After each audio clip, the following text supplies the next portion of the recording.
It is that time. It is Spidey's Outback time. You know what comes next. Let's friggin' go.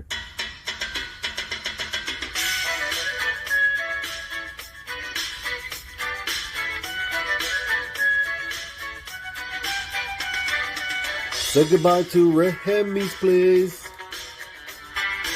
Looking for my friends on a Saturday. Where's Fantastic Lady, Chip and Journey, Beckerman and Robbie Fat Stacks? And they're like, don't you watch MadSpidey'S Outback? Where Lemmy shows up just like that. Live chat here with YouTubers. You better sub, bring a comic cover. Bow down, bitches. Gobble, gobble, whack, bitches. My best mate Lee Simon Sorrow. A Lee meme with some muscle. On here you better watch your language, or you won't get any of his Vegemite sandwich. Freaky Sid, I come from MadSpidey'S Outback. Talking comics and some smack. Welcome all to MadSpidey'S Outback. You better sub, bring a comic cover, yeah. Yes, thank you for joining us. It is Spidey's Outback time. We do have some people waiting in the wings, and then we'll get to the chat. Let's say hello to the man that does spec like nobody else. We're the partnership, but he's a great spec person. He's about the only one I'll actually watch. Vote for him in the CBC Awards. It is Mr. TM Nerdy in the house. Thank you. Vote MadSpidey also for best live stream. This is the best Hangout stream on a Saturday night. No one beats it. I like how you said Saturday night, because you were like, I know Blake's more your favorite, so and I'm happy with that. We do have one more person waiting in the wings. It is the big man from the big state. And no, we're not talking about Texas. We're talking about LA. We're talking about Big Jeff in the house. What is going on, sir? Let's say hello to the chat. Let's say I was very late doing the thing because there was no only slabs, and my schedule's been all out of whack because I've been off for 4 days and I have not been sleeping well. So I'm definitely not. I usually would have scheduled this like yesterday or late last night, but I was too busy releasing another video. But we do let one more person in before we get to the thing. It is my cousin from I've drawn a blank, Kentucky. Crap. I'm like, I know exactly where Matt lives. I've sent him something, and I'm like, I couldn't think of where the fucking state or city or whatever it was. And you're muted, Matt. I was watching Showdown in Little Tokyo. Oh, nice. I love it. Let's say hello to the chat. So I didn't actually schedule this till about an hour and a half ago. But anyway, Merciless Crucius still gets his first in. Mr. Ruby G, hope you're doing well, brother. The man, the myth, the legend, Rod the Rican in the house. Yes, I've sent it to you on IG, Rod, if you want to join us. Yes, please hit that like button and subscribe if you're passing by and you're not already subscribed. That would be greatly appreciated. Doesn't cost anything. And obviously sub up to these fine gentlemen too. I'm assuming there'll be a mod somewhere around. They'll drop some links and you'll be able to do that. Christina's already at it. Oh, look at that! Oh, I haven't got that. Saw your video, Spidey. Nice. Woo. I didn't see your video. Yeah, that's You did well. I'll say hello to the chat and we'll get back to that. But Dan, hope you're doing well, brother. Uncle Griff in the house. Hope you're doing well, sir. Matt is on the present. Kenny Bird in the house. Hope you're doing well, sir. Mod extraordinaire Christina. Thank you very much for doing God's work as per normal. I greatly appreciate it, as do we all. Tate, brother, hope you're doing well. you caught the sly little dig in the video, Tate. Thank you for watching and thank you for noticing. Jeff is on the present. Appreciate you being here, Christina. Thank you, Pops. Hope you're doing well, mate. Yes, Christina, dropping everybody's links. Yeah, if you haven't subbed to these fine gentlemen, please do so. That would be greatly appreciated. Everybody saying hello to everybody. There is the CBC Awards. I'm actually, on a slight quick note, I'm actually dreading a little bit. I don't like this new little drop down fucking thing. It looks confusing, but I will still attempt it and I'll still vote for people. I already did. It's not. Well, what it is, it's like, I think it's more like, say, you know how like last year, like, well, I don't know anybody in that category. It's like whatever kind of subs. You can just nominate who you want. Well, you gotta watch it though too, because like there's not enough slots for the amount of. Yeah, well, that's the one thing. That's what I mean. In previous years, you had all the categories listed. If you didn't know anybody in that slot, you just didn't put anything in there. Plain and simple. Like that's just the easiest way to do it. This new drop down box looks a little bit dumb. There's the drop down box. You have to really pay attention. So like what I did was like I had to make sure like I wrote stuff down and stuff to make sure that like I'm not missing people. I had to put them in categories that I knew that they were in and stuff. So like, and then I came to the point where it's just like it's not enough categories for the people. So you have to be careful. Times? Yeah, you can vote people. You can nominate people multiple times if you want. Yeah. Yeah, but I noticed it doesn't have the vote subcategories in that drop down box. Or does it? Like no. It doesn't. It doesn't have the subcategories and stuff. You have to figure that out on your own. Yeah, so that's dumb. I'm sorry, Brian. You failed. That's what I mean. Like I had to write down. It's just like okay, live stream for 500 plus, live stream for 1,000, live stream for 2,000 plus, live stream for 5,000 plus. Same thing with videos, right? So and like there's a lot of combined in it too. So like unboxing and that is all in videos and most informative is also in just that one category and stuff. So yeah, so I'm stuck in a category that's not tiered though. But we won last year, so no, we didn't. We didn't win last year. We need to win this year because we didn't win last. Wink, wink, nod. I always say if anybody wants to vote for me, they can. If they don't want to, it's cool. Yeah, I think you won enough last year, Matt. Yeah, it sounds like it just still it looks silly. It looks silly. Is it still nominations or is it voting? It's only nominations. Yeah, so, nominations for another 3 weeks, I think. Well, once the voting opens up, I'm open to be A-OK bribed. You can bribe me. Yeah, we'll be taking bribes officially. It's just me and my burger accounts. I'm just kidding.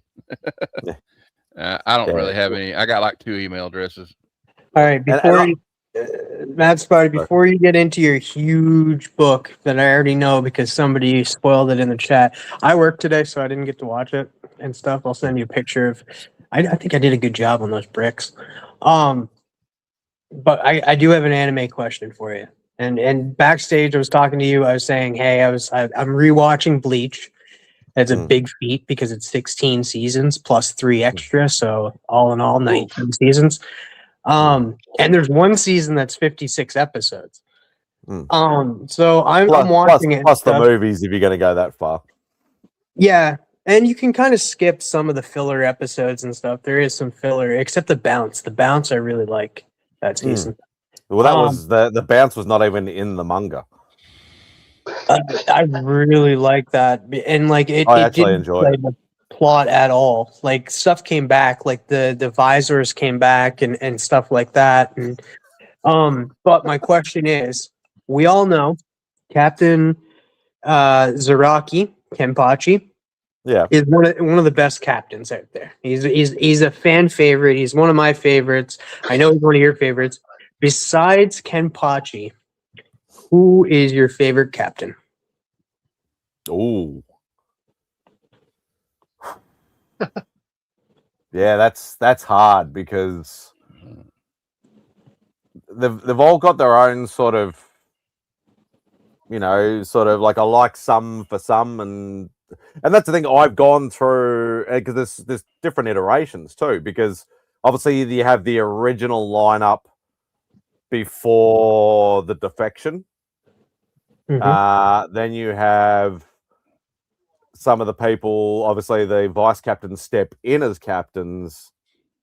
Yeah. So you can definitely take off Eisen for sure. Eisen, you take off Eisen, Tosin, and Tosin. and Yeah, Jin. I really like Tosin though. Yeah. You guys. I haven't put him into CLZ yet, Pops. I need to check that run. I think I'm really close now. So that'll be my spotlight run and my premiere run that I'm literally like probably 5 or 6 books away from finishing now. Can I tell you mine? My favorite one, besides like that's right under like he's one of my favorites. I really like him, and it's Captain Hitsugaya. Yeah, I do like him, but I don't think he's as powerful as everybody thinks he is. No, he's just smart. Like he's really cunning and smart in that he's very, very intelligent, and that's why it was a child. It was a child prodigy. Yeah. So, so it's hard. So I have a little bit of a soft spot for Komamura, only because of the trauma and the betrayal and stuff like that to, like, being friends with Tosin when he was a kid and stuff like that, and him training him and all that sort of stuff. And so I have a bit of a soft spot for him, but he doesn't get enough like airtime. He's not one of the most favorite captains. No. For like, what was it? For the longest time, he didn't even show his face. Yeah, well, that's right. Yeah, it wasn't until like probably season like 4 or 5 or something like that. I think he didn't actually, because he always just had the helmet on pretty much. Yeah. But yeah, I've always had a sort of a soft spot for him. I like Bakio too. You like who? Bakio. Oh, Byakuya. Yeah. The arrogant one, but yeah, he's quite good. Yeah. Rukia's brother? Question mark. You guys might as well be speaking like Mandarin to me at this point. No, speaking Japanese. Going on, Remy Q. Konnichiwa. Tat, hope you're doing well, mate. Yeah, I thought MadSpidey would answer quickly, but this is tough for him. Yeah, that actually, because I'm obviously watching the series multiple times over. Your views change a little bit, and it's like watching a normal TV show. Sometimes, doesn't matter how complicated a TV show is or a TV series or whatever like that. Sometimes a rewatch, you pick up little bits that you missed the first time around. It's the same with any kind of series like that. What's the synopsis of this thing? It's called Bleach. Yeah, it's called Bleach. So it is an anime. I know not everybody in the community is anime people. Most people are like, I like Akira, or something like that. That's about my speed is Akira. Yeah, Bleach is good. Like it's the name.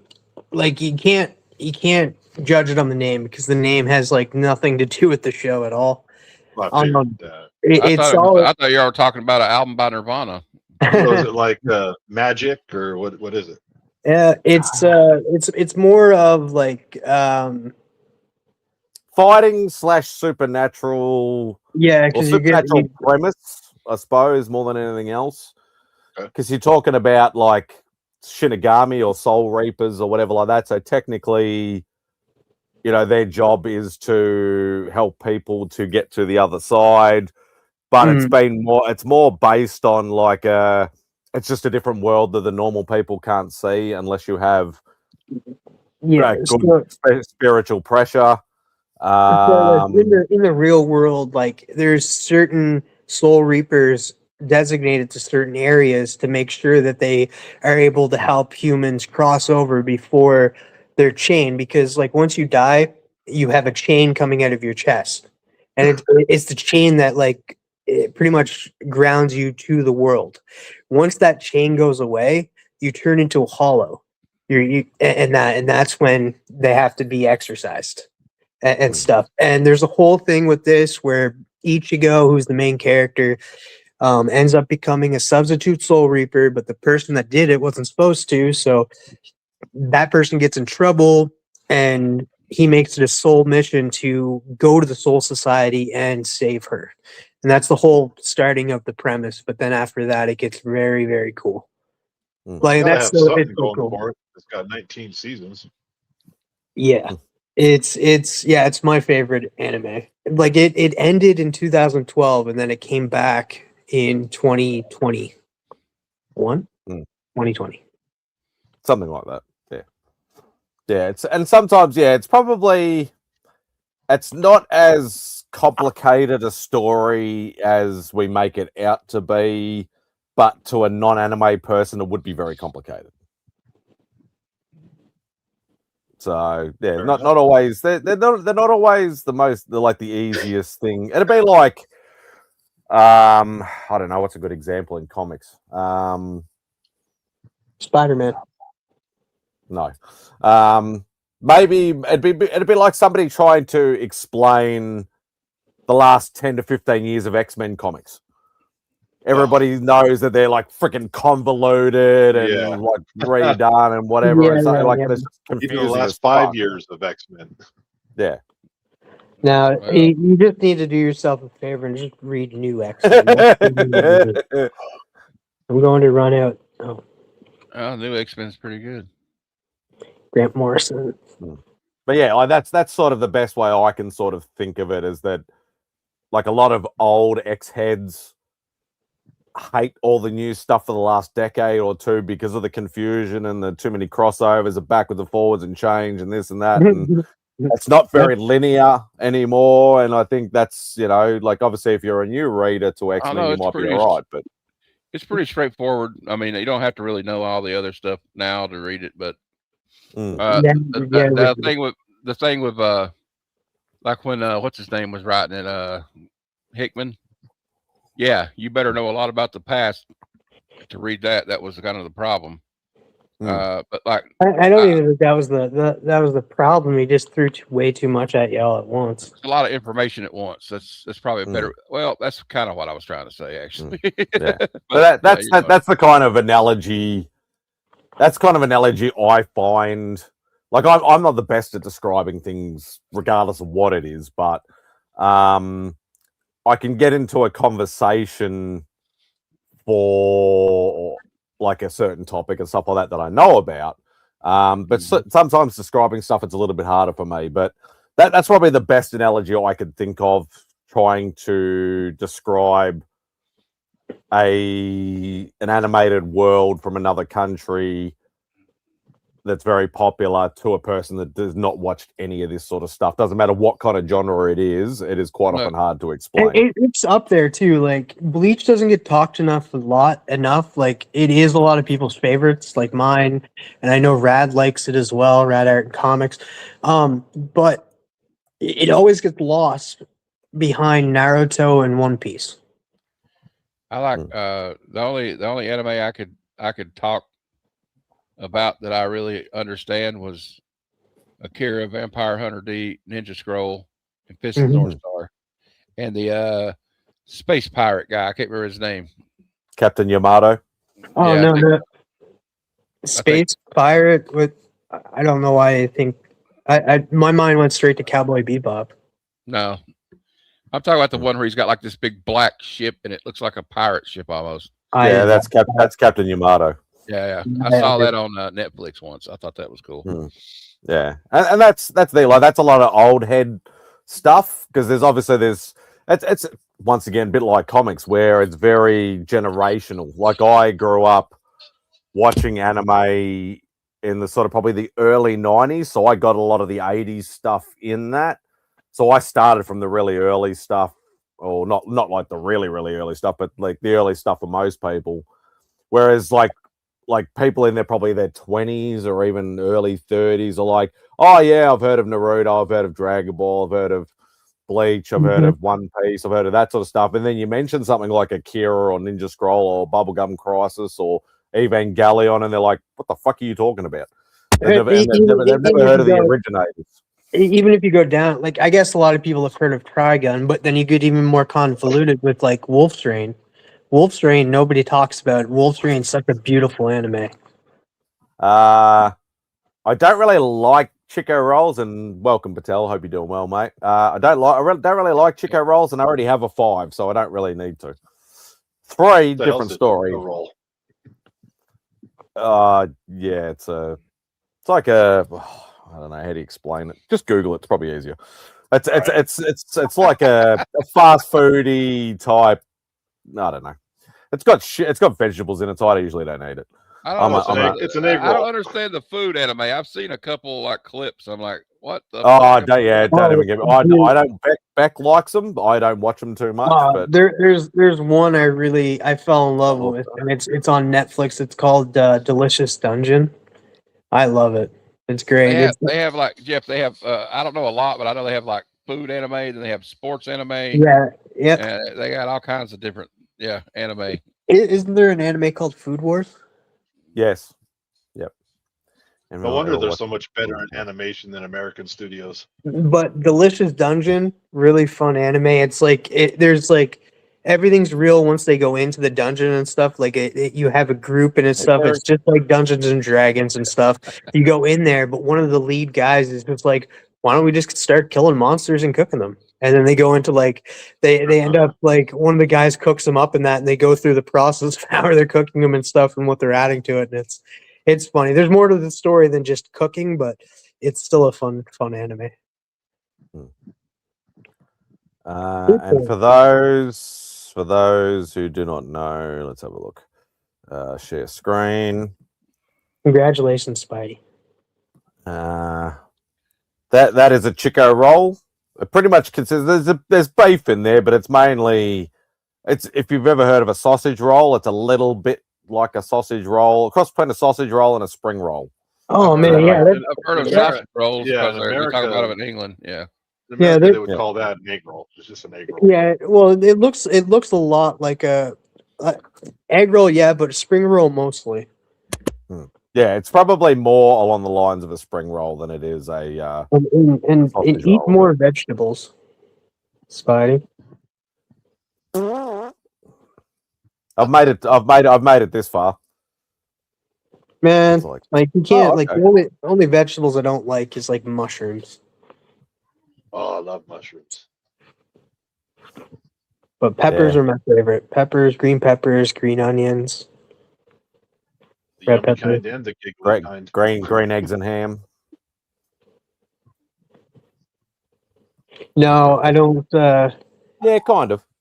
I like. I'm not a vegetarian. I'll say that first, but I do like a lot of vegetables. But I'm not. I'm very picky on meats. I'm very picky. I don't like ham. That's fair enough. I don't like eggs either. Yeah, I'm an extremely fussy eater. I don't eat anything that's good for me. So a lot of people are surprised I'm still alive. Oh, I eat stuff that's good for me. Like I love vegetables. But yeah, Chico roll. Yeah, best way I can describe it is probably cross between a spring roll and a sausage roll. That's probably the easiest way. But I don't know whether it was actually created here or not. I think it is. It's very synonymous. Can't get my words out. With Australia. Iconic Australian savoury snack. Yeah. Do you guys have spring rolls in America? You guys? Yeah. Okay. Yeah, that looks a lot like a spring roll to me. Usually, a spring roll in America isn't the deep fried wrap though. It's this what do they call it? It's like this translucent stuff. I forgot what you would call it. Oh yeah, that's not like ours. And that ours is just like usually a spring roll's like circles. Mostly veg. Yeah, Rich. Well, maybe sometimes you can get them with a little bit of pork in them or a little bit of whatever, but egg rolls are the ones that look like the Chico roll. Yeah. And traditionally, like spring rolls are generally fairly small and thin. Yeah. You know, like they might only be like, you know, maybe sort of 4 to 5 inches long. This is going to sound very phallic and very thin. Whereas a sausage roll is a Chico roll is probably a good sort of like 9 to 10 inches long and quite a decent thickness. So, you know. Hey, Adam, hope you're doing well, mate. It's like a super burrito. But it's something that's very synonymous with our fish and chip shops. So they're mainly sold at fish and chip shops, which are usually run by like, it has changed a lot over the years, but generally it's like a mum and pup type outfit, you know, family business. You know, it's like obviously, you know, battered fish and, you know, fried chips and stuff, but you also get things like dim sims and Chico rolls and sausage rolls and, you know, crab sticks and all that sort of stuff. So all seafoody sort of based stuff. So I hopefully everybody's eating right now. Good show today, John. I love it when people make Bruce read X-Men comics. What's up, Rich? Does Bruce generally not like X-Men or something? No, he's just a Marvel hater. Okay. In general. So he's a bit like me with DC. I would get along with him, man. I guess. See, for us, egg rolls are like they're like fat in the middle and stuff, but then they're squeezed at the both sides and flattened, right? So like they're a little bit wider than what the spring rolls we have here. The spring rolls are like the roundness and not like, I don't know, I can't explain it. Yeah, well, I remember like growing up in my teenage years, I was friends with a couple of guys, and they were Filipino, and their mum used to bring out like a platter of like Filipino made spring rolls that would just it would just dissolve in your mouth, and you just wanted to keep eating them, and you end up making yourself fucking sick because they were so nice. But they were tiny though, like because that's usually the way they sort of they make them in abundance. So yeah, ever had a Jamaican beef patty? That sounds like a sex act or something. No, they're really good. It's like they take like this. I don't know. You get like a hot pocket. They kind of look like a hot pocket. Oh, and you got like beef and like peppers and stuff in it, you know, and cheese. I don't know what it is about the hot pockets. They have like a weird taste to them. Well, they're better than a hot. I just meant they're shaped like a hot pocket. They're better than a hot pocket. I can tell you this much: I'll be having a chimichanga on July 20th. We're getting a new a place that's like 2 hours away from here that I used to love going to, called Taco Boys. And so they're coming to Summerside, and that on the 20th. So I'm gonna go in there and get myself a chimichanga. I just like it when over here we get like something that, you know, the people in America have like grown up with, get used to, like fast food chains, for argument's sake, is what I'm referring to. Like when we first got a Krispy Kreme store, you know, that, you know, actually made them, and, you know, they were giving out free samples and stuff like that. Like the lines were like miles long for like the first 6 to 12 months. Now we've just been given our first Wendy's, and it's the same thing again. It's like it's probably like absolute crap over there, but because we've never had it, there's still that sort of interest and they're gonna hype. try. When it comes to fast food burgers, at least in America, in my opinion, Wendy's isn't that bad. It's a decent burger. It is fast food, but it's decent. Yeah, I think it's only been open for like 3 months or 4 months or something like that. I don't know whether it's going to be a permanent fixture or just a pop-up or what the deal is, but the lines have literally been like friggin' like round the block for the last Burgers sort of couple of months. So their chili is pretty good. And I will say, I love their Frosties. Their Frosties are delicious. Their chili, Wendy's, I'll give it up to them. They have awesome chili. But yeah, I don't think I don't even know what they sell at Wendy's. Obviously, Jeff just mentioned burgers, but You can get the value meal too. Like you can get like a junior cheeseburger and that. Used to be cheap. Sometimes the menu will be region specific. Like it may have shit on the menu in Australia that it doesn't have in the US. Yeah, Yeah, I that's kind of what I'm want to. wrestling I with. want to find a McDonald's that serves spaghetti because I know there's ones out there. Here we go, Wendy's. So that's .au. Okay, there's a chick winking at me. That's a bit disconcerting. Oh, jeez. Like View our I heard if menu. you go to Hawaii, Don't go back. like some of the fast food places in Hawaii, you can get like spam and rice or something. I can't remember. I think it's spam and rice. I usually empty my spam bucket. Oh, you're Well, talking from about from the spam. pictures, Food. from the pictures, they could look very deceiving, obviously. But I could say a classic single, classic double, classic triple. Then there's got a bacon mater, a triple bacon mater, a barbecue bacon mater. You don't need the baconator, dude. Like the baconator is just like you'll just have a mouthful of bacon. Well, it says bacon mater, not Yeah. bacon ater. Yeah, Yeah, Baconator. that's just mater from Cars bringing you out a baconator. No, I think No. that's more. They're trying to get the mate into it. Oh, I see. that makes sense. Home style chicken tender burger, Hey, what spicy chicken genius burger. in marketing came up with that? Yeah, home style That's pretty chicken sad. tenders, spicy chicken tenders. So they got some wraps. There's some chips, chili single serve. Okay, yeah. So they've got some like deluxe cheeseburger, hamburger. Oh, I will say it's not, a lot of their salads are good too. Vanilla frosty, chocolate frosty. So that must be just like Frosties a are thick good. shake, I'm assuming. Yeah. Yeah, You don't normal. have to worry that their ice cream machine doesn't break down.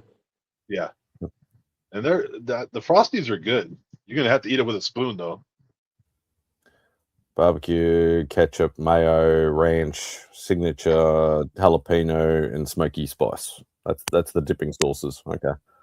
So it looks like a fairly limited menu, which is probably what they were going for to introduce, obviously, because they don't want to put like 100 different things in there.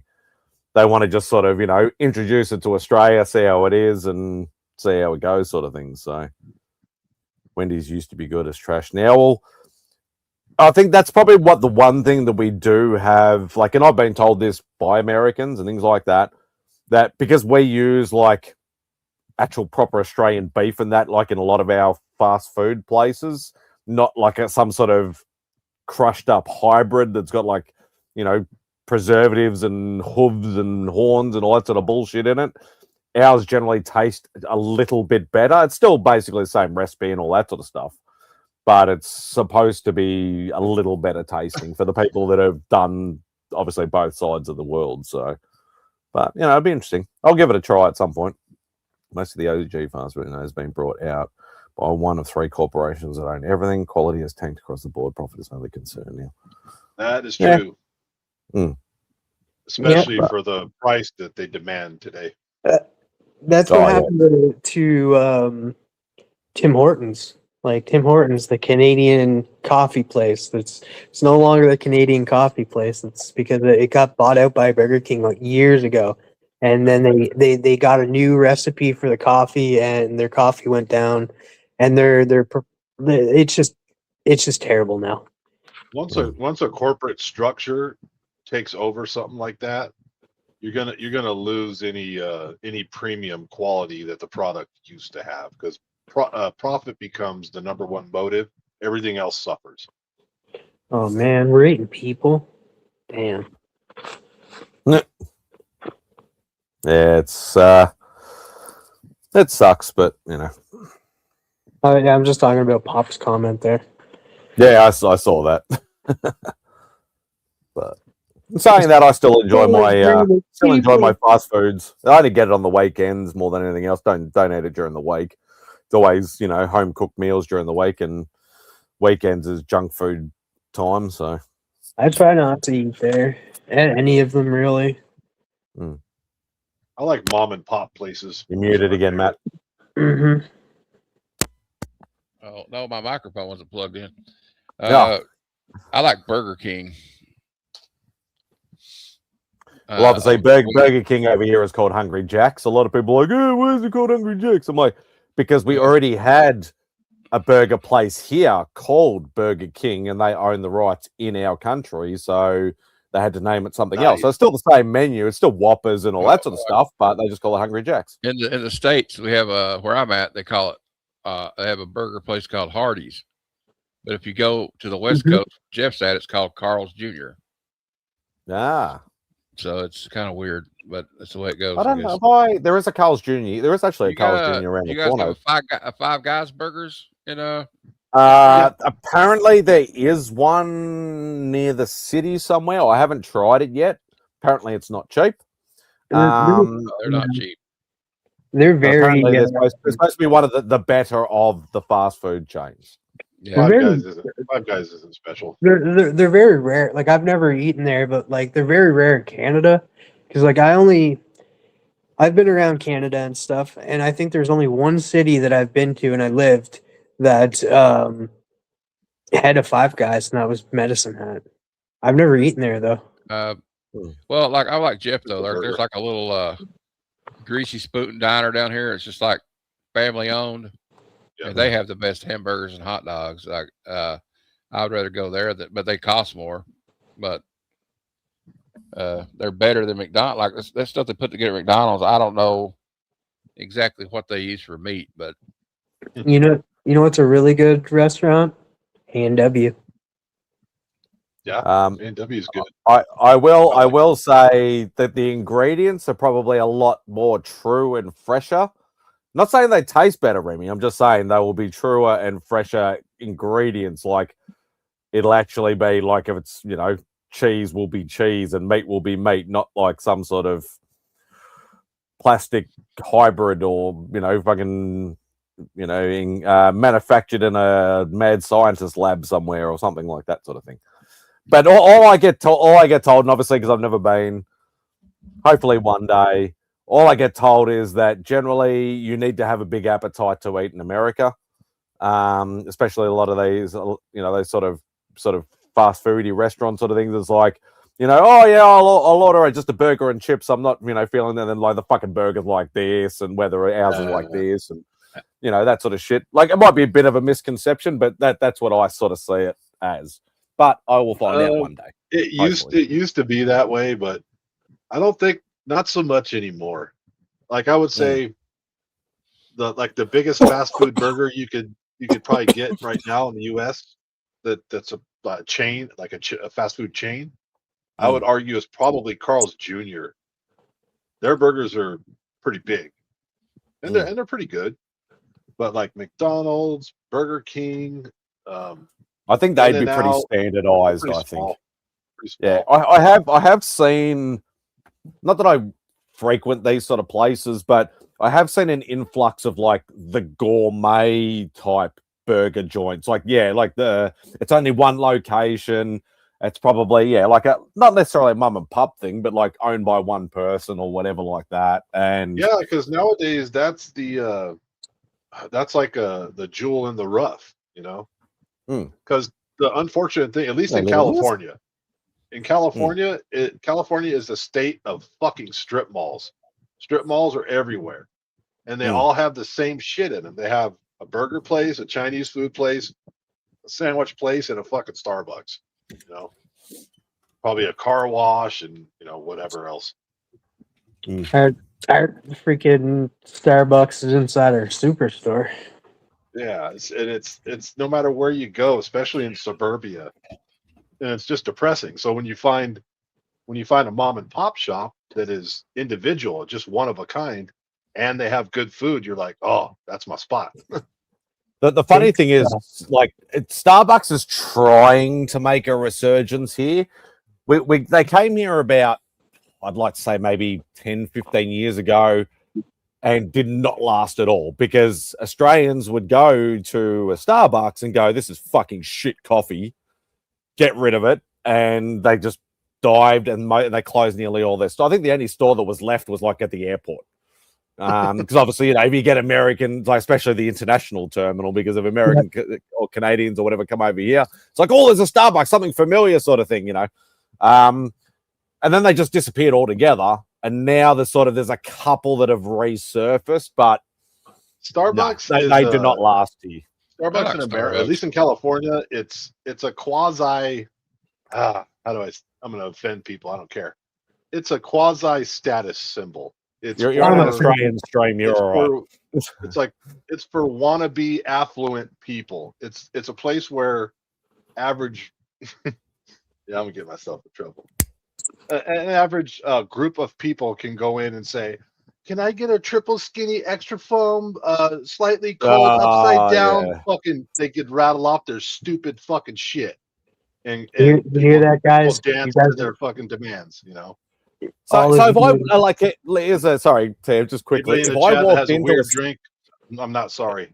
If I walked into a Starbucks and said, "Just give me a large flat white with 3 sugars," would they even know what the fuck I was talking about? Doubt it. But they'd bend over backwards to figure it out. I like Starbucks.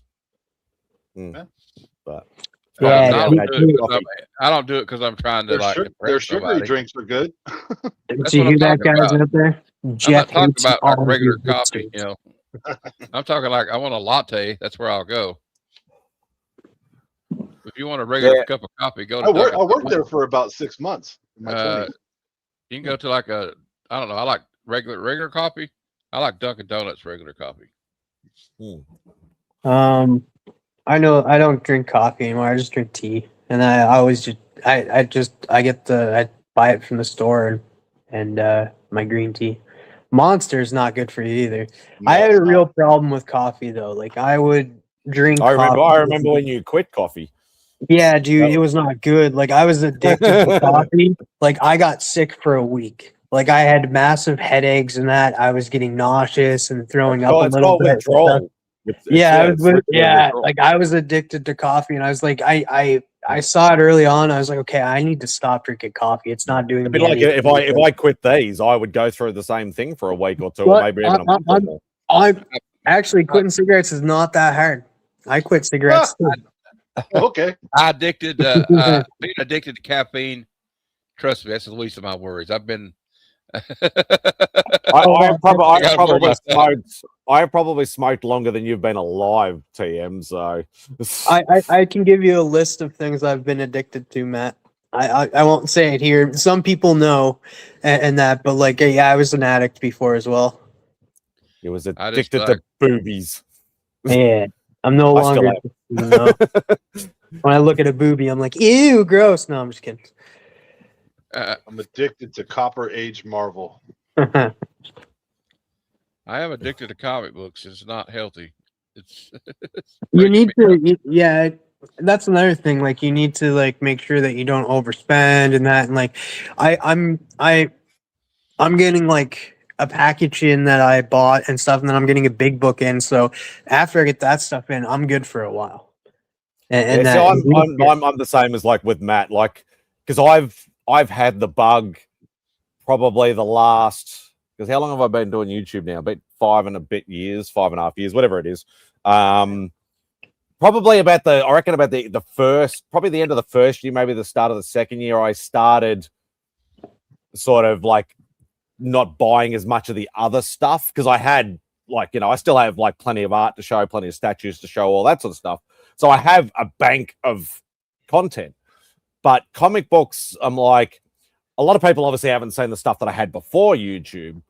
But like I've literally got addicted to not necessarily buying for content, but buying for the love of it, being around all you guys, like seeing all your pickups and going, shit, I want that, or I like that, or anything like, like that sort of stuff. And it's just like, I'm happy for people when they pick up stuff, but then I'll be like, well, I want to pick up something big or cool or whatever sort of thing. So I've still got that bug, and I'm still always like, it's like I said in my video that I did yesterday, it was a comic and toy expo, exhibition, fair, con, whatever you want to call it.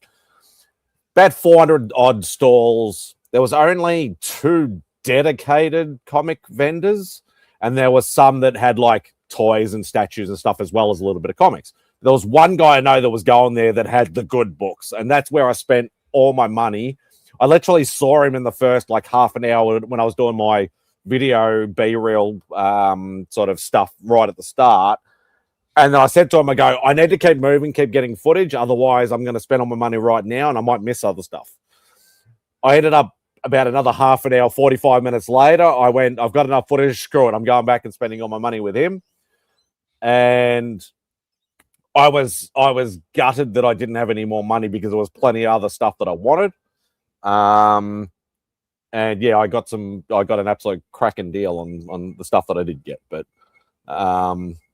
yeah, definitely and that's the thing. Like anything can get expensive to a certain point, and I use that term loosely. Like, okay, I collected statues. If I wanted to start going into like 1-of-1 scale full size statues, yeah, I'd be spending 10 grand, 20 grand, 30 grand, whatever.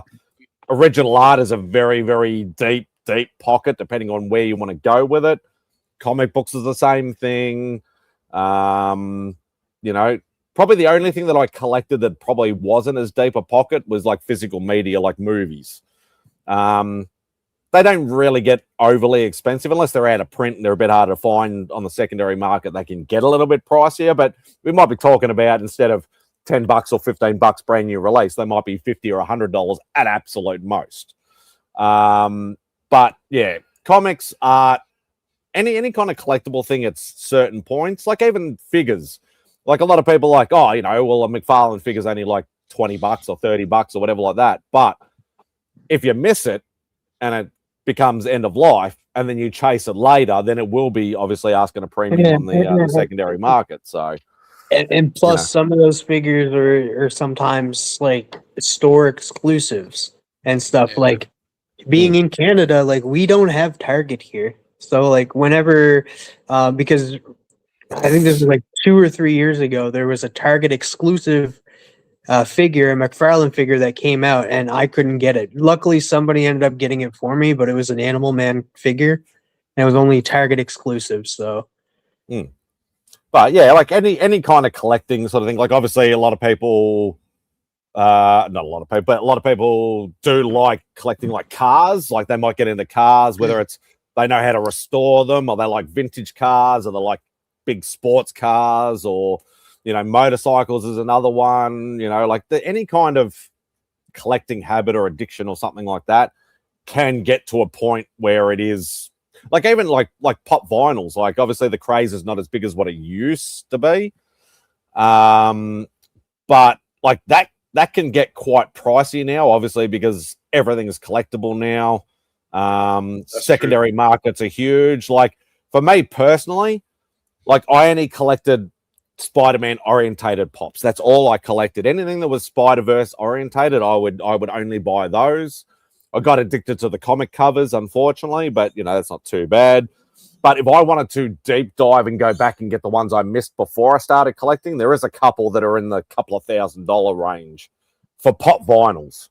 And I'm like, I refuse. I am a completionist, but I refuse to pay that kind of money for something that would have been $20 when it first came out.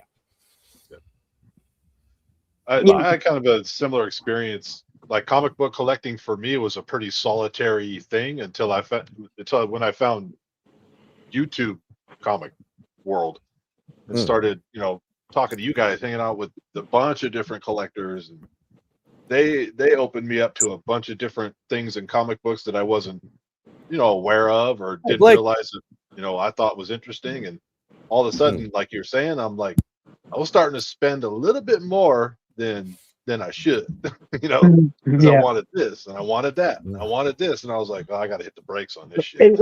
It's hard sometimes because like there is keys that I want and stuff, and you got to figure out, like, it's like, okay, I have to wait. There was a book that I really wanted at one point that was super expensive. Now it's gone down in price, and I ended up picking it up and stuff. So like I waited 2 years to buy it because like I was waiting for it to go down in price. I didn't even know if it was going to go down in price. But like you Mm. just have to be strategic with how you buy comics and stuff, and always try to, like, if you know something's coming out, you know, like, oh, I planned to buy that comic and stuff. I just never got around to it, but I should buy it now before this thing comes out. That'll up the price, or a new series is coming out that's tied to that comic, and that makes the price go up and stuff. So you got to always watch Part of the everything fun, and all the news. fun though, I think, all is the flippers. unless you're looking for like a blue chip grail in Yeah. in a really me. high grade. Yeah. Blue Not chip high grade. grails in high grade, you're gonna pay what you're gonna pay. Yeah. But most other books, if you're looking for them, you can find really good deals, you know. So same here, Blake. Like I have high goals, but I'm still realistic at the same time. Where I know I'll probably never own, you know, an AF-15. For argument's sake, like, that's my ultimate grail book. I know that's like, unless I win Lotto or something like that, it's never going to happen. Unless I literally stop buying anything for like 5 years or 10 years, I'll probably never own that, ever own that book. You could rob a bank, but I don't recommend that. Not that this channel or this person endorses that kind of behavior or anything like that, but it is an idea. But no, we won't go. I will say I'm we got to joking. get out of the mentality of wanting what other people have, and like being like, oh, my collection's not as good as theirs. Your collection is as good as you make it, and that, like, because everybody collects differently and stuff. I collect a lot of Animal Man. Nobody collects Animal Man. I love the character and stuff. There's certain characters that I love that I'll pick up, and that there's certain cartoon books that I want to pick up, and that, like, my collection suits me. It doesn't suit Joe Schmo down the street and that and stuff. They have a good collection. Their collection suits them. My collection suits me, and my collection's perfect for me. I like to relive being young in the 90s, so I collect a lot of 90s and 80s stuff, you know. Yeah. So, And it's like, I don't know, even, you know, like Biggie, for argument's sake, Biggie has said, like I say, look, I don't have a lot of big books or, you know, that sort of stuff. You know, I've got a lot of cool books, but, you know, not necessarily big books. And he goes, you've done very well for the market that you're in or the situation that you're in, which I feel like I have done. Like, it's been a long journey. Like, I've been collecting books off and on, you know, since I only started, and I started late for most people. Like, a lot of people started when they were kids, not necessarily they still have those books. Yeah. But I started in my sort of like probably mid-teens, like early to mid-teens is when I actually started, and only just, you know, bit of pocket money here and whatever sort of thing. But I didn't really go like full hardcore until sort of probably my late 20s or early 30s. And then once again, in and out. And then not until I got into YouTube that I sort of more focused on, okay, I have the sort of the income to be able to support this. Not to the high extent. Like, that's why I collect low grade, because that's my wheelhouse. I'm happy as long as the book is complete, which most people who know me know. But that's, you know, like, if I could pick up a big book like I did yesterday, that might not necessarily been a big book for some people, but it is for me. Like, that was a massive purchase for me. Well, and I don't like, if you try to keep up with other people, like, I can't. First of all, I can't do that. So I'm like, no. There's some books I will probably never own. Maybe outside chance I can get a low grade Hulk 181 and giant size X-Men, you know, but I don't care. But I'm gonna save up for the giant size at some point. I'm gonna start. And it's crazy too.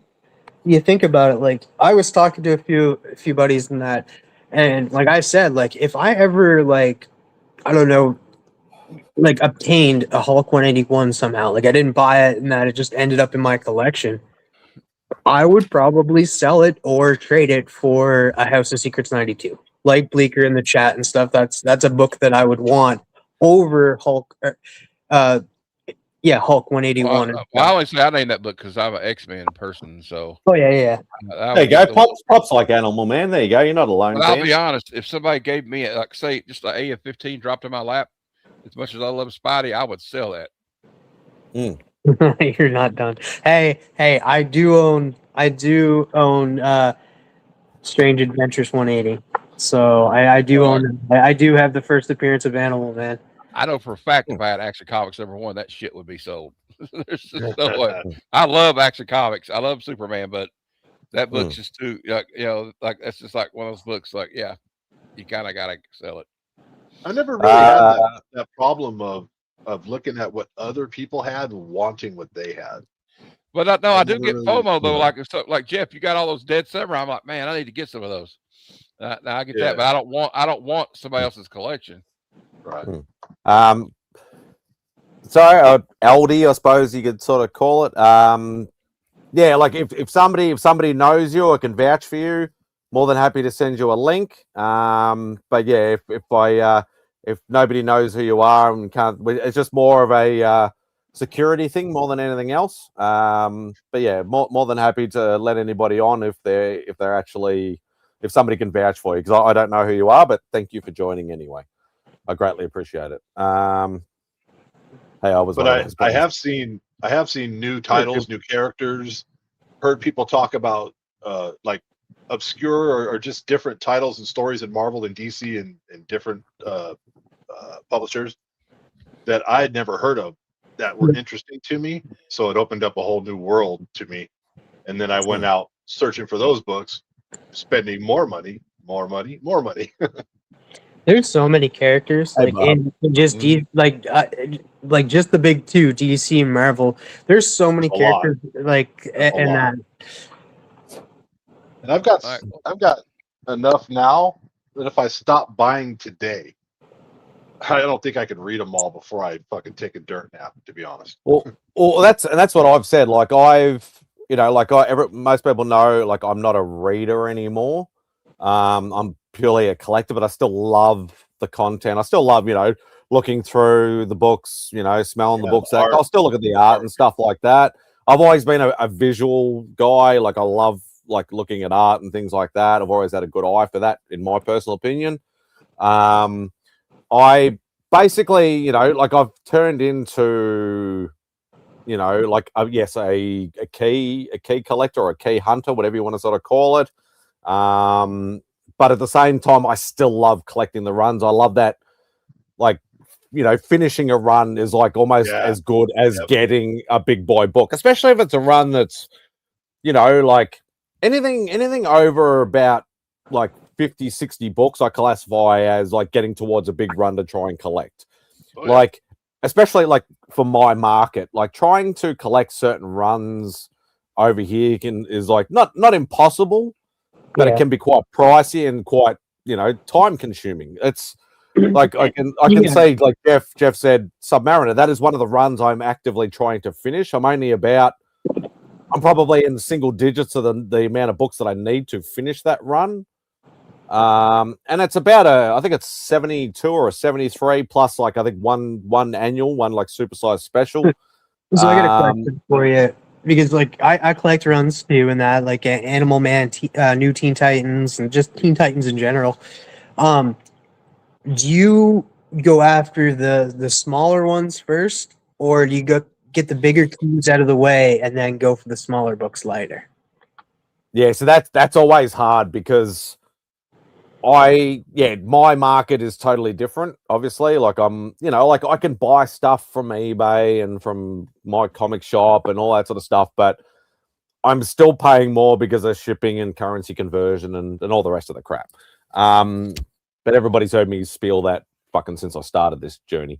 I still like trying to collect in my own market, but it is frustrating a lot of the times. Like, as I said, like Marvel Spotlight is a run I want to finish, and I'm like 5 books away, but they're all the second appearance books. If I do find them, they're stupidly priced over here. Absolutely stupid. Yeah. Like they're getting not close to the first appearance ones, but they're not like it's you would think, okay, say take for argument's sake, Spotlight 5, first Johnny Blaze Ghost Rider. Mm-hmm. If you're lucky, you might find one of them over here for maybe about $1,000, between $1,000 and $1,500 Australian, if you're lucky, if it's a low grade. The second appearance, which is Spotlight 6, if you find one, might be $500, and it's like a third. It should be like maybe a tenth at absolute most. You know, but it's literally like a third or a quarter of the price of what the full appearance is, and I'm like, it shouldn't be that. The apps and the pricing guides and people say, look, you know, you shouldn't pay any more than X amount, so on and so forth. But it's still frustrating because it's not a book that I can just find day in, day out. Yes, if I jumped on eBay or whatever, I could. But I've got to do the math of whether it's actually worth it or whether I can wait. But it's getting to the point now. I'm an impatient person where I'm like, no, I just want to finish it so I can move on to the next thing. And that's what being a collector is like you either being an impatient person and a collector, it doesn't go hand in hand. I can tell you that right now. But sometimes if I can wait for freaking 25 years to finish the Amazing Spider-Man run and literally just buy the new books as they come out, I think I can wait a little bit longer to try and pick up a Spotlight 6 or a Spotlight, 3 or whatever the other books I need. But, it does get to a point where it's annoying. For me, anyway.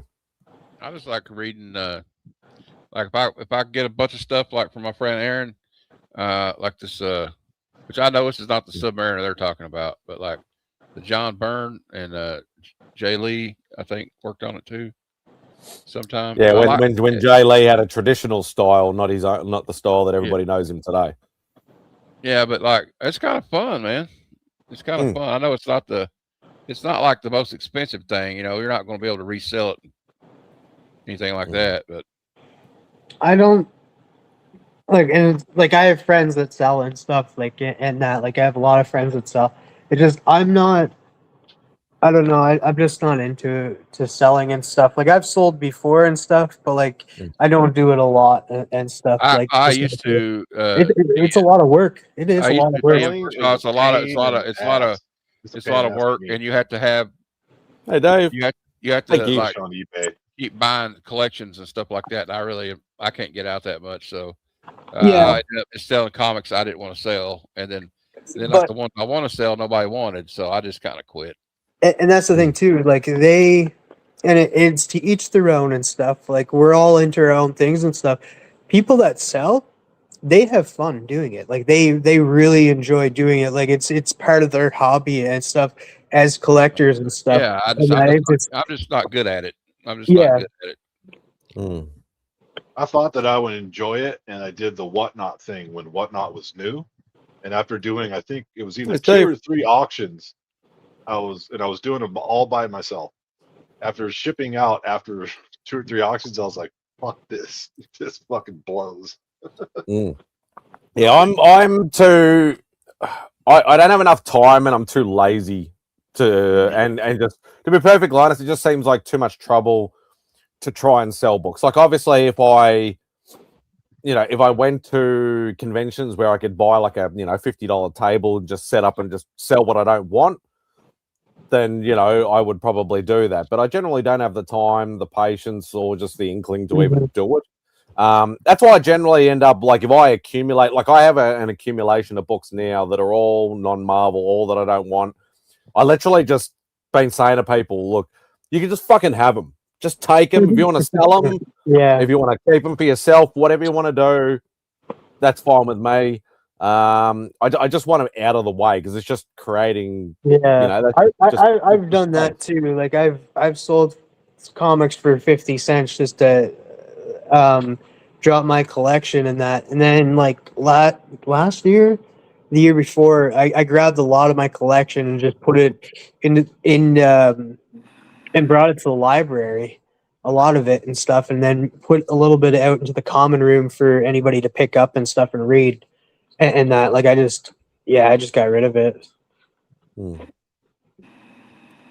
Welcome in, Mr. Bleak. How are you, sir? I'm all right, brother. What's going on, man? Murder King himself. Yes, That's sir. exactly right. How's you gents doing tonight? Everything all right? Yeah, what's up, Bleaker? This is it. We're in the thick of it. Yeah, after running a couple of the Whatnot auctions, I was thinking, man, you really got to move volume if you wanted to try and make a living selling you got to start comics, out selling and- stuff dirt cheap. Yeah. Yeah, But- and then also, if you really want to try and make profit, make above and beyond, you got to start marking shit up, and you have to be a cold businessman. Yeah, and That's like not- I said earlier, what I'm that like for some people selling and that it's part of their hobby and that and stuff, and they have fun doing it, like Bleeker. It's true. I do Exactly. like it. It's very fun. There's also a point that you get to where you have so many excess books because you're buying collections. You really got to get to a point where you're being very pointed with what you're buying if you're selling comics. Yeah, because I would think say a lot of so. average collectors, they accumulate their collection. It's a couple long boxes, maybe several long boxes, or a bunch of short or whatever, and they love their collection. So when they go out into the market with it, and they're like, "Hey, I'm going to sell my collection. I'll let it go for $2,500. It's worth $15." It's like, "Nah, bruh. I'll give you $250 for all Yeah. 10 of your long boxes." Yeah. And they're like, Yeah. "Excuse me, what?" It's like, "Yeah, that's how And you do it." I pay I do have to generously. say one quick thing. Sorry, Blake. I just need to do this. But like, I just look at him and I'm just like, oh my god, like we would have such dorky ass sex. It'd be so cute. What's up, Cliff? Sorry, Blake. Go on. So No, it's no, so no. funny that I drove my ass to Long Island today to go to a Philobox sale to show up at this conversation right now. Same as me, Griff. Yeah, I feel similar. I mean, I can sell comics, but like I can't like professionally sell comics, Like some people, I admire the person who buys a bunch of shit, prices it out, sells it, uses that money to buy something they like, and then a whole bunch of other shit that they continue to sell. Like, good for you. Like, I don't feel like that's everybody. do it. I feel like maybe can't once do in a while I could do it. Yeah. Like, and by once in a while, like once every 3 years. It's a lot of work, and it's also a lot of work to continue to find comic collections. It's not like they just drop out of the sky. You gotta, Right. and they're not all well Exactly. priced. So And Yeah. and they're not all great. Like I've seen some. I look on Marketplace for some sometimes, and it's all like Dark Hawk and all this '90s image crap that nobody wants. That's what I was Wildcats. afraid. That's Yeah. what I was afraid I was walking into today, and it was great. There was Superman's girlfriend Lois Lane. There was Thor. There and it was and I mean it wasn't like every issue is a key, but there was good stuff. Yeah. And not to mention the fact that he threw this in for me. What is it? What's that? X-Men. 97 season 2. Oh, okay. nice. But he threw this store variant in for me. I was like, look, I can't make all the money work. So like I'm gonna leave this Mark Spears behind. He gave me the Mark Spears. Oops. And then Guys, I'm awesome. and by the way, it's like full foil. It is pretty awesome. I'm not gonna lie, That is cool. Look at and I'm not really hip to Spears, Double but that is pretty foil. dope. But I It's gotta pretty tell dope. you, I love this cover, but I still can't get it. My favorite foil of 2026 is the Universal Studios Werewolf or Son of the Werewolf, whatever that is. Oh, That yeah. one is my absolute favorite. Blood of the Wolfman. Blood of the Wolfman. It is so good. The foil and the claw is don't. And then And I then- swear it is the last item. And then he It's all had right. like a little pick a number when you got to the register. So I picked number 7, and this is perfect because Yeah. I love not only There do we go. I love this issue of X-Men specifically because the very first X-Men story I read was I read the Phoenix whatever and From the Ashes. Those were the first 2 X-Men I ever read, right? Yeah. And this is the cover they used from the copy of From the Ashes I had. Mhm. And so I was like, oh my God, it's so great that I won this. So just the 3 freebies alone, I was so happy. I mean, again, in the 7.0, who knows if this is worth anything to anybody else, but I love it. And Oh, it doesn't matter if anybody else likes it. Yeah, that's all that matters. I got a question for you. Now, I stated earlier, I said, like, hey, the only X-Men around that you should be reading is New X-Men and Grant Morrison. I haven't actually read it. I plan to read it and stuff. What's your thoughts on that run. It's good. I'm not sure it's my favorite, but it has good stuff. Yeah, I'm excited to read that. Like it introduces. It is Drake Burroughs, aka ERG, aka Wildfire behind me. But it is like that's one of your favorite writers, though, right, Tian? Grant, yeah. Yes. You're a bit of Like, a mark. You're a bit listen, of a mark. he's the one that takes Emma from being a cold bitch to being a bitch, right? And like, he gives He us also introduced the cuckoos, the cuckoos. right? Except for Xavier's cuckoos. sister, the Zorn, all that Hey, Zorn Rob. bullshit. And I'm boarding Phantom X. Right, Phantom X. Nah. Yeah, so I mean, there's a lot of good stuff. I'm not gonna sit there and go, oh, it's the perfect X-Men run, but like, it's really good. All right. It's got good stuff. There are things I don't like about it, but like, they can't all be a winner. I like I used to like the Joss Whedon one, Astonishing. Astonishing. Yeah, I heard that one was good too. Listen, Had if you that look whole back, run. the best X-Men we've ever read were all written by the most toxic men. That is true. Although actually Grant Morrison passes the test, so I'm not going to Yeah, give it. he's not very toxic. Clip. I went to Half Price Books the other day and got the first appearance of Morpho in comics. I think I have like 10 copies of that book, man.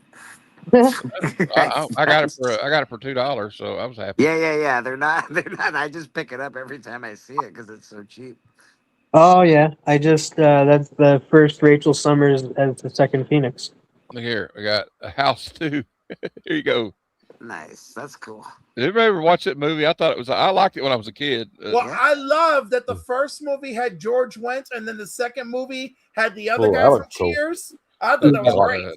That's Massa Kelly. And the fog disappears. And Howard Shakin.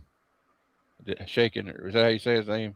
I don't know. Yeah. Yes, Shaken. Baron Dominic Fortune. Sam I just from like- Cheers was in I- Creep Show. Kind of has I'm a big Bill big fan of Sinkovich feel. I'm a big Sinkovich. fan. Yeah, I'm a big fan of painted covers. I'm the opposite. I love painted covers as well. They're big. Me they're too. up the ass. Painted covers, man. No. Actually, if you come to church tomorrow, I've asked Steven to show off his gold key painted covers. So should be pretty cool. Which is kind of funny considering that I don't think I thought he didn't really enjoy painted covers. Hey Cliff, did No, you he like loves this miniseries? I found I need to get number 1, but I found 2, 3, and 4. And what I liked about the end of this one was like at the end of it, this like little Nightcrawler shows up. Hold on if I can find it. All right. The little Nightcrawler. Yeah.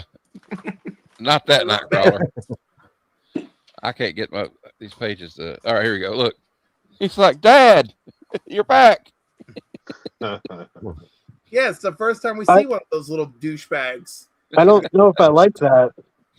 Let me tell you, it's been how many years since they first showed up, and I still don't know if I like them. Listen, none of their parents keep them. All their parents hate them. It's their tragic stories for all of the X-Men. Poor little guys. We don't even know what they are.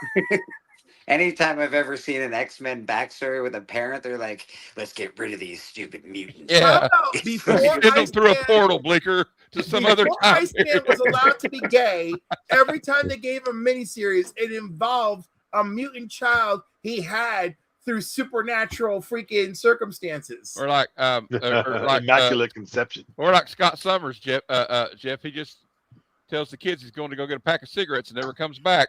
Hey, can I tell you how funny that's the move? That's the move. Can I tell you how funny it was? My dad. Come on. No, he doesn't like go to. What he does is he's just like, I'm going to send you to the future. I don't want to deal with you. Yeah, or like, hey, I'm married and I have a kid, but you know what? My ex-girlfriend just came back to life, so I'm gonna just dump you in Alaska and leave. Hey, the heart wants what the heart wants. Watching Bruce and John this morning share their hatred of Professor Xavier was a lot of fun. Yeah, that's another guy I have a bone to pick with.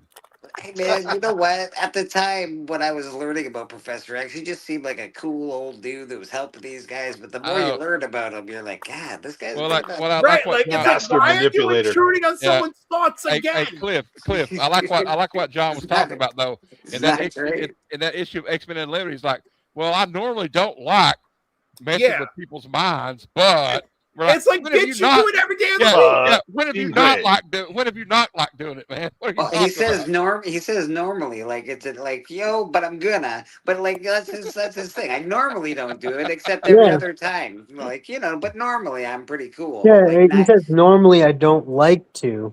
yeah. But it After Yeah, it 24 it's doesn't like mean he's hours it's a not his doing blame it. him, favorite though. It's pastime. like I can't hate blame him doing in the this, but case I'm of doing it Jean Grey. anyway. He's like, this bitch could kill everybody. I gotta fix her fucking head. You Yeah, know, he fucked her up. Yeah, he's done a lot of messing around, man. He's messing around with That, the that, that- future.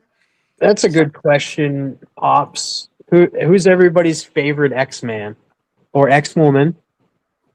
Ooh. That's Or easy. X person. oh, I have Their such X-person. There you I go.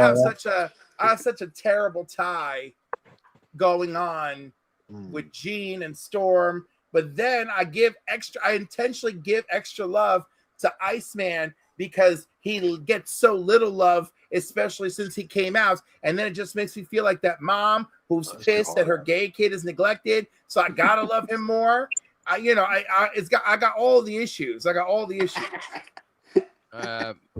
Well, mine's tied. Wolverito Enix. I like Wolverine, but I also like Rogue a lot too. But then Oh my again, god, I love Rogue. I love her. Rogue is one of the first people I bonded with in that book. also, Okay. I think it's because of I think it's just because of the cartoon in the '90s. I identified with her because she was the young person on the team as Jubilee.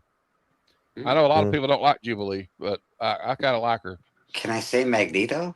Is that all right? Yeah, that's a good my answer. favorite. It's gonna be real. It's gonna be really weird around the dinner table, but you I can. feel like Magneto is probably the best X-Men out there. I'm just saying. Yeah, I have two favorites. One is a very popular opinion amongst a lot of X fans or even non-X fans. Yeah, And the other one, not so much. Nightcrawler. I love Wolverine, like as Matt said, Of but course. Psylocke is another one of my favorites. I was trying to avoid saying Wolverine. Psylocke is sturdy.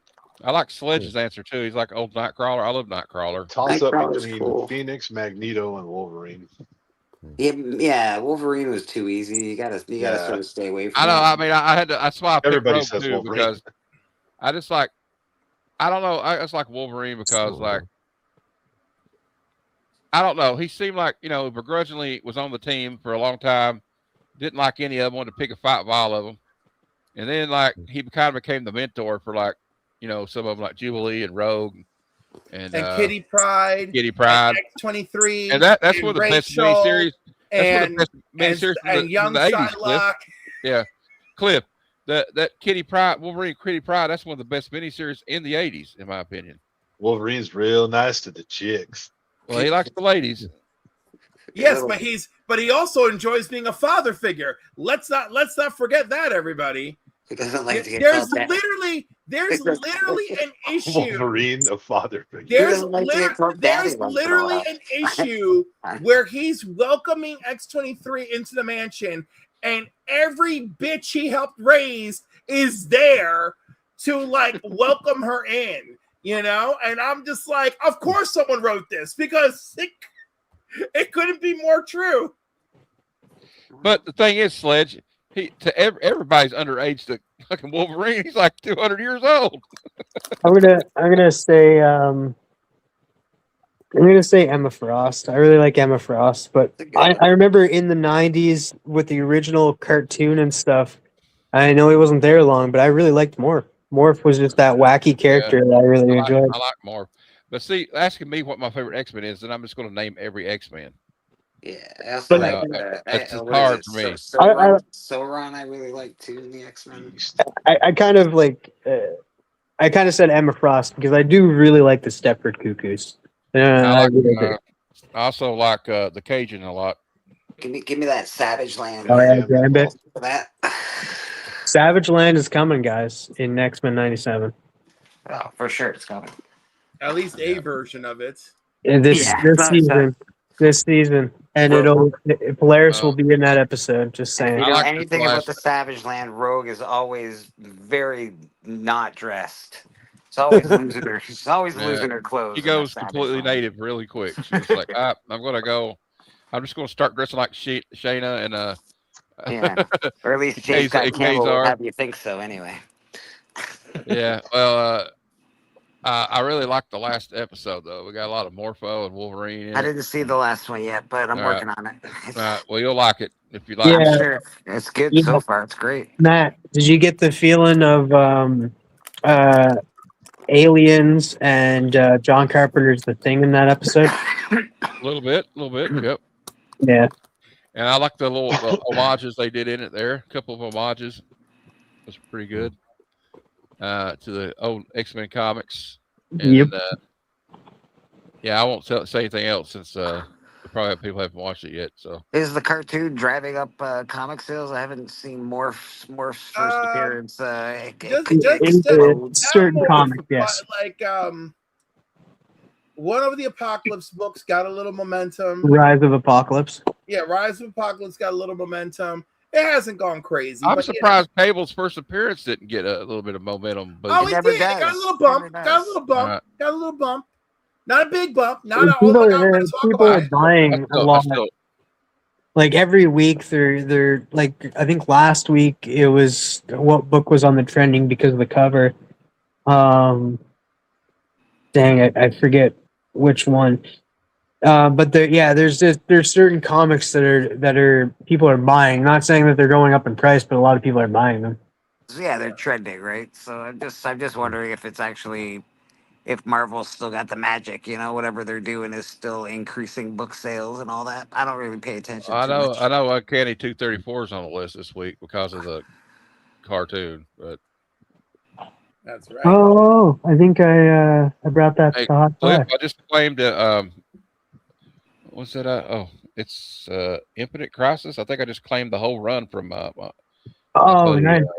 The whole That's- miniseries or just the whole shebang?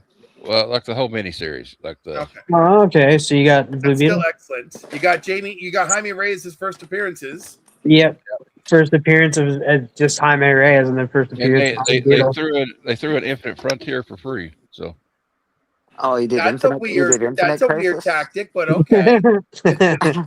well, They're not really related. It's free. Who cares? I don't Right, care. It's free, free. who cares? But I'm just Shit. saying. Yeah, they got some of the same characters. It'll be fine. Yo, Matt, have you ever and don't this has to anybody out there that doesn't know and stuff, and I really love this series and stuff. It has nothing to do with any of the Crisis events. It's not an event book, but Identity Crisis. I really enjoy that series. Have you read that, Matt? No, I don't think I've read it. I've heard about it. Yeah, you should definitely probably- should. Wait, TM, the way you said that, it has nothing to do with any of the event books, because it's its own event book. It's its own event. Well, I know, but like people tie it in with the crises and stuff, right? Like Well, because crisis it is a crisis, right? It's just Now wait a minute. I might have read the first one. Is that one where like there's been like a big like tragedy or something, and they're like, oh, with Ralph. It'll help Right? yeah, right? okay. Then we find out that not only was she murdered, but once upon a body Don't ruin swap, it. she was raped. And Oh, don't say that word. I only said it once. It's not like I'm sitting here going on a diatribe. You got that. That's how you mess with the algorithm. If you go on a diatribe, it comes to get you. And you want to know what's really funny? Wednesday, when I was on Trev's, he put on that I Am Rocky trailer, right? Oh And yeah, that's really great. my stream got cut. My stream got slapped. Oh, yeah. Everything. I got out all the red marks. Showed up yesterday morning, be like, bitch, we don't know who you think you are. I don't understand that at all, because like people like same thing happened with Biggie. He didn't even play any sound and stuff. But then I see people like, I'm not throwing shade at you, Trev, but see people like Trev playing like 3 trailers in one stream, and I'm just like, nothing. Yeah. They don't get shut down. They don't get slapped. I don't know He's not. what the difference He's not is. monetized. That's He's probably not why. monetized. He is monetized. Is he? Okay. All right. I'm 95% sure he's been monetized. Well, Cliff He's was got trying to 5 stream. billion. Yeah, you were trying to stream the show the other day, and they shut your shit down like in 5 minutes. Yeah, I was 5 watching minutes. on That your was it. It channel. was over. It was over. They freaking pulled up the Phantom Zone projector, hit the button, and then sent all which the is weird because usually playing clips and stuff, you get pinged for it for claims, but you never get shut down. So that's weird. Well, no, The I thing didn't get is- the shut thing down. is, They just too, pulled my my feed. It's immediately. stupid too because trailers are promotions, and that you showing a trailer is not copyright infringement. It's actually promotion. You can get away You're with like promoting their videos and stuff, when and I that was doing trailers you're not allowed. They can't technically take your video down for a trailer. when I Yes, was they doing can. when I was doing my bad cinema show, and it's a lot of movies that nobody gives a shit about. They're kind of cult movies. You can show all the trailers you want. Yeah, You because can look at trailers are fair like use. the YouTube minute I can't. did a reaction to like the Supergirl trailer or Superman trailer, bam, Yeah, because like, and take then it down. you just Yeah. have to dispute it in that, and they'll put it up right away because it's their AI that's taking it down. Because trailers for movie trailers are fair use, and that so their AI is taking it down. They're but not Right, because supposed to. anybody that I've recognizes the ever, music or the yeah, imagery, and that's anybody it. that I've ever seen do anybody worth their salt that does movie stuff on YouTube, they always are talking over top of it. They have different clips in between it. They only use a Yeah, couple but of that's seconds the only here, a thing. couple of It's the only seconds here. thing that you're allowed to play the full trailer for, because because new rock star or new rock stars, real rejects, Cinepals, all of these big channels that have 3 million and millions of subscribers, they do movie reactions and stuff, and they cut pieces out. But the only thing that they don't cut out in that for reactions is the trailers. But it's generally, but people who do that content won't get pinged because that is their content. They get pinged for movies sometimes and stuff. They're They having do. one of the channels is getting pinged for their obsession reaction and stuff. But yeah, but they're like the only thing that, like, whenever you watch a reaction for a trailer, like somebody like Real Rejects doing a trailer reaction and stuff, they play the entire trailer.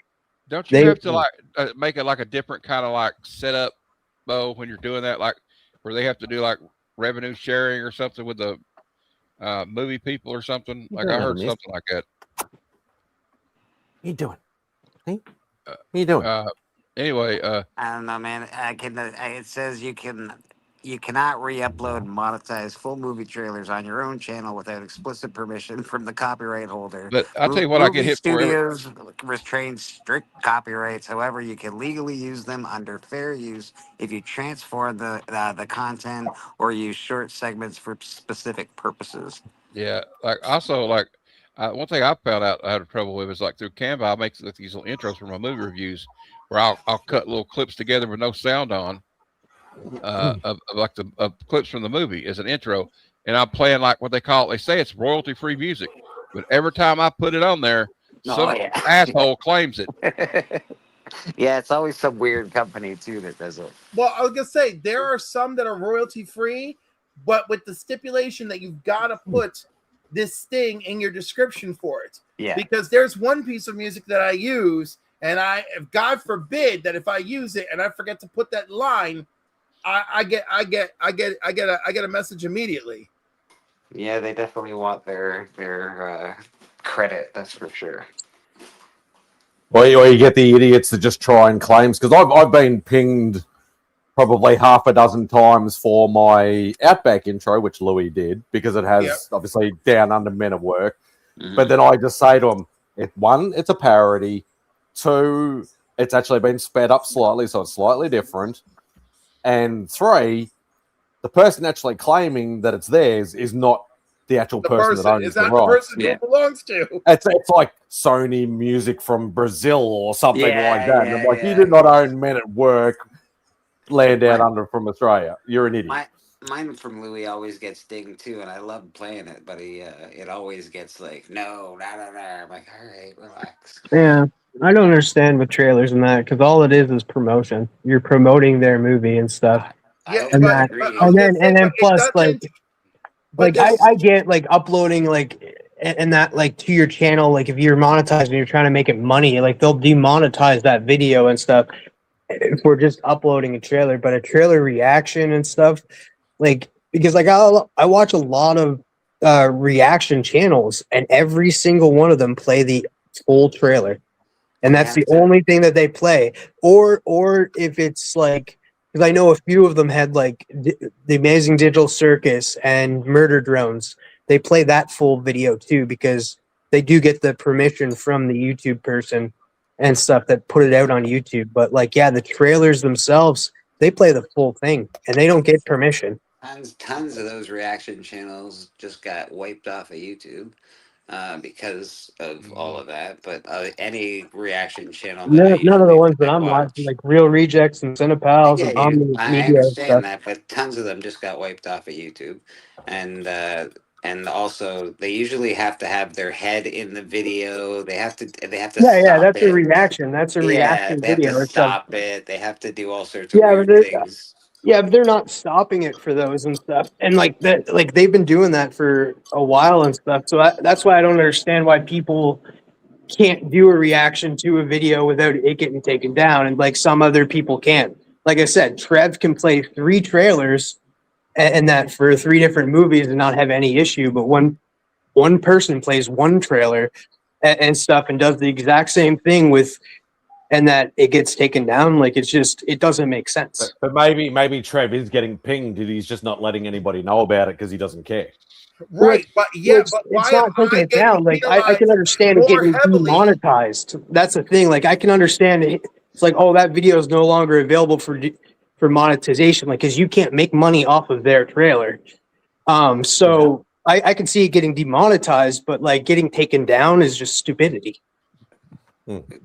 Yeah, that's your opinion, but regardless, it still happens. it's the what I guess it's the law as far as I can tell. Is Trev not monetized?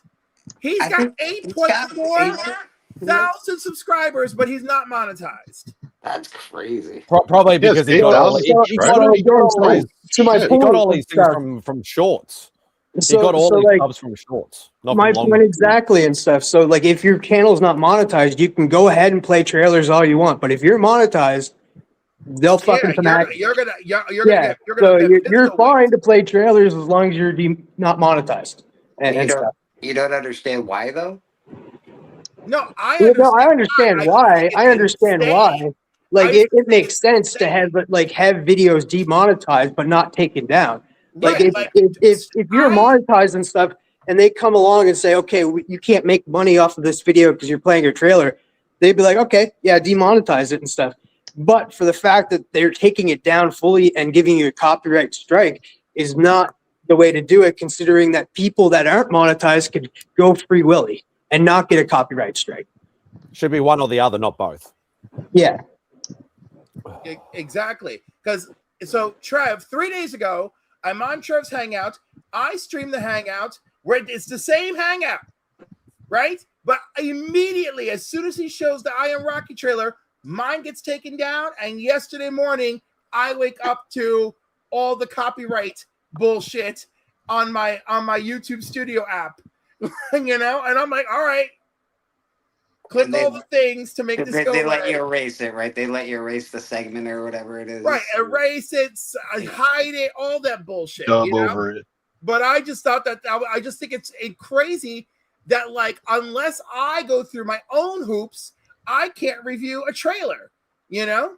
I understand that, but it's the same it's the mentality of if I use a very popular song as in my intro video that everybody loves and it gets me more followers than I deserve to have, it's the same thing as using somebody else's trailer. Right, but at the end of the day, they could just hit you with the demonetization. All them demonetizations for them, but you got all the new subscribers. You know, because the same thing. Like Trev is getting probably subscribers for showing the trailers, but he's allowed to show the trailers because he's not monetized. Yeah, I'm talking about making money though, not just subscribers. Right. No, and I'm not talking about the making money part. I'm just I know, and that's the thing. The thing. Like if somebody's monetized, instead of taking down their video and striking them, they should just demonetize it because you're not doing that to the people that aren't monetized and stuff. You're not striking them and stuff because they're not monetized. You should just demonetize the video instead of striking them and potentially getting their channel taken down. Because it's just silly to me in that, like, because I get the fact that it's like, yeah, you shouldn't make money off of their trailers and stuff, and that demonetize the video. Don't take it down. You also shouldn't be able to grow your channel on the back of Hollywood. Like if all I do is show constant trailers and talk, and but also let us look at the fact that there are people who clearly do. That are allowed to do it. I'm just being the voice of the other side. We're looking at you, TMZ. I'm sorry.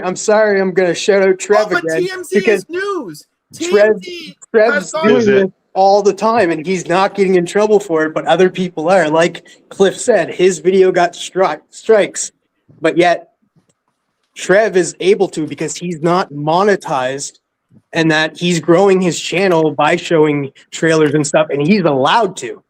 In YouTube standards, he's allowed to because he's not monetized. But people that are monetized aren't allowed to, and that they'll get their channel striked, which I think it should be. They'll get that video demonetized. That way they can't make money up.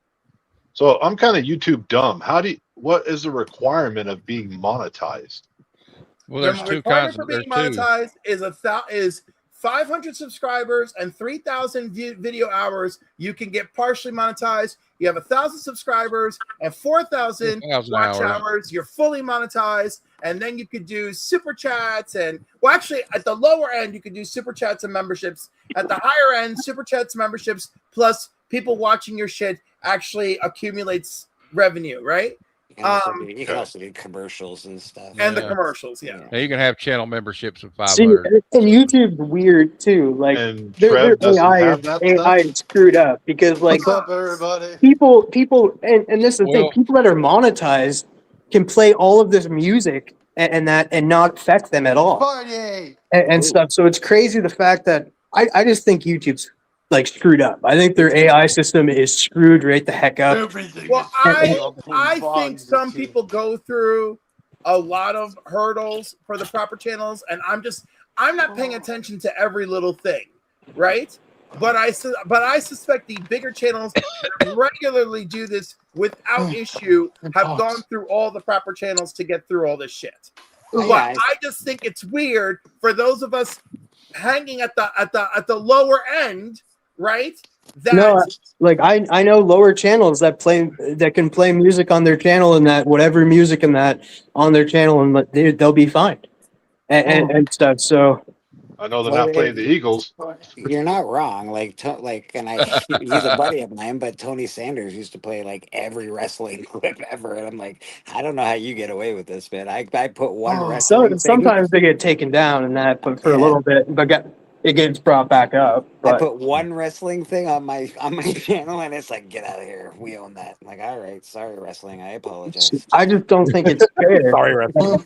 And that. Sorry. Anyhow, I don't want to harp on this because it's just one of a myriad of things of where fairness only exists. You know, I mean, like, but I do like to. We're just on YouTube bitching about YouTube.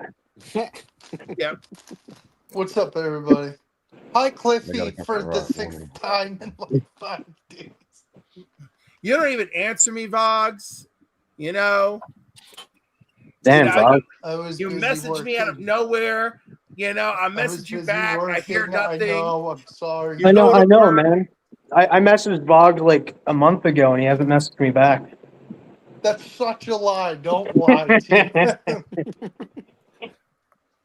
That's probably because you haven't accepted his friend request yet. Yeah. But I gotta tell you, that fill box was so good today because it was brutal. Whose box are you filling? Did you get good stuff, Cliffy?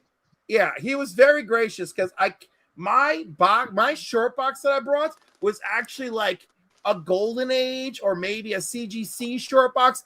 All I know is that it was a much bigger, I think it was a Golden Age short box. It was very wide. And I was like, oh, so I didn't try to be abusive. I just filled it from front to back, right? But it was definitely bigger than the one he provided me with, which was the new Avengers Armageddon. Are you gonna show what you got on a No, video? and I will make. I'm gonna make a series of videos. It's too much stuff. All right, I showed. This is what I won when he rung me up. I won this at the register. All right, when he sold me the. Is that a key? It is a little bit of a key. Would you mind reading what's on the right side of that label, please, Cliff? Yeah, Scott Summers and Madeline Pryor appearance, mastermind appearance.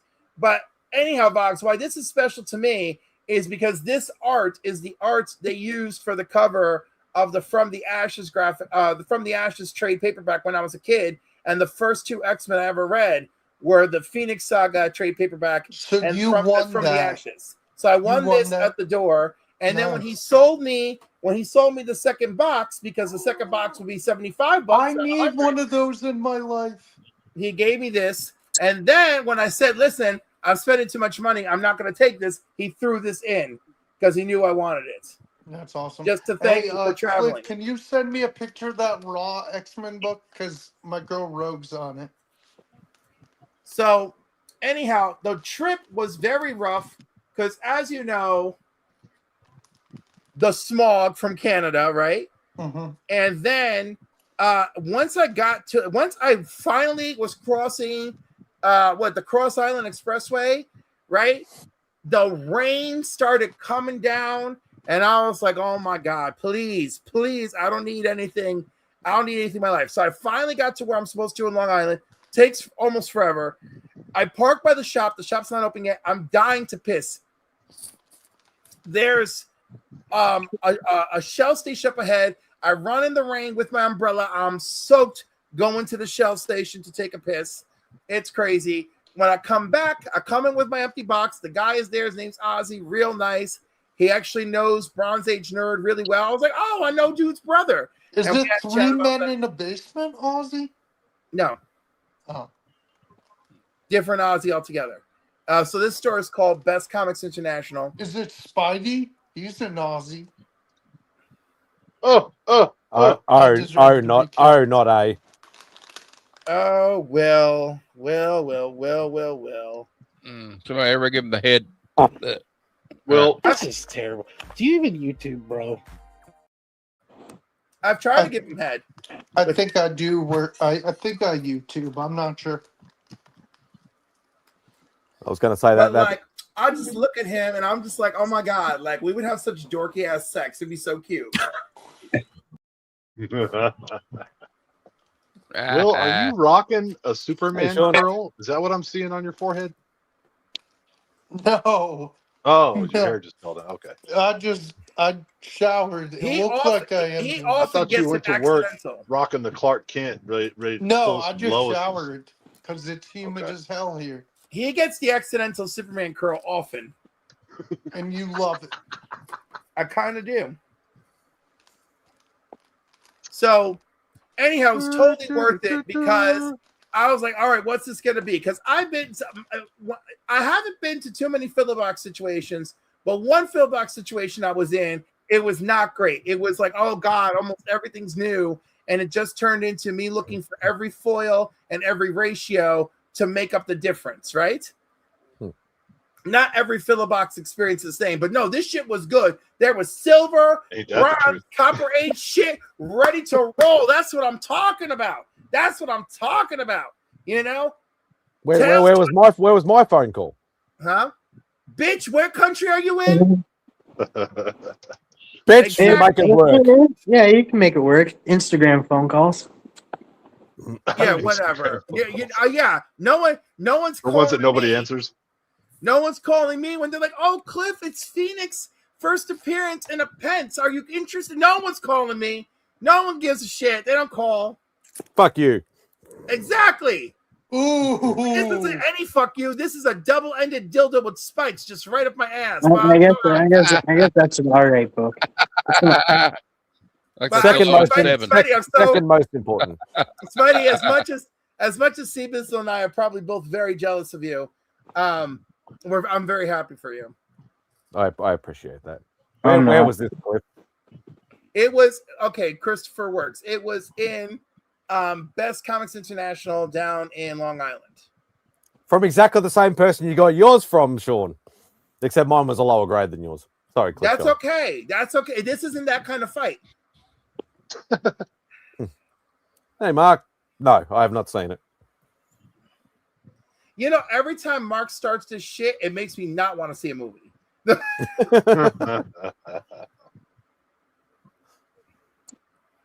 The entire Link Squad chat exploded into jubilation over this freaking movie. And I'm like, okay, let's all give it a rest now. You know. Just chill the fuck off. Everyone, let's calm down. Yeah, I won't be seeing it till streaming because I just don't get out that much to the movies. It's hard for me to. It's a whole fucking deal if I have to go to a movie. Yeah, I had to pick and choose this summer, and the next movie I'm going to go see is Spider-Man. Yep, brand new day. No, You got one. You got one. You bought 101, didn't you? No. I thought you did for some reason. I thought you had it, Cliff. No, X-Men 101 is Phoenix. No, I do not have it. However, I plan to get it at Terrificon. So that's my game. I don't have it either. It's really not that hard to get. But the thing is I had a couple of books appear on the auctions. Oh my God, Pops! I will give you that because I love Where Art Thou. I love it, and it really is a beautiful version of the Odyssey.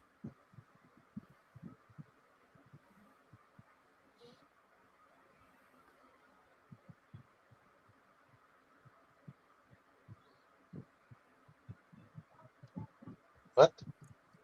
Cliff's Oh really yeah, that's thinking so about funny. it. But you didn't support Elliot Page in your review. I watched your review. You shit all over them. You shit on them, Mark. You said the rest of the movie was great, not them so much. Yeah, I'm hearing great things about the Odyssey and that. I think it's going to do very well and stuff. I'm hoping that the people who are all like, "Oh, the Peter Nyong'o, like, screw her, she's not pretty, she's not white," and stuff, can like all like look at it and be like, "Oh, well, I guess we're a little bit racist," and the movie did well. I'm excited because I'm a Christopher Nolan fan and I did like the book, so I'm ready. Well, I bet all the hand wringing I heard about Elliot Page is going to be Achilles, and turns no. Turns out no. I heard he's great too in that, like, and stuff. So, but also the thing about the Helen of Troy bullshit. How do they know what these fucking people look like? They see in all the other movies, they're all white people that speak with an English accent. That's how they used to do. Well, and the thing is, everybody's mad about that, but it's just like, okay, well, you're not mad about nobody in the cast being Greek, like freaking, yeah, like Matt Damon's Irish. I'm going to watch it. I'm going to watch it. I mean, I like the Odyssey. I like stuff like that, and I like Christopher Nolan.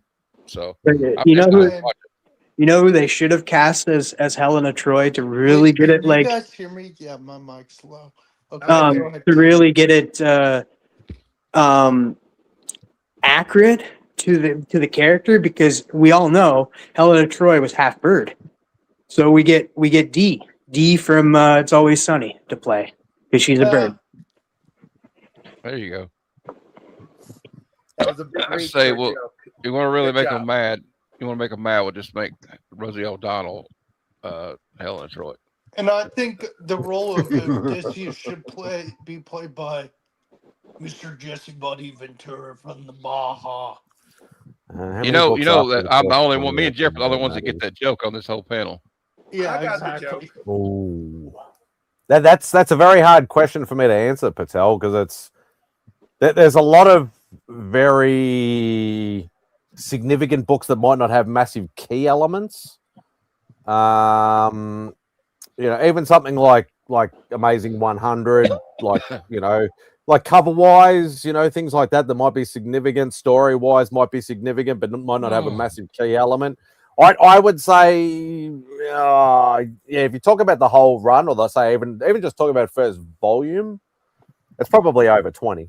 I'm going to say 12.5. Shut up, Fogsy. You don't know what you're talking about. I don't. And I'll but admit that's it. but that's okay. Cliff, I don't know whether you saw the comment. It said if you struggle to get a 101, Uncle Griff said he's got a couple of copies left, so he might be able to help you out with one. I appreciate that. I'll be in touch if August falls apart. I'm hoping to get I don't remember.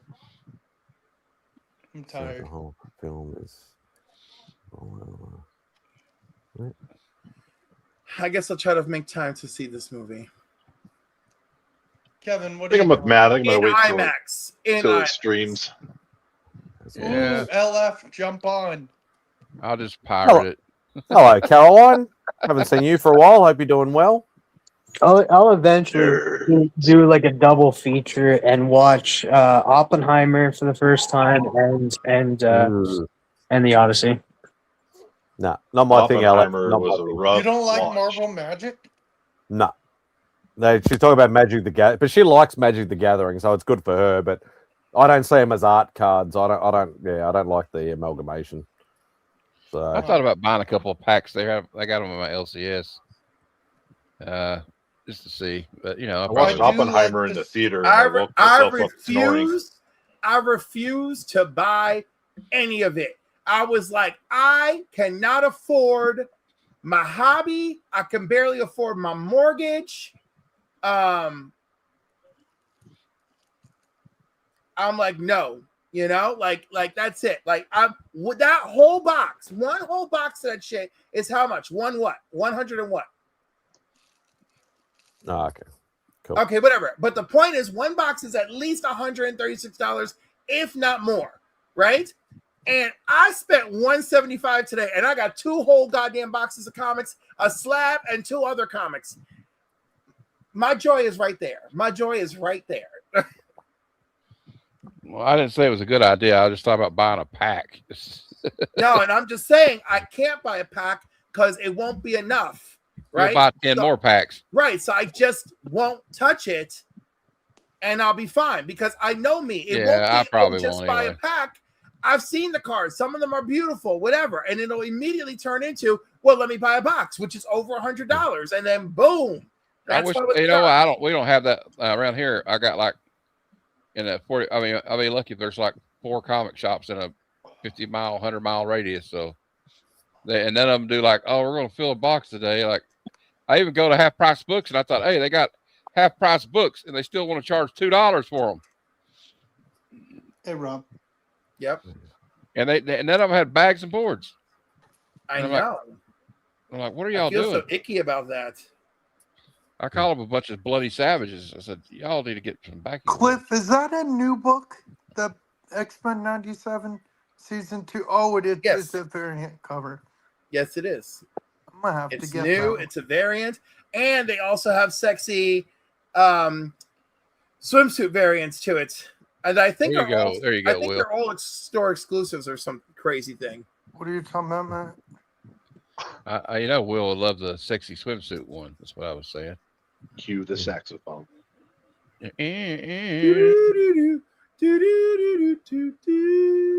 again, so would I probably. So It's always a nice surprise, Caroline. Always a nice surprise when you forget you ordered something. I'm like, oh, what the fuck's this? Oh, Let me tell that's you, right. I try to track my packages like nobody's business me too. because I hate to forget, and also some people like to fuck around. So I ordered a bunch of bags, right? I ordered like 100 bags for $54 so that I could do my Walmart runs, and it would be like it's like, oh, this is my gift to you, blah blah blah, and I put all your shit in it and made it organized and made your life and mine easier because I spent 54 cents on a bag, right? That shit got lost, and now I got a $54 credit because it never showed up. There's a book that I ordered. It's the first appearance of Starbreaker in Justice League of America. I don't know where the fuck the owner of that book is, but he hasn't sold nothing in 2 months. No contact. I had to go through eBay over and over and over and over again. Finally got my money back, which came back just in time because there was a Golden Age book, hot and alive, on auction that I won, and so that money went right into that bad boy. Cliff, I just followed Best Comics NY on Instagram, and they tagged you on their post. Yes, they did. You're famous. I'm so proud of you. I'm always moderately famous. I've been working at it for a million years. Especially when you did the spinning. The ones I had last night, they were like I always say, it's like a sour dick slap to your mouth. A sour dick slap. You know, people say that like they know what a sour dick slap is. Wait, Cliff, is the clip of you spinning? I think that's on your Instagram, if I had to guess. Yes, mine. It's on the Instagram. Yes, technically, it should be on your Instagram too. Well, you should have shared it. I did. If you go into the stuff you're tagged in, it's in the stuff you're tagged in. Oh. Even Bitch. YouTube will. Do I even Instagram? Do you even Instagram? Exactly. Do you even? Hey, Zars, dude, we need to talk.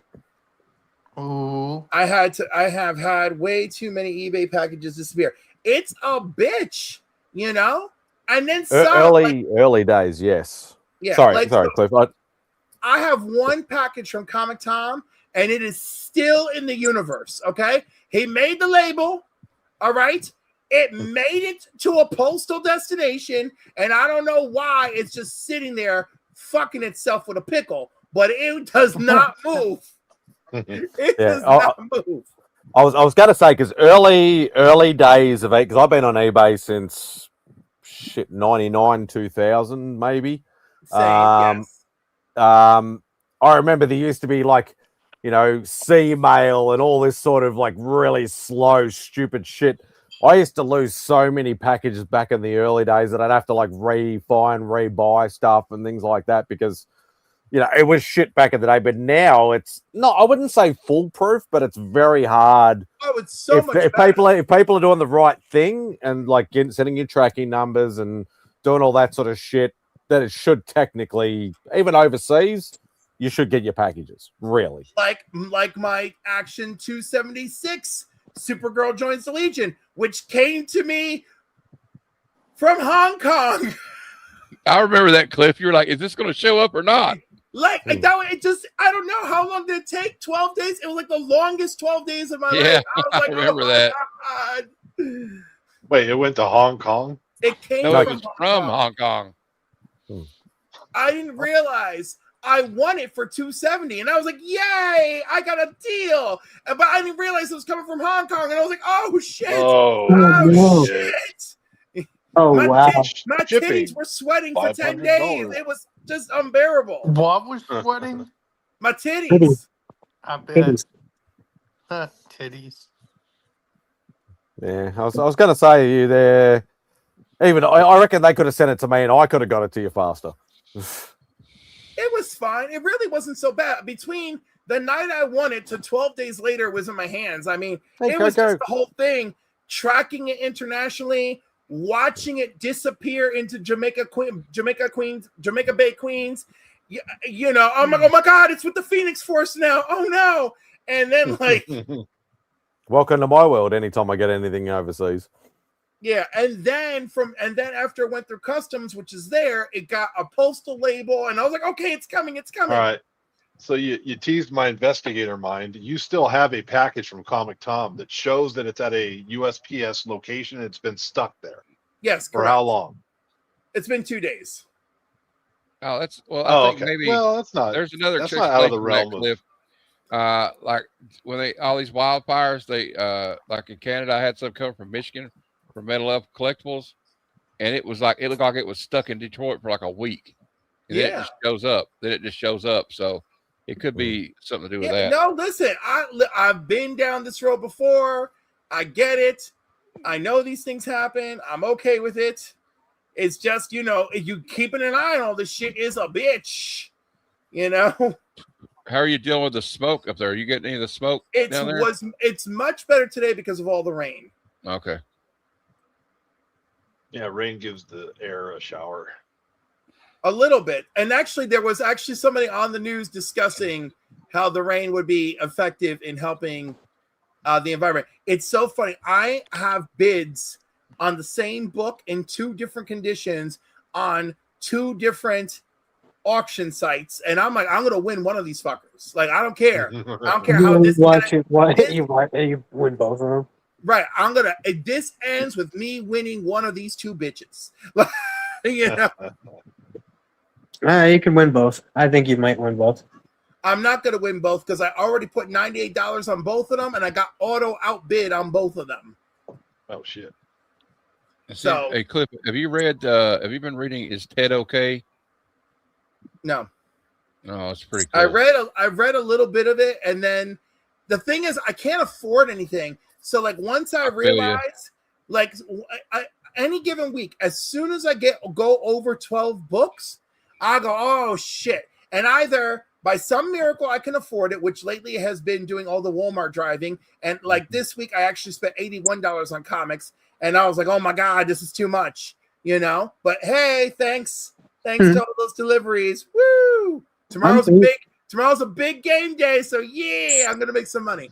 I'm considering buying another big book, but and I'll just tell you guys because I'm not sure if I'll buy it or not, but I probably will. But Mr. Miracle 4, it's available, and that's the last big book I need in that run because I got Mr. Miracle 1, 2, and 6, and if I get 4, then I'll have it all.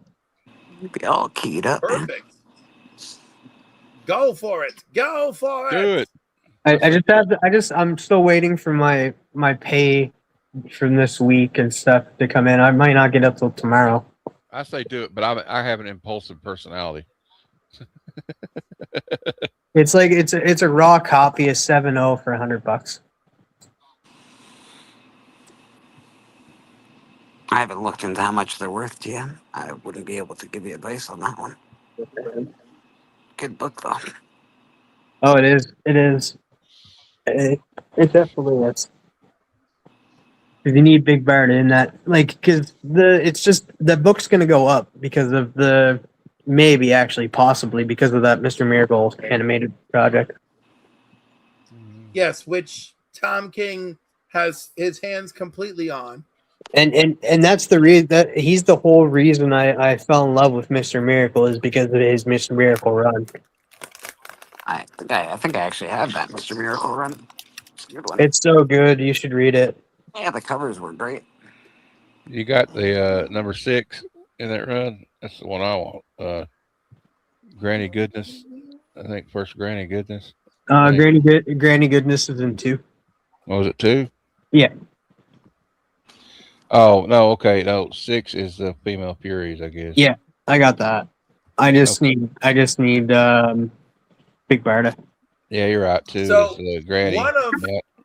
One of the first appearances on its way to me is the first appearance of Lady Shiva. Does anybody remember what her first appearance is? I should know this actually. Is it a DC book? Is it a what book? It's a DC book. It's a DC book, of course. Yeah. That I won't fucking know. It's Action Comics 210. I've got no fucking idea. That'd be so funny if you got it right. It's not. Richard Dragon's Kung Fu Fighter number 5. Did you look that up? Yeah, yes. I sure did. That's right. That's what I got my phone for. It is. So yeah, Richard Dragon Kung Fu Fighter gives us first Bronze Tiger in his civilian identity, then as Bronze Tiger. I like Bronze Tiger. Yeah. First Lady Shiva. I mean, there's so much crazy shit going on there. Michael J. White played Bronze Tiger in the Arrow series. Yeah, he did. And he did a great job. I've met him. He's super nice. You know who we need more of too? And I'm so glad that Stargirl brought him in because Young Justice made me actually like the character. But then they elevated it a lot in Stargirl, but Sportsmaster. I think we need more Sportsmaster. Well, Young Justice did a nice job with him too. That's what I mean. That made me like the character was Young Justice and stuff. That's how I got introduced to the character. And then he was elevated. Just that scene, that one scene between him and Rex in the parking lot in Stargirl. That was such a great scene. It really is. That fight scene was so good. And even Yeah, the I fight, really the enjoyed fight in the Stargirl. garage was cool. I really Stargirl was enjoyed good. Stargirl. What a shame. Yeah, it was good. Yeah, I do need to buy those books off Pops and stuff. The only thing is like, yeah, yeah. Just do it. We're all Someone there. needs to use We're it. all there, TM. We're all there. We're all lost in the damn rhythm of shit. I was so scared doing deliveries the other day. So the other day, I'm doing this delivery. I cut my finger, right, on cardboard, right? So it's not a paper cut, it's a cardboard cut. Which is way worse, yep. Right. I'm clutching my fist so the blood doesn't go everywhere, right? I leave the stuff. I go to my last drop off because this is one of those things where you do a pickup in the parking lot of Walmart. You go to a station number, right? They come to you with a cart. You load up the cart with the 3 deliveries, right? Yeah.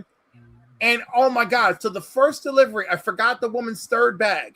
On the second delivery, I realized it, run back to the first delivery, and then from the first delivery, run to the 3rd delivery with moments to spare. And when I turn onto the street of the 3rd delivery, the air conditioning in my car cuts off, and my car shakes a little bit, and my car goes into low power mode, and the panic came over me. So I shut the car off, and I go and put in the phone that I'm there, and I start running everything to the door, talk to the lady's husband, blah, blah, blah, blah, blah. Get back to the car. The car turns on. I go home, windows down, no air conditioning. It was working, but I didn't want to tempt fate. So anyhow, so then I went to work the following day, and we're right next to what do you call it? An AutoZone. So I got mixed coolant. I got some synthetic, my full synthetic oil. I topped off every freaking fluid in my under my damn hood because I'm like not too scared for this. Anyhow, I had a lovely drive today. And I was scared as fuck, but I had a lovely drive in and out of Long Island. And it's so crazy because Long Island, in the rain particularly, felt so unpleasant because Long Island, especially because I'm still in like where you just cross into it, it is such a bizarre hodgepodge of the suburbia that I live in and New York City, right? Because like I have things here and everything's spread out, and we have strip malls and we have a mall, and you got to drive to get around here. There, you clearly could walk to get around, but everything is chunked up, and it reminded me the way one of my friends described Texas, right? Where you could be driving from one end of Houston to the other, and you could be driving for 4 hours, and you're still on the same road in Texas. Obviously, Long Island isn't that big, but there's so many lights in Long Island that it was 5 miles to the comic book store, and it took 15 minutes because there's so many lights. Anyhow, just my little rampage, and obviously running down to the Shell station to take a piss, running back to buy comics, running over to the pizzeria, like very, very easygoing foot traffic situation, but I don't want to live in it. New York, yeah, absolutely. It is. It's just so weird, And then there's all this stuff going on this weekend because of the whatever is happening with FIFA tomorrow. So when I was leaving, even the phone was telling me, bitch, you better be careful where you go. It's like I was like, there's 3 bridges knocked out because of the rain. I'm like, oh, so I took the longer way home with the $10 freaking toll that's involved, but I didn't even give a shit, because I was like, nope, get me out of here. I'm whenever like, I had my fun. Whenever FIFA comes to a big city, the homeless people that live there are like, shit, we're gonna get swept up out of here. Oh yeah, but at least they actually get a warm roof. Oh, do they put them up? They usually just find a nice place to corral them for lack of they usually just push them. They usually just displace them. No, they displaced them, but we displaced them to typically, not always, we displaced them to another place where they won't die. Well, we had the God, like the other day, my friend lives in Lexington, Kentucky, and like for some reason, the vice president was up there, and they stopped traffic for like they fucked traffic up for hours. And he's like, "Screw you, JD Vance! Now I can't get to work."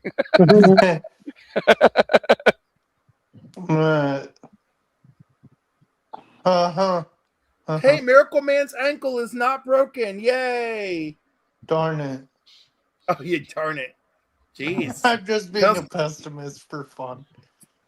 It's really fun. He just like I just like seeing bad things happen to people. Will's like, you know what was messed up yesterday or today? Because I downloaded a bunch of YouTube videos to watch while driving.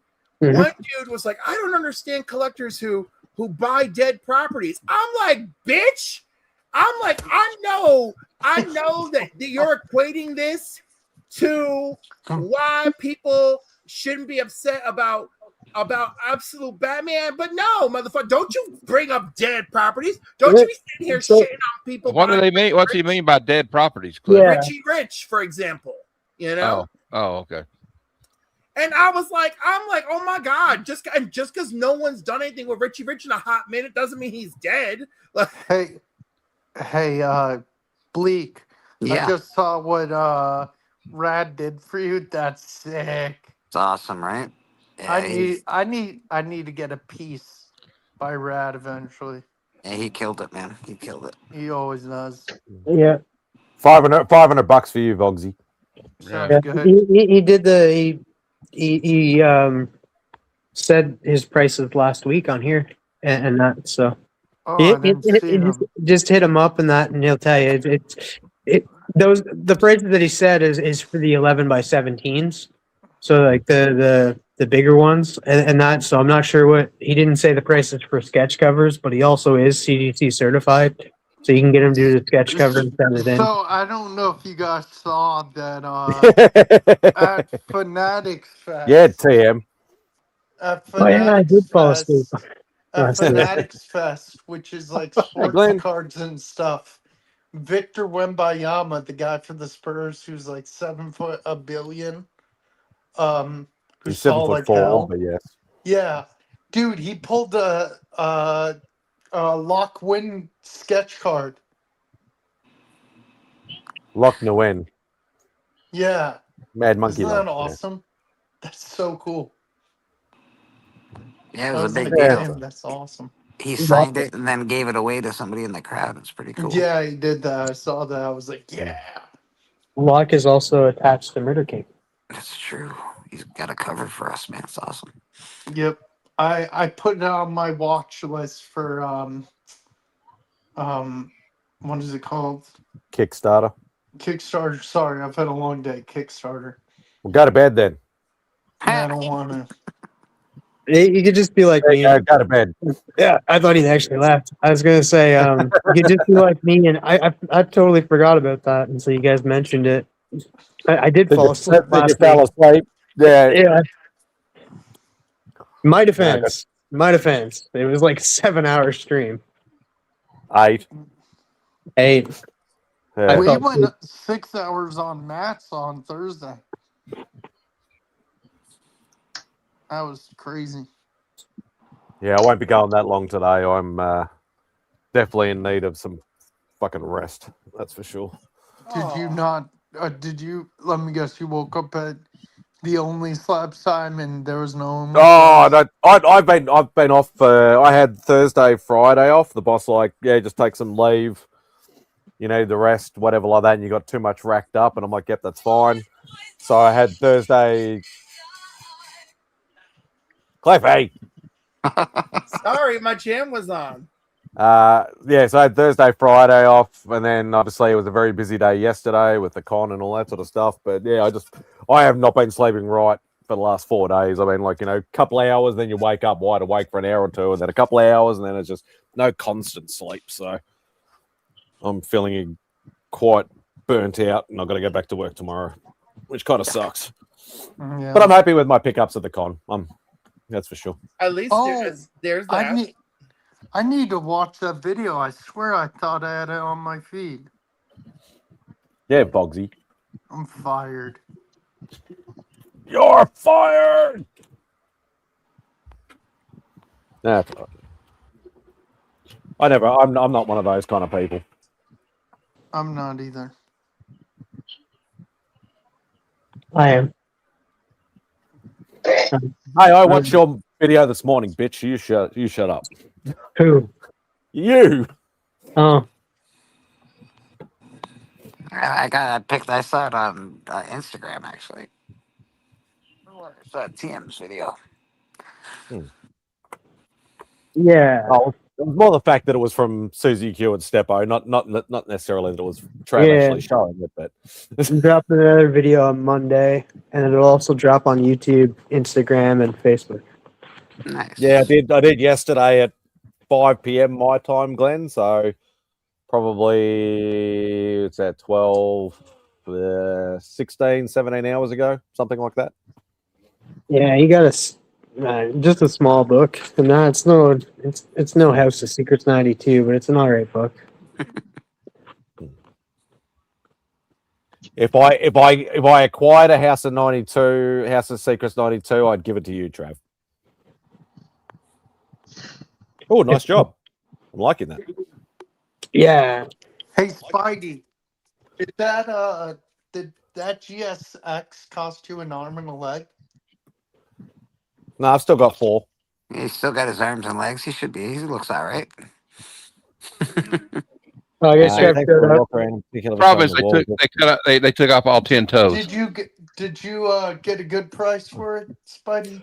I was extremely shocked at the price he had it for and the price I got it for. I was extremely shocked. That is for sure. Congrats. Hey, what's going on, Trev? There you go. My channel is somebody's messaged him. They're talking about you. Yeah, definitely.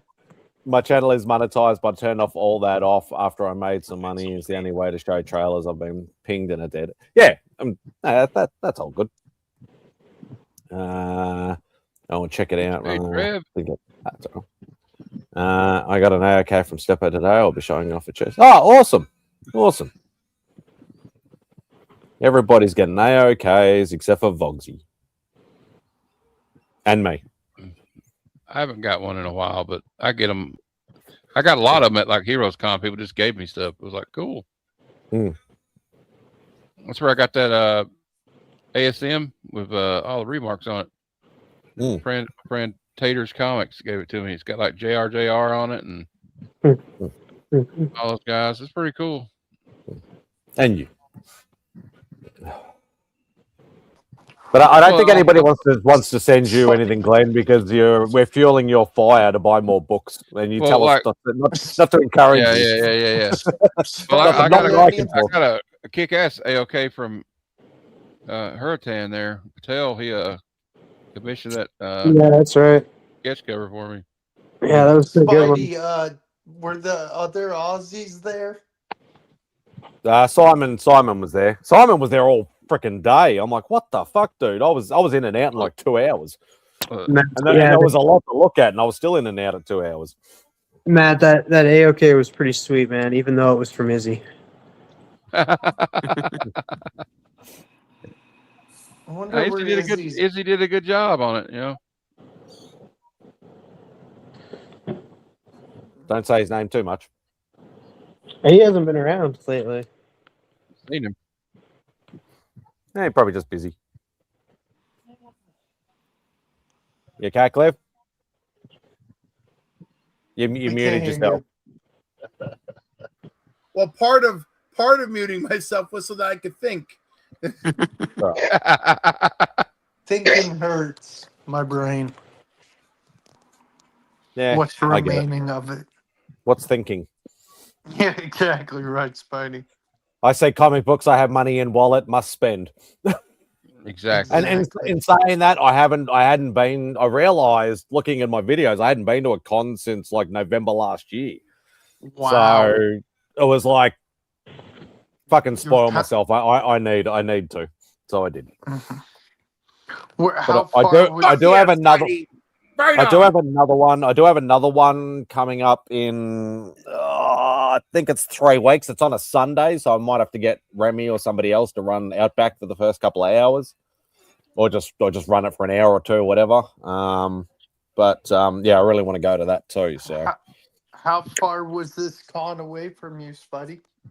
about 8-minute drive. That's so Brutal. nuts. Oh, I took it all out of me. I just didn't want to go in after. If Remy's going to be hosting in that, I'm definitely going to show up because of what he said in the chat earlier today, and I'm going to make What sure. did he say? I'm gonna hold him to what he said, and if he doesn't, I'm gonna bother him until he does. What did he say? He said he was gonna watch Bleach. Who was the guy? I'm looking back at the chat earlier. Who was this Aldi one? Aldi KKKKKKKKKK. Yeah, who the Or heck what? Some random. I think that person also showed up last week alongside all of those other people. Oh, a update on that too. I got all those super chats. Oh, that's good. I was a bit worried about that it was going to be like it's not going to happen. Good. It's like, hey, we're going to troll you, but give you money. Yeah, I'm like, okay.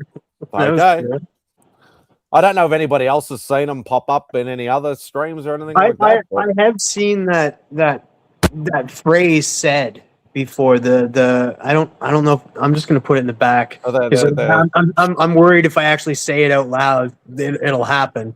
So, but I might get more super chats. That word there. That word is the word that a few of them were dropping, and then that everybody started showing up. Yeah, it was something initiative or something incorporated or something group or something or other. And like I've seen it before in other chats and stuff. So I think the last time I saw it was actually in Matt's chat, and Matt actually let them on. What's up? It didn't turn out well. That's from earlier. That's what said. What's it called? That's when we were talking about Blake. And I showed up. He's like, sounds interesting. I was like, come on, man. Because I was explaining, me and MadSpidey at the beginning of the show went into full depth on Bleach because we were talking about who's our favorite captains and like besides Zaraki, because Zaraki is just one of the best. Kenpachi, he's the best. Even now in the new series and stuff, Thousand Year Blood War, he's actually like mastered his Bankai. And he's the only captain in ever to become a captain of the 13 Courts squad. There you go. Trev's another Zaraki fan. So yeah. But Trev, dude, that's why I said like you have like besides Zaraki, because like I knew we had to go there because freaking Kenpachi is just OP and stuff. And mine, like MadSpidey had to go in depth and stuff. It took him like an hour to figure out his. But like for me, it's Captain Hitsugaya is my favorite captain alongside.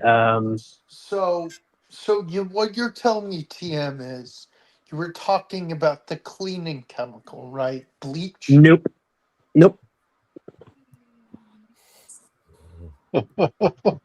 Yeah, but you're weak. Yeah, I covered that like. He was saying get to an hour to get to the thing, but I covered that there was different iterations of who was captain. Because your Uichi is like because she's not a current captain for sure. It's just like Aizen. Aizen, you wouldn't be able to add Aizen either, even though he was a captain who defected. Yeah. So Spidey, where's this con in 3 weeks? It's down at the showground, so it's on the other side of town. So to take us about, depending on the traffic, anywhere between 40 minutes to an hour to get there. So yeah, it's still not too Does bad. Bex go with you every con or not every con? She's at a con today that I'm not at, but she's doing the helping thing that she quite often does. Did she ever text you like, hey, they have this book. Are you interested? No, because she generally knows when I have no money. Like, yeah, I took literally a big chunk of cash with me yesterday. I'm like, screw it. This is what I've got left. I get paid on Wednesday, but I'm like, I've paid all my bills. I'm all sweet until then. I'm just like, let's just fucking go big or go home. And that's what I did. And you did. And I did. Anyone get bad smoke south of the border? What did you? New Yorkers were saying they were getting bad smoke or something, I think. I'm in Cliffy was Kentucky. I saying. haven't seen anything yet. Yeah, I'm. Yeah, you guys are PM, too what did far you out. just message me? My Oh, gay? yeah. Can you check out that picture? Is it big to you? Is that big size? That size good? What are you Average? talking about? I know. I'm just screwing That with you. sounded weird. I'm so confused. Why are you tagging me, Cliff, and stuff when you know I'll be asleep or at work? I don't give them. I need to tag somebody. Share it, you sons of bitches. Yeah, I just got tagged Support too. your fucking comic book community, motherfucker. I got tagged too, and then I just sent, I sent Cliff a picture. Did you Fine. get the memo? I'll Did you just get wait. the memo? Bitch. What memo? Bitch, did you get the memo? No, I didn't. I don't know what fire ant crawled up my ass and spit venom this weekend, but let me tell y'all, I've been on fire for 2 days. Bag and support your goddamn comics and support your fellow comics. Oh, somebody mentioned that somebody rubbed you in the chat earlier saying, please somebody show. I think it was Rob Worst. He said somebody show an unbagged and boarded comic. No, unboarded. So last night, Vincent, I was there. By the he way, showed comics from like the 80s, no board. And I'm like, I understand that those things happen, but how did you allow it to continue from the 80s to now? Cliff. I was there with Cliff. It was crazy. That's interesting. I was crazy. I was foaming at the mouth. Yeah, Cliff was cussing up a storm, and it was hilarious because I died laughing. I was like, Cliff is so right. We obviously didn't because you're still here. What happened to LF? She just fucking disappeared. Yep. She had like internet issues, You have to take me to dinner first. power issues, whatever. And by the time everything came back, she was just too tired to give a shit. So, and I told her, I said, how could you leave? I was like, and not be here to corral Vox. And Well, I'm kidding, Vox. I'm kidding. Trev, I'm definitely going to say Kenpachi because Kenpachi is like pretty much invincible. Vitramites was that's the invincible universe, The isn't invincible, yeah. Kenpachi is just way too strong for them. Like he would have fun. He would be laughing the entire time. Except he's wrong in that Afra is the best doctor. Okay. Okay. All right. He had the nerve to shit on my Starfleet doctors. All right. My Starfleet doctors will play fuck around and find out what Afra. Okay. They'll play that game.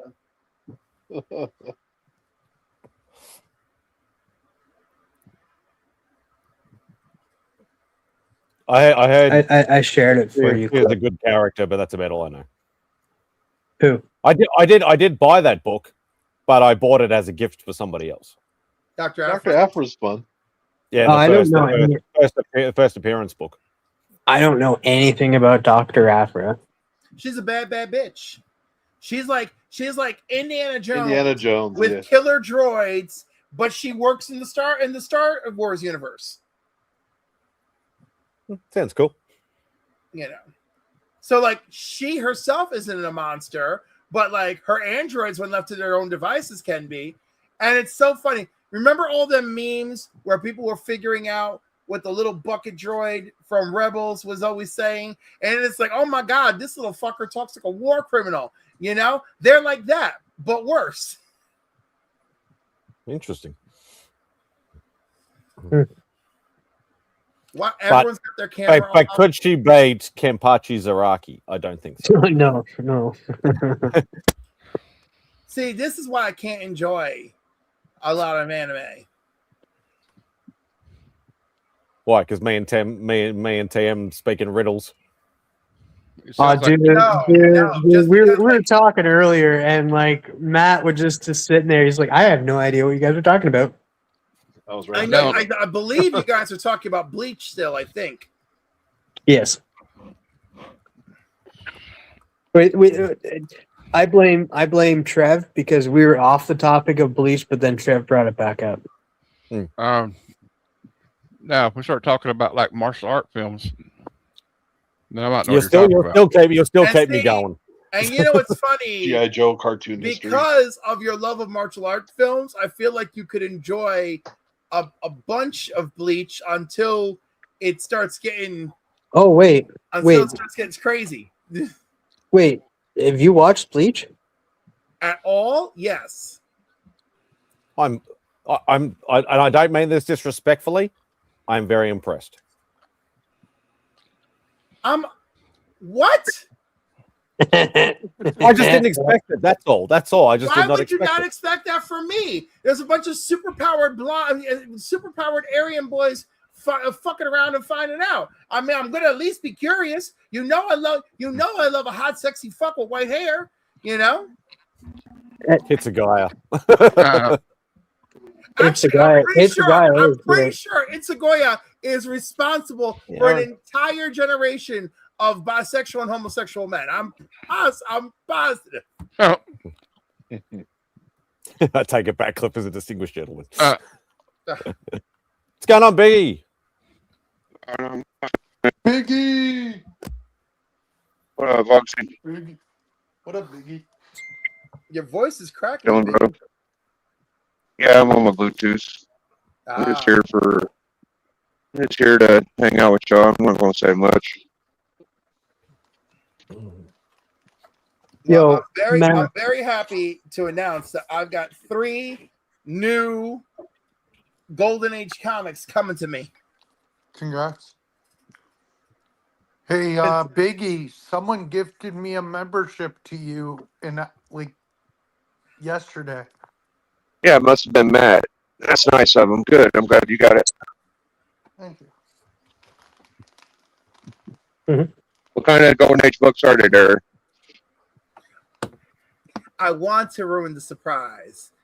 I want to tell you because You could just say Action Comics or Detective Comics or something. No, because whatever I say is a dead giveaway, and I want to have them, and I want to make a video about it, and I want to be like real special about it. But as you know, up until now, I think I only have 2 Golden Age books. That one, Joe Palooka, that's an 8.0 restored, and that 1.8 first, actually Comics 149 first cover appearance of Jimmy Olsen. I'm pretty sure those are the only 2 slabbed Golden Age comics I have. Cliff, did what's his name, Lyle, hit you up about First Legion or whatever? He sent me the link, yeah. Cool. He offered to give me a first Batgirl, but I was like, dude, you don't have to. I'll find it. Eventually, I'll get it. Why you would turn? Why would you lick that gift horse in the mouth? Right, Will? don't lick that gift horse in the mouth. What the fuck? Yeah, but I want to get it myself to feel accomplished. Oh my god, no. I mean, like, I want to be like, oh, Vox, that's so noble, but fuck that shit. Time is of the essence. None of us are going to get any younger. Yes. Death waits for everybody. Don't say That's no, Vox. You know, just get that Batgirl. Okay. Take free shit. Exactly. If somebody came to me and goes, I've got a spare Amazing Spider-Man 3, I'll give it to you. It's all complete. I'll be like, fuck yeah. I don't want to pay for that shit. It's fucking expensive. Sorry, Cliff, when are you supposed to get these Golden Age books? Very soon. Very soon. Sorry, Biggie, what were you saying? Possibly don't worry about it. sooner than the freaking, what do you call it? Possibly sooner than the second box from Comic Tom. My first box for Comic Tom is sitting upstairs. The second box is the one out in the universe. Why haven't you opened it from Comic Tom? because I kind of want to open them together, but now I may just do it separately. But I gotta tell you, Comic Tom, he really is a good salesman. He is. Because like I was just chilling. And I'm like, well, maybe I want that Supergirl. And he's like, $15. He's like, I don't even sell $15 on the website. And I'm like, son of a bitch, I'm in. You know who works for Comic Tom, right? Agu. Agu, yeah. Yeah, we know that. I do. Most people know that. You know who doesn't work? I know who doesn't work for him. Me. Everybody here. Yeah, everybody here. Yo, Matt, you were saying you like martial arts stuff and that. Have you watched the Interior Chinatown on Hulu? I really enjoyed that show. Yeah, and then Rad was saying Agent Kim on Netflix. He sent me a trailer to that. It looks pretty sick. I just watched Showdown in Little Tokyo a minute ago of Brandon Lee and Dolph Lundgren. Yeah, it's awesome. Of course, I like the like the B action movies. I know they're like, it's not like the Odyssey or something, but like I love all that stuff. I just like nice. big explosions and big guns that never run out of ammo. Mm-hmm. Rumble in the Bronx. Yeah, I started watching that, Trevor. I got to go back to it. I think I watched like the first season or the first 3/4 of the season. It's not bad actually. That's not like the movie, because no. This is like a period style movie. Like it's done in like the 1920s or something like that, where like a lot of the like the immigrants from over in like Hong Kong and stuff like that were making their way over for I think gold rush or something to America and things like that, and then obviously they're it's sort of like trying to survive when they're sort of classified as like lower citizens and things that. That's the show that's based off a book, isn't it? Possibly, I'm not sure 100% on that. It was based off something. Jim Carter, nice. I thought it was called something different though. Why Chain King? I do not wish to fight. But it was. I need to go back to that actually. Like me, I get my attention span is not as good as what it used to be. I sort of start something and something new comes out, and you're like, it's like a magpie going after shiny things. You start something else. I hang around with you too much, man, because remember how I was just like, yeah, you got to get out of that fold of like watching the same old something again and again and stuff, and then watch something new and stuff. There's too much to watch. I'm rewatching one of the longest animes right now and stuff. Rewatching it and stuff like I think the thing is now it's too much to watch. Like I was talking with some friends last night, and it's like, here's what I do for 15 minutes on Netflix. Well, that looks good. Oh no, that looks good. So I spend like 30 minutes trying to find something that I never watched. Then I'll just I do that too. I give up. I'm like, screw it. I've seen this before. I enjoy this. I'll watch this.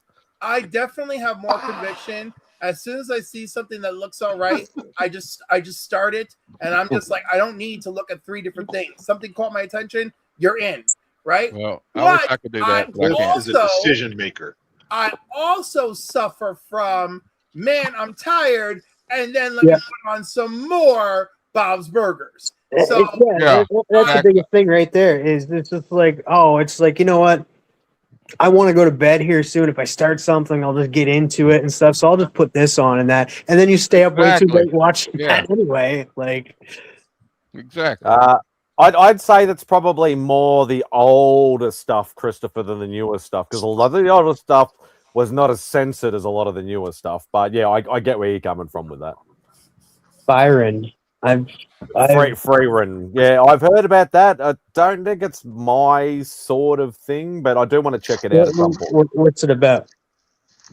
I don't know 100% of the premise. Like Aaron would probably be better off if he's watched it and seen it. But I sort of saw the trailer. It was them. That and Solo Leveling came out at the same time, and they were They both won a lot of awards and were very highly rated. So, Did I send you a trailer to that? I did send a few trailers and stuff, and like I recognize the name, but it's got a longer name. It's like Freeran something or other. But yeah, that's what it's mainly known by. One of my favorite hobbies. I was gonna say I'm confusing it with Free with the mostly naked water boys. Elves and magic. Okay. One of my favorite hobbies in the last week has been watching Corey Feldman completely embarrass himself. Oh man, no, humiliate himself. Like that guy, like he has the utmost confidence in the world, but like he's not a good singer. He's not. I don't think he's a very good person either. From when he started, I think it's delving more into like his Corey's Angels and stuff. A little bit. He basically told all these ladies they can stay in his house. He'll help their career, but no men are allowed in the house. You know, he's the only man allowed in the house. How convenient. Yeah, okay, but let me be. Well, did they complain about this? Like he was abusive? They use him for exposure. Oh, please, come on. I mean, use them for exposure, and then they try foul later on. I just want to tell you, I could believe that, and easily on the surface. But I also want everyone to remember this man has suffered some massive trauma. But the way he cashed in on his friend Corey Haim, I disagree with you. Screw him. As soon as his buddy Corey Haim was dead, he buried him as deep as he could. Fuck Corey Feldman. Did he bury him as deep as he could? He went out and said he sexually assaulted him after he died. Yeah, I mean, I never heard you. What are you talking about? He started telling the stories of how they were sexually assaulted. No. He did say that though. He did say that Corey Haim essayed him too. Yeah. Oh God, damn. Yeah, he went on a tear. And you know who it was? Actually, he tried to blame Charlie Sheen, but Corey Haim's mother pointed out who it was that actually did the thing to Corey Haim. It was the curly-headed guy, Jeff. You know the guy from Friday 13th Part 5 that says, "You want the candy bar?" It was that creep. Yeah. Corey Feldman knows what he's doing. He knows how to stay "quote unquote" relevant, even if it's in a negative. I felt bad for that guy in the movie. You're talking about the guy that you're talking about the guy that gets an axe to the head because he's offered him the chocolate bar. And he's like, "You could have been nicer about it." Yeah. Vic. Okay. Yeah. That I know. No. Yeah. Also, something the fact that he is a habitual liar too.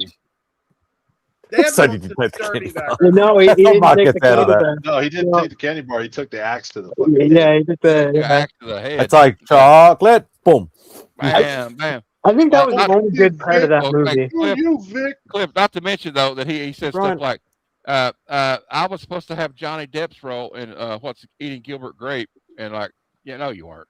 And then he's like, "No, I was supposed to be cast in like the latest Marvel movie," but then they said no. Yeah. And I'm like, no, they didn't. Corey, nobody's calling you, Corey. Nobody's calling you, Corey. What was the last movie? Like, I will say the last movie I remember seeing him in was like, I think it was like Puppet Master 5. Yeah, that sounds about right. He was one of the. I feel like he was a voice actor in something recent. Let's go. IMDb. See. You know he was Donatello back in the day, right? Yeah, he was. Yeah, he was the voice of Donatello. Yeah. Story either ends in murder or suicide. Feldman. I don't know if he'd be in anything because he pretty much called every actor and everybody in the industry the P word. P files. Even if they weren't, he just call everybody. He's like. Yeah, he's like, it's like one episode of this, one episode of that. It's literally all this, like, just B grade, C grade, D grade shit, like nothing of any significance. And I get the fact that he did have a hard time growing up, but that doesn't. You're right. It doesn't give him a free pass for all this other bullshit. I will say, the one person he said that didn't do the essay and stuff was Michael Jackson. It was Michael Jackson. Oh, what the fuck happened there? What the fuck? Have I been kicked off or something? No, you're here. Oh no, the comment section just totally disappeared on me. Oh. Oh, weird. It's there. It's there. Yeah. We can talk They about made you. 5 Puppet Masters. Dude, I think they made 8. Oh my god. I think there's 8 Puppet Masters, and I'll admit, like those movies are weird, but they're I don't know. I was drawn to them. Speaks volumes. My friend's ex-husband is in one of those movies for just a little bit, but he got like really captivated by the whole thing, and I feel so bad when they got when they got a divorce. She blamed his obsession with, oh come on, you were an extra in a movie one time and you won't get over it. And then he fired back. He's like, yeah, and you started a Pokemon League and made it your life. And I'm like, oh my god! I'm like, y'all need, it's okay, kids. It's y'all just let it go. Just let it go. Look, it's Ultraviolet Mark. That's love. I love how nobody knows what Puppet Master is. I know what it is. I know what it is, but it's a weird movie. Puppet Master. Anybody remember? Puppet Master is the stepfather of Alicia Masters, and also sometimes Fantastic Four. I'll tell you a real word one. Has anybody ever watched the Trilogy of Terror? Mm-hmm. That's No. crazy. The little Zulu warrior, the Puppet Master, make you think of him? Yeah. Who's your favorite puppet from Puppet Master, TM? The one with the knife hands. I like the screwhead guy. Oh, screwhead. Damn it. Cool. Yeah. I don't know none of their names, but yeah, neither do I. Like, there was a slug girl. Mm-hmm. Isn't there a cowboy too? Like No, not slug girl. She spit out leeches or something. In my world, those are the same things.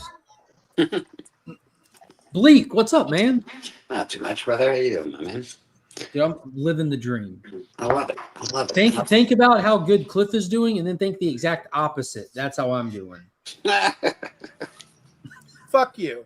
So anyhow, and the flamingo you rode in on. I rode in on 2 of them. Thank you. Their legs are really skinny. Wow. The names are very descriptive. We have Leech Woman, we have Pinhead, we have Max Assassin #1, we have Tunneler, Jester, Blade. Buddy. Blade is the one that I like. Really original names. I feel like Clive Barker might want to, write a letter to those people. Yeah, no, like if you guys, it's I don't know if it's like bad writing and that, but it's very hard to follow at points and stuff. It's bad writing. Yeah, and that, but it's worth it's worth the watch. It's worth the watch for sure. His face is good too, right? That's what makes it like he's a creepy. Yeah, he has a blade hands. Yeah. There's the holiday, Mark. And it's fantastic. We spent today just having a chill day, so we went to like this colonial fort that's on the island, hung out, did a bunch of the historical looking around there. Then we went to a World War II museum where the Coast Guard was set up, taking out U-boat subs and all that shit. Just did a bunch of chilling and hanging out because we've been to them before, but like we don't go to the same shit every year. Every few years you go back, and where the Fort Frederica is, the colonial time fort, there's like active archaeological sites there because like they have like the ruins and stuff, but they're always actively working on another site. So you can go every couple of years and see how much more they've excavated and stuff, and it's really cool. And we're out there walking around. There's just like a family of deer like 10 feet away from us and stuff because it's just so peaceful here. People don't mess with nature like that. And no, that's good. It's just cool, man. Did you end up finding any shark teeth?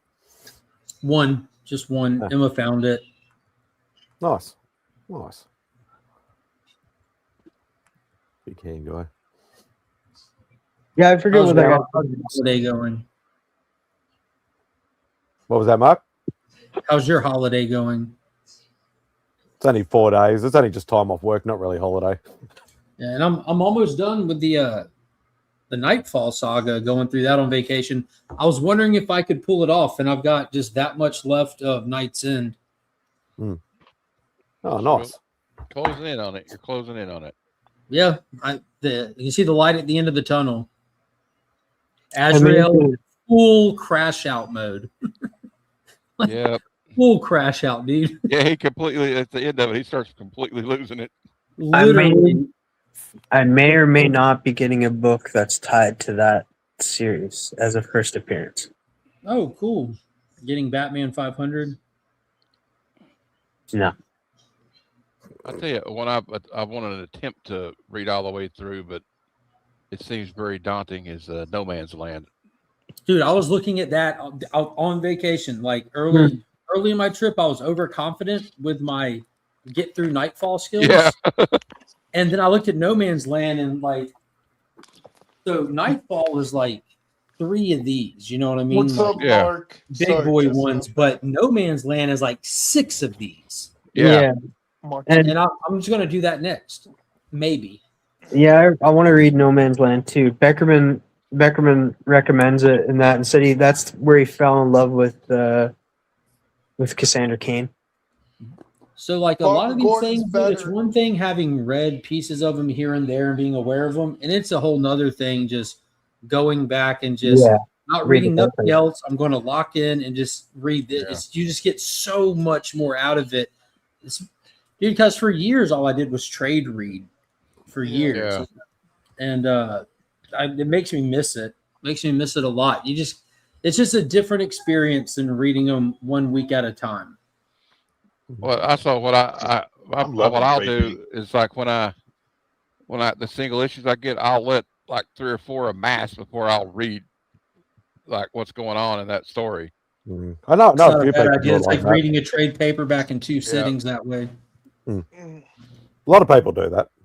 Yeah, but I do so much I like about the Wednesday Warrior thing too, though. You know what I mean? But now Me too, but there's so much stuff like going back and going through this like this that I was fully aware of this. And just the level of depth though of going back and reading something you hadn't even like really looked at since you were a kid is different. I'm going to be reading this on Monday. I picked that up on Wednesday. I can't see it. Is that Dark Knights of Steel? Yeah. Dude, that story is fantastic. And the new one that just came out was a great start. Yeah, I'm excited.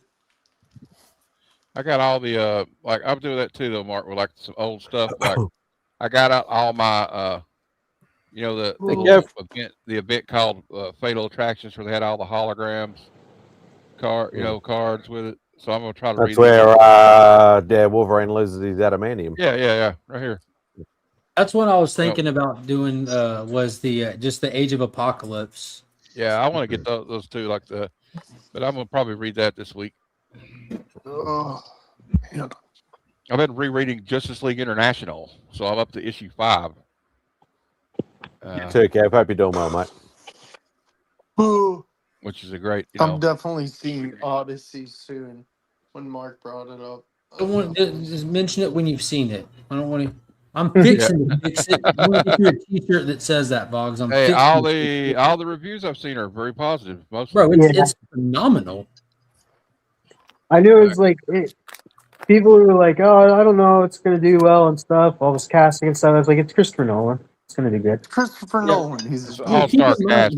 He just made like almost $900 million doing a 3-hour historical R-rated biopic on Oppenheimer, on scientists. You know what I mean? Like, and there's minimal action in it too. Yeah, there's no action in Oppenheimer. Yeah. Well, the explosion. He made sure not to show an atomic bomb explosion, though. The way that he does it, you don't see the direct explosion because he didn't want to glorify that. He got way more creative with it, showing like the little start of it and stuff, and what he did with just like fire and everything. Because everyone's like, "What do you mean he's going to only use practical effects for Oppenheimer?" And then you see the movie and you see what he did for it. Well, also, I think he wanted more of their reaction to it because, because the classic old video of Oppenheimer who's talking about when people asked him what was it like, and he said some people cried, some people laughed, some people were sitting there in silence. As he is quoted in saying, "I am the destroyer of I've become worlds." death, the destroyer of worlds. That's what he. And with the thought. casting of the Odyssey, it really is like an amazing cast. Dude, when Oppenheimer said, "I am death, destroyer of the world," you could tell by his face. He's like, "I kind of have to do this." So I've been hearing a lot of people, not like everybody, but like a few people say that this is Matt Damon's like best role since Good Will Hunting. I don't know about that. Yeah, I don't know about that. I think that's because- people that might be on the hype train, to be honest with you. Matt Damon crushes it. He absolutely crushes it. But that dude's been in so many movies. Dude, and you, Like you can't forget "Stuck on You." That was one of his. Like, movies. and how Oh, yeah. Like, how could Best you one. forget the Bourne franchise? Well, no. Every time I think of Matt Damon, though, I think of Team America. He's like Matt Damon. No, yeah, that's right. Matt Damon. Damon. No, I'm a big Matt Damon fan. I love him in the Bourne franchise. I love him in Oceans. He's hilarious. Yeah. That's just what some people have said. I really like him in Dogma. I don't know, like, all right, so I think he's probably better in The Departed. He's probably better in Saving Private Ryan. He's probably better in The Martian. But what's happening with the Odyssey is the character of Odysseus is such a bamf by the end of this movie. And you'll when you see the movie, you'll understand. Like you experience hell with this guy. And then there's this moment where you just get chills when this dude, like it's not a spoiler. The story's 3,000 years old. When this motherfucker strings his bow, it's going to become an iconic moment in cinema history. Well, I heard about this. It will be played in sizzle reels in the future. I'm telling you now. I heard like at that point, you're like, this is goated shit. I also heard the way Nolan shot him from a video I watched about it. It was like a non-spoiler. Like you don't really see his face for a minute or two, like for a while. Well, when he comes back home, he comes home and he's keeping his identity a secret. He learns from other things that he doesn't need to walk in there to where he's not wanted. He needs to fill the place out. But the way that he does it, like with everyone laughing at this beggar who just pulls down, strings the bow, and he does this thing in the movie where he always, when he would go on a hunt, if he would spot the bow first. Yeah. He plucks his bow first to let the prey know he's there because he doesn't want to just kill something. It's how he hunts. Yeah. It's honest. It's noble hunting. So what happens is when he strings his bow, he just naturally instincts goes. He doesn't even look. He'll string a bow and his arm goes out and he just thumbs it. So when he does that, the entire room, their balls drop in that moment. Penelope stops in her tracks, and you're just like, "Fucking kill them all." That's another one I heard that's really good in this is Anne Hathaway. Anne Hathaway's really good. Dude, she killed Tom Holland kills it, dude. That's not what I've been hearing. I've been hearing things like Tom Holland was there. Tom Holland kills it as his son. He's playing a character. He's playing a kid who has never met his father, who's out trying to learn about his father. There's nothing really for him to go on, and there's this moment when he's talking to Menelaus that is just kind of steps it up a little bit. That's what I meant. Like, this can't really be Damon's best role because it's more of a one-dimensional character than other things, like when he plays in The Martian and you see him go through all the range of emotions and stuff. So you're not even giving him as big of a to-do list to work with in the Odyssey. He's not meant to have that big of a to-do list as Odysseus, but he does a damn good job. There's really nothing bad to say about the movie other than some of the casting was dumb as shit, but the movie was so good it doesn't detract from it at all. Do you guys remember Matt Damon in Euro Trip? Yeah. A lot of people didn't know that. No. Yeah. Dude, he has like the earrings and the pink. Yeah, lip piercing and stuff, shaved head and that. Dude, he gets to make out with Lana Lang. Bobby. What's up, Bobby? Bobito. Scotty doesn't know. Scotty doesn't know. For those who don't know, Lana Lang, that was Kristen Crook, Lana Lang in Smallville. Thanks for that, Glenn. I appreciate it, brother. I will. I'll give you the middle one, saying I didn't play it last week when all those people popped in. And boom! Yeah. Thanks for the super chat, cunt. And boom! That's I my appreciate it, favorite Glenn. word in the Australian dictionary. Cunt. Bobby. It's not in the Australian dictionary. It is the Australian dictionary. Good point. It says it's a dictionary. Just So, says the book what, is called cunt. what's your favorite word in the American dictionary? God. Good question. God. Okay. No, it's not. Amen, Vogs. Amen. Is it another cheat word? Ghetto. Gooner. Yeah. Ghetto. De la ghetto. Matt got me. What's up, Bobby De La Ghetto in a full iron mask. The man behind the mask. What's going on, fellas? Yeah. What you got? Oh, it's Mark's favorite character in all of Batman mythos. No, not at all. But dude, it's definitely the character of Vacation. Every year I pick something to go in on. Dude, maybe he's not your favorite character, but your reaction to him is very unique. And when he came out of that goddamn tank in that godforsaken storyline, you were like a child again. He was just as bad. Oh, you're talking about the Rom V one? Yes. Yeah. You were like a kid again. Wasn't that epic though? Like he put on this suit again. Like that was legit epic. Like I thought you think it was so cool because it was outside of the realm of normal while still being normal. Because Catwoman was the one putting everyone together, so it wasn't just the Bat family. She's like, all right, let me get the people that I can communicate with. I really need Azrael. He's a little bit Bat family, whether they like it or not. I agree. Is Sunday your last day, Mark? On vacation? No, he's there for a long while, but he ain't there for a fun time. He's there for a long time. Yeah, I'm getting to the end of it. We head back home on Monday, so I've been here for like 11 days already. Nice. It doesn't feel like you blink it always and you miss feels like it until it doesn't. Yeah. But That's what I made like. I don't go back to work till Wednesday. Well, technically, I'm going to go do payroll on Monday after I get back home, but I don't really count that. I'm not running dogs or staff or anything. I'm just doing computer work. Bobby, what's up, baby? You looking good. Me, man, look at you, nice and tan, brother. You looking good, bro. I did it for you. I appreciate you, man. I appreciate you. Yeah, man. Yeah, brother. Yeah, I'm glad you're on vacation. The family having a good time. This is absolute tennis that I have ever seen, Mark. Thank you. And if you go back and watch the videos from last year, I get burned every year, so I don't wear sunscreen. Mark, Tia's been around long enough. You're like, this happens every year. Mark, no one observes men like I observe men. Because you're gay. It's the camera, but this is your whatever color we're calling this. This is the darkest.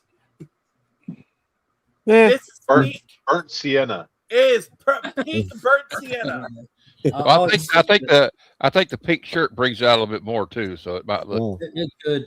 Cliff, and I was thinking about it since you said it. Like having gone through all this now, dude, Azrael might be like my top Bat family character because he's like the wildest, the weirdest. He's got the coolest lore attached to him. The suit, like you, Cliff. I get this little love affair with these obscure offbeat characters. Like we definitely have that in common. Like they don't get enough love, and you just really see the value in them.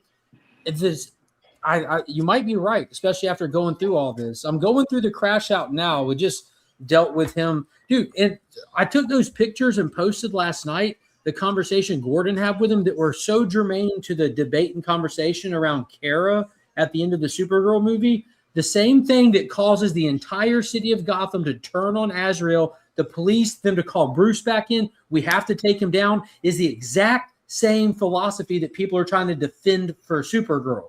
Oh, it's okay because that guy would have killed again. That y'all don't understand what superheroes are. You don't understand what comic books are. And the thing is, I don't understand why they don't understand the consequence of a hero of that power level that kills.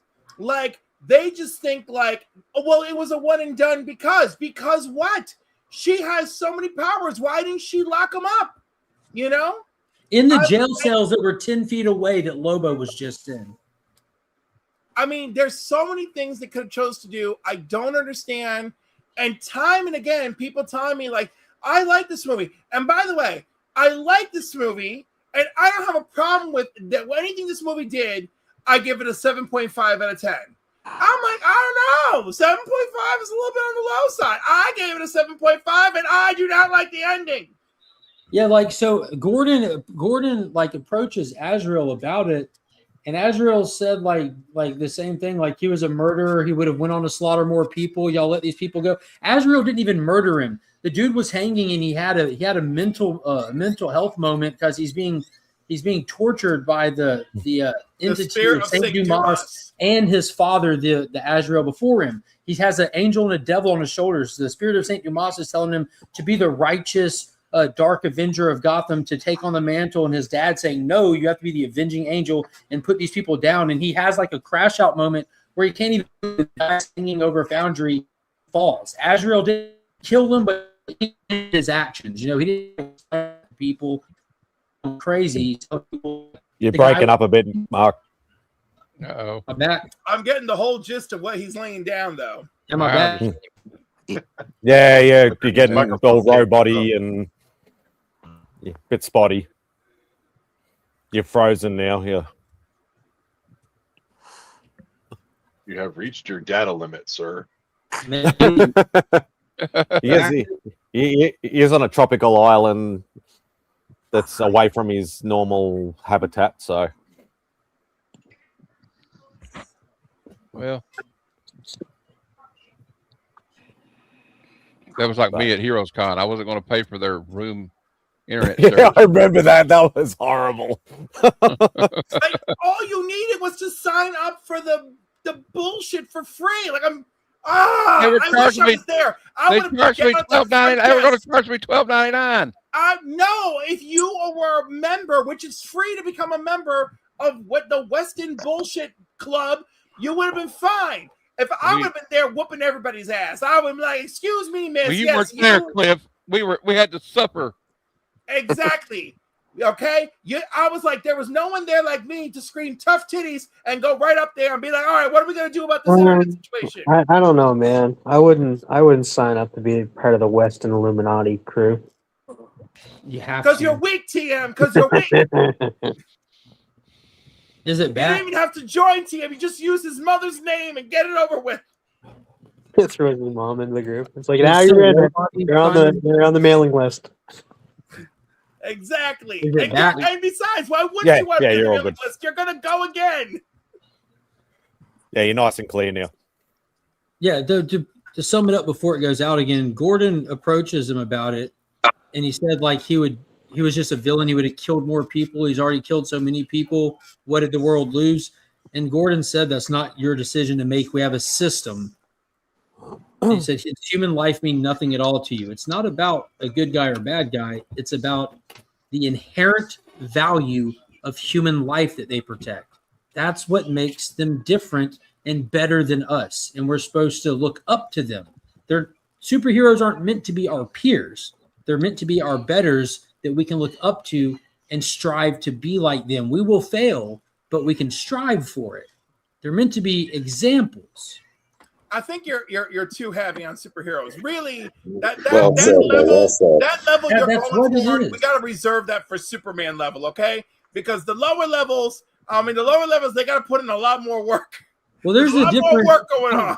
I'll give you that. There's tiers to it, but we're talking about the mantle of Batman right now. The mantle of that's Superman. a high tier. That is a Yeah, high we're tier. talking about those specifically. We're not talking the Punisher. We're talking Spider-Man. We're talking like these tier superheroes. I will say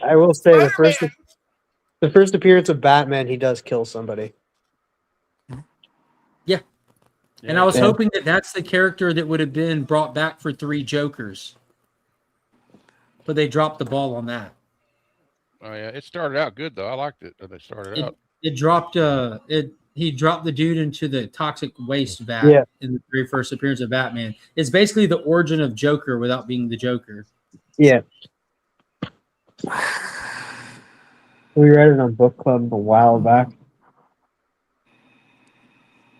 It was kind of funny too, because like you're supposed to like going into the book, it's not like Bruce Wayne is Batman, but like they're playing coy with you through it. Like, oh look, this guy Bruce Wayne, he's just a normal dude. And then the big reveal at the end, he's like, oh no, oh my god, Bruce Wayne is Batman.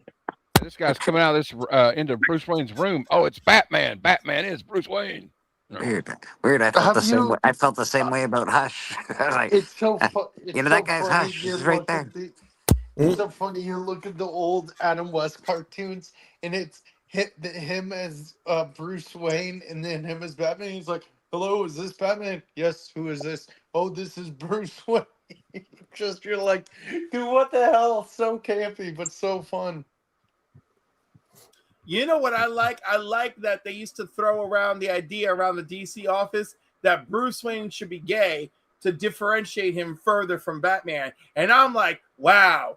I'm like, y'all would have had a fan for life out of me if y'all pulled that shit off. I would have loved it. That to me doesn't make sense, because you're just like, Batman's romantic with people. Like nobody realized that. Batman has been caught kissing Catwoman's cooch all over Gotham City, and you know it. Yeah, but do the regular people know that? Do like the crime people know that? Like there's just a random thug, two random thugs who are gonna be like, oh yeah, Batman was eating out her. He's eating cooch right there. This bitch. Do you know they all talk about But it? hey, didn't DC pull back and say that Batman doesn't do that? Right, Batman don't eat cooch because heroes don't do that, which is bullshit, okay? Because it was because of that viral. If you ask any woman, a real hero, a real heroic man is gonna eat that cooch good, you know? Damn! That viral meme of Batman. It doesn't matter. It doesn't matter if the jungle's not been if the jungle's not been trimmed. They just soldier on anyway. That's right. That's right. Shit. But no, actually, so I was overthinking last night, and I was like, wow, this would have been so good for late 80s, mid 90s Batman and Green Arrow, where Bruce Wayne and Oliver Queen purposely carry on in public like they're gay billionaires just to throw everyone off about Green Arrow and Batman. And I'm like, yes. That's like Ace and Gary to me. Exactly, except they wouldn't actually be gay. They would just be doing this whole affair just for show. Well, on that note, I just got there, guys. Look, I made it.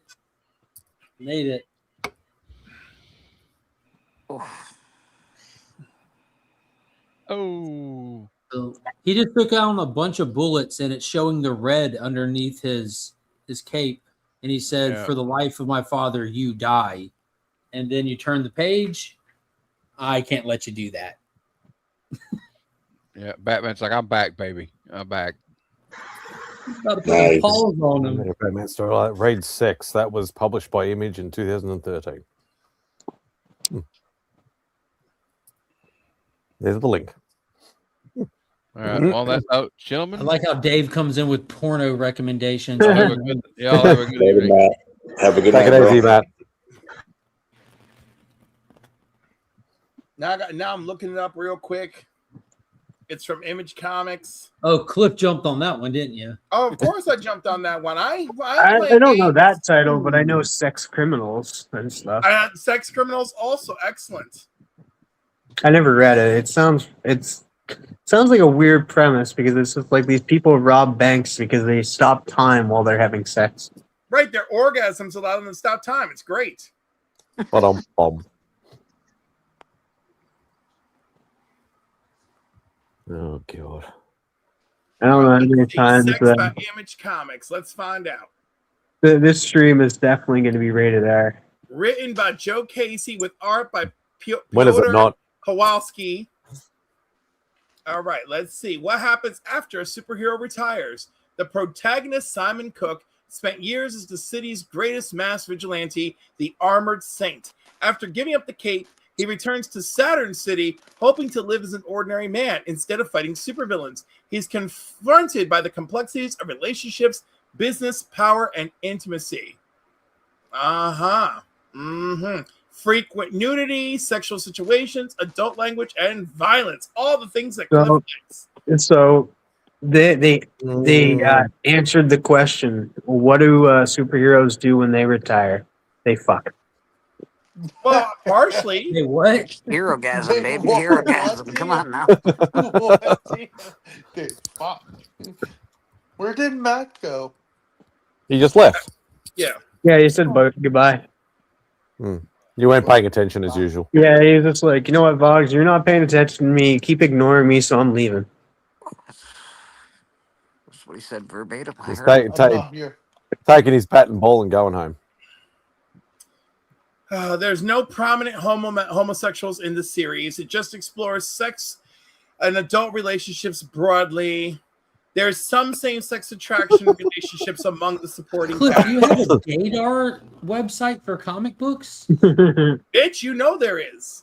No, he's talking to AI. I think Cliff has the first man-on-man kiss, don't you? I have the full run. It's a Batman story without Batman. Okay. Right, because he's retired and fucking. You know, which I feel like is going to be Dave's retirement. Wow. Holy shit. Damn. What? I'm leaving that one alone. Yeah, I think it's best to do that. Wait, you know what? You know what the best part of I'm leaving that one alone is? It's telling me you agree with me without telling me you agree with me. That's what I love about it. Well, one, he'd have to be a superhero, which we don't know. He could be. He could be Captain Britain or something like that. But Have you two, seen? he is Have married. you seen the way that man snatches up comic books in different places? If that's not super heroic, I don't know what is. Yeah, Jeff's gone too. Have a good night, I'm Jeff. Take it Batman. easy, mate. All right, I'm gonna be gone next. Love you guys. No. You have a good night. I'm No. sorry, I'm exhausted, and I carried on. I Too definitely busy filling boxes. Mm-hmm. That's right. Ba-dum-bum. Good night, Cliff. Listen, if no one else is filling my box, I gotta do it for me. Fair enough. And by box he means butthole. Yeah. Another one. Yeah, no, I gave up on that a long time ago. You know that, Vogsy.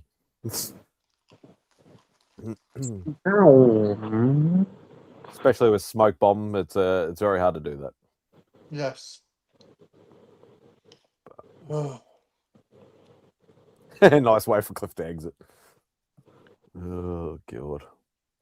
Oh man, I thought Dave said something else.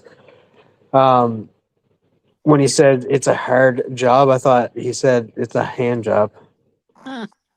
What the No, hell? but the connotation was there though. It's a hard job, but someone's going to be able to handle it. That's all. Yeah. That's what she didn't say. Mm-hmm. Yeah, interesting. So what's going on with you, Bobby? You gotta unmute yourself before you talk, though. Yeah, no, just chilling. I got the fan right on me, man. It's probably causing a little bit of noise. So yeah. Hot there? Just trying to keep I'm cool, man. excited to see what you have for Roscoe show on Monday. I know you. nice I'm working on late it, yeah. comment there, Patel. We talking city books. I'll give you a sneak peek, man. Here you go.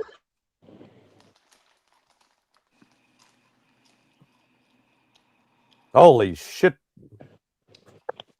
Yeah, the theme is space. That's sick. That is wicked. That's me riding the dragon like I'm Jude Law, man. I'm coming back. Yeah. Dun-dun-dun. Outer space. Yeah. That's you? That's dope. Yeah. Dun-dun-dun. Yeah. That's That is wicked. Yeah, man. Yeah, I didn't draw the last few shows. I've been busy, but I'm gonna do one again this time. Yeah. So Quit you're being saying- lazy, Wags, man. Start drawing. Come on now. So There's a couple you've books I picked up. Yeah. You've been reading tentacle porn, I see, Dave. Oh Jesus. Hentai. Mm. Fantastic Four. I thought you said Fantastic Horror, but you know, Yeah. that's where my Well, mind's at. it's been that topic for the last little bit, so it makes sense. Oh, nice.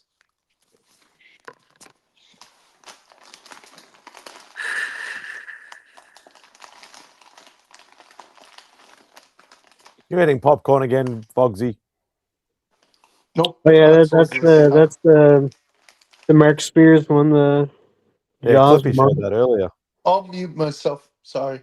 Oh, Dan Yeah. Quintana.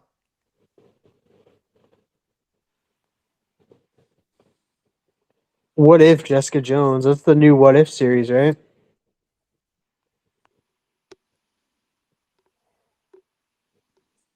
Oh, that's nice. Is that Alex? Is that Alex Ross? Yeah, that's Alex Ross on that Avengers Armageddon #2. Yeah. Nice. Yeah, found that. Yes. Elric. Ulrich, yeah. He looks like Prince Nawadu from second Blade Hellboy 2. movie. Hellboy 2. Yeah. That's the real one, right, Bobby? That's not a facsimile. It's real, but it's a real facsimile. You know what I mean? It's yeah. Go There's some original or go home. got that blank. Bobby, I may have you do a commission for me if you do that one. Like Oh, vampires. there's that one, the Vampires. Yeah, the blank.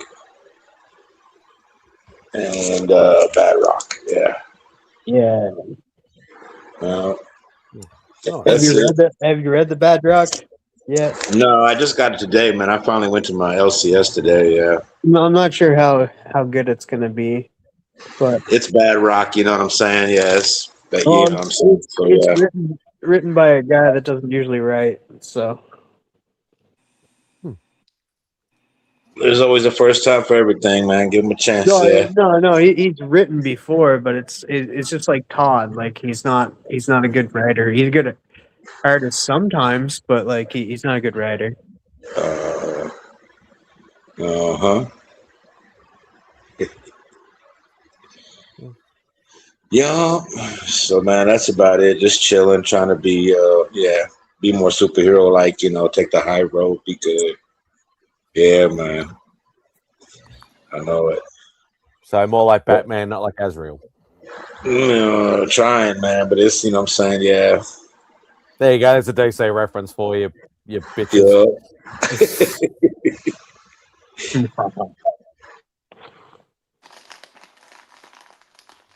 Batman. Well, Spidey, I want to ask you. I know you're not a DC guy, but if there was a DC character you would want to collect, who would it be? I've said this publicly quite a few times. I would be a Batman guy. I do love the darker type heroes. Obviously, in the early days, Batman wasn't necessarily darker; it was a bit more campy. But that was Golden Age and whatever. But I would be a Batman. But I'd be darker heroes probably. I'd like Batman, like Constantine, Swamp Thing. Yeah, But those I like supernatural, like dark characters. Like obviously, I know Spider-Man's my favorite, and he's not classified as a dark hero and all that sort of stuff. But I do like Ghost Rider and Punisher and Wolverine and like those sort of dark characters in the Marvel universe. So yeah. I'd probably follow that trend. Batman's my favorite hero. It goes Batman, Rogue, Batgirl. See, I can't believe you lied to the people, MadSpidey. You've told me in confidence that if you were a DC guy, it'd be Condiment King. I thought you were going to say Animal Man then. Nah, that guy's overrated. No, shots fired. Just kidding, TM. Can we kick this guy? Get this guy out of here. Oops, I sneezed. No, TM. I thought he would have been a polka dot man guy. I have a new appreciation for Polka Dot Man after David Jasmalchin. It's funny you mentioned Condiment Man because there is an Australian superhero called Condom Man. King. What? Really? Condom King. Yeah. Google condom man, and you'll see it. Wasn't that a commercial? Yeah, I think it was used as like a like early 80s or something, or late 70s, like For sort Trojan, I of think. like propaganda style sort of, advertising sort of thing, but they turned it into like a, really underground sort of comic. So Yeah, I just like I watch a lot of. It's like a guilty pleasure of mine watching like funny commercials and stuff. Oh yeah. And like finding old commercials like with like people like famous people in it, when you guys get the chance, like just YouTube John Goodman aftershave commercial, and like you'll be like, holy crap, like it was like way back when, like he's super skinny in that, and that. Dave with the peanut gallery comments in the chat. Oh god. He's got you covered. And it's funny because Matt keeps sending me like, oh, I found this, and I'm like, oh my god, that's like an 80s Australian based friggin' like sitcom show or drama show or whatever like that. And I'm like, it is so fucking dated. And he goes, I just love finding weird shit. And I'm like, if you want to see really crappy TV, that's we grew up with, then check out Australian TV. Must be a bogan. Yeah, you could say that. I don't know, man. Like you guys got weird TV, but you should definitely type in Canadian commercials or Canadian PSAs, and you'll be like, okay, yeah, that's a little weird. Well, when I was a kid, we only had 5 channels back then. You know what I'm saying? So commercials was part of the deal. Yeah, you had commercials, and they had like characters on there, like that dude that Please Don't Squeeze the Sherman. He was like a regular dude, and there was the chuck wagon. The dog would chase the chuck wagon to the cabinet and get his food. You know what I mean? Yeah, there was commercials used to be fun. Yeah, that was, Did you ever see yeah. the commercial? I think it was the Super Bowl commercial. It was like girls, women, and they walk into this walk-in closet and they're screaming because they see all these nice high heels. And then they hear these guys screaming, and it's like down the hall, and it's the same house, and it's a walk-in closet, but it's Heineken. And they're like, what's going on? The only Super Bowl thing I remember is the what's that crap.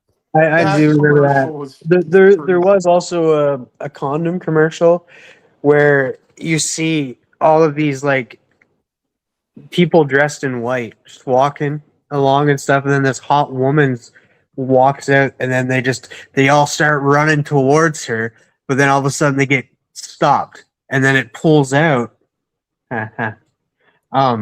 It pulls out, and then you see that they're all stuck in a condom. What the hell? Yeah.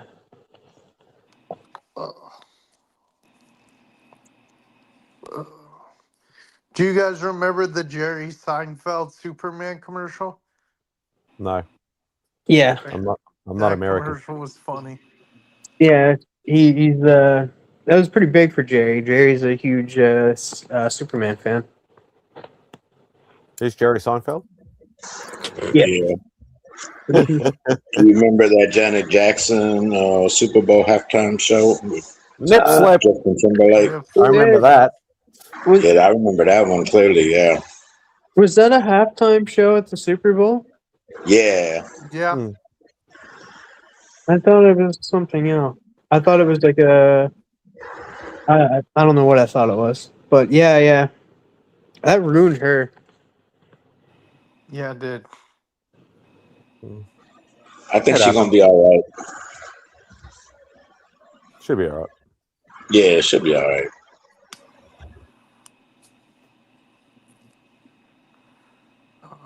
Mm-hmm. Yep.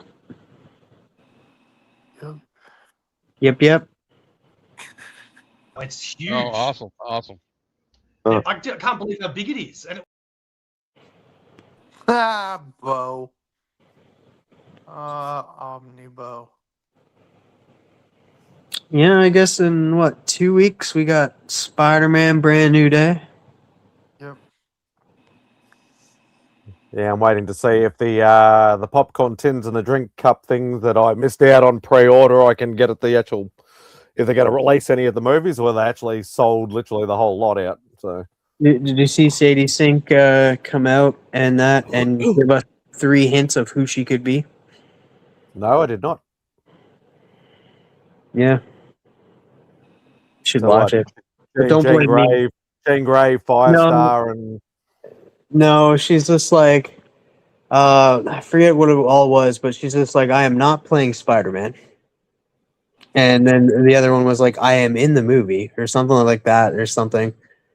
And I don't know. It was like 3 non-answers. So like it doesn't really give us any hint of who she. I will still say this, like it's pretty impressive that like they kept it secret, maybe secret. If it is Jean Grey, they didn't keep it secret, but they kept the lid off of it for all this time, and they have Tom Holland and Mark Ruffalo in the movie, and they're the biggest spoilers. So yeah, well, Marvel and Sony have kept details under wraps. Tom Holland teased that she steals the movie in the 3rd act. Fans are widely speculating about her role. Popular theories: Jean Grey, Mary Jane, Spider-Woman. Trying to see if it says Tom Holland spoils exactly when Sadie Sink's character will be revealed. Here's another thing about it, like because we've all talked about it a lot, and that the other thing that is that she didn't audition for the role; they gave it to her. So like I don't know if they would do that, and that like if it was that big of a character, and that like just be like, you know what, we're just gonna give you Jean Grey. I don't even know why they would put Jean Grey in a Spider-Man movie. Because it's Disney and it makes no sense. That is a plausible answer. It still doesn't. Yeah, it does not make sense at all. I would say, yeah, like a proper MJ or a Firestar or somebody who actually has red hair. But you know, here's my 2. My 2 is Rachel Summers. And that doesn't make sense, but yeah, keep going. It does if you look at the whole thing of it, like because you have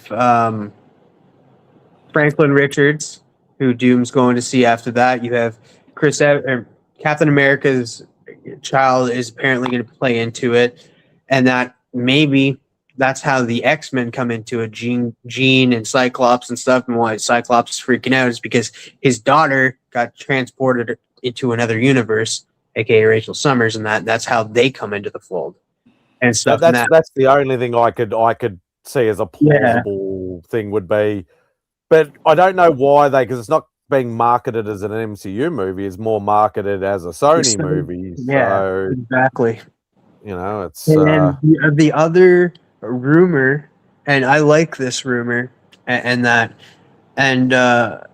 it's an alternate. It's a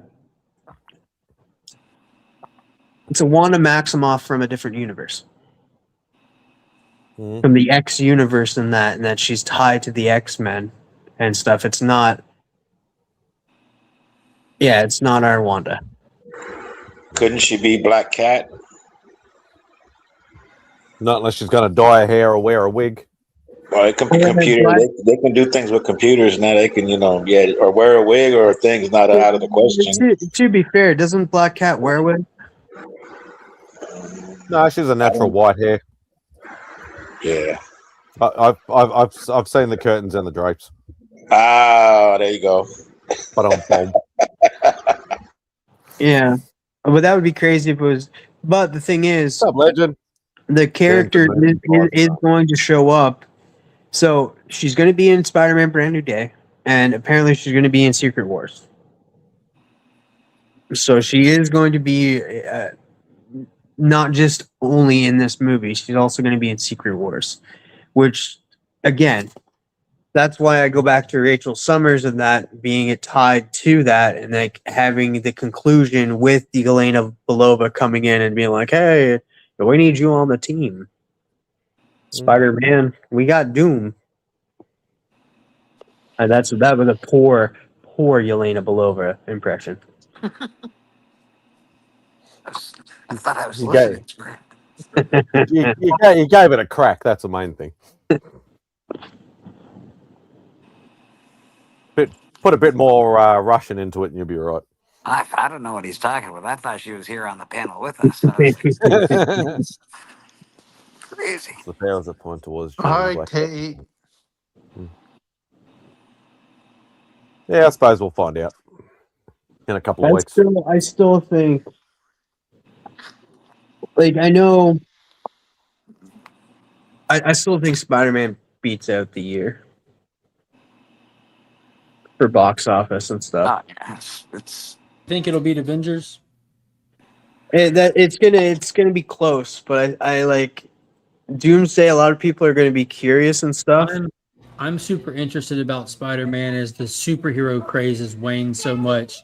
I think that Spider-Man and Batman will always perform well, as they transcend most of the connected universe BS. But I'm still interested because there's such a disdain just for Hollywood sloppy. And that's what superhero movies have become across the board. Like, they're just slop. Yeah.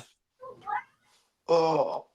Yeah, you'll have the comic book nerds, you'll have the loyalists, they go and see all the comic book stuff and things like that, and you'll just have general people that love pop culture will go to the things, and then nostalgia-based people. But I think the general public, like, I hate to admit this because I always try and look at the silver lining or the half glass full, but Mark is actually right with this, that it has, like, the numbers have been, dipping quite severely with superhero properties. But and I think there's going to be like a missing generation for when it comes to, like, even Batman and Spider-Man, because for decades Batman and Spider-Man have resonated with people of all ages because the older heads grew up with them just like we did as kids. Yeah. But now there's a generation of teenagers or movie-going or movie-interested youngins that give two fucks about Spider-Man or Batman or any of that. There's an actual generation of don't give a fuck about these characters. They got their other characters. They got their TikTok influencers, their anime stuff, whatever it is. It's not Spider-Man. They didn't grow up or care about Batman or Spider-Man in any capacity, and they don't care about that movie. But I think more of the people that stay home for a lot of, like, the Eternals or Supergirl, they'll go out to see it. You'll have more of them for sure, but you're still going to be missing this whole younger crowd that just isn't there anymore. I think you have a chance to get the next group, but I think this crowd was heavily affected by COVID and just media changing on them, Attention spans are obviously not there with the younger folks these days either, and I know that sort of plays a little bit into it, but movies, like you said,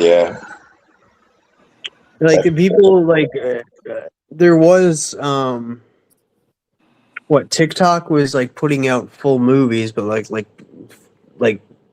10 times the speed on TikTok, like full movies you can watch on there, and that's how people were consuming them and stuff. Like the new generation as well. Like, I don't have TikTok. Like, I don't.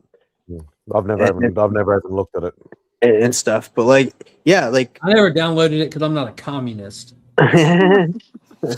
Mark's right though. Like, because I was talking to a friend of mine who has like 3 boys and stuff, and I asked her, I was like, are they going to go see Spider-Man? She's like, no, they think Spider-Man's stupid. They're into hockey. And I was like, okay. Like, it's weird to hear that.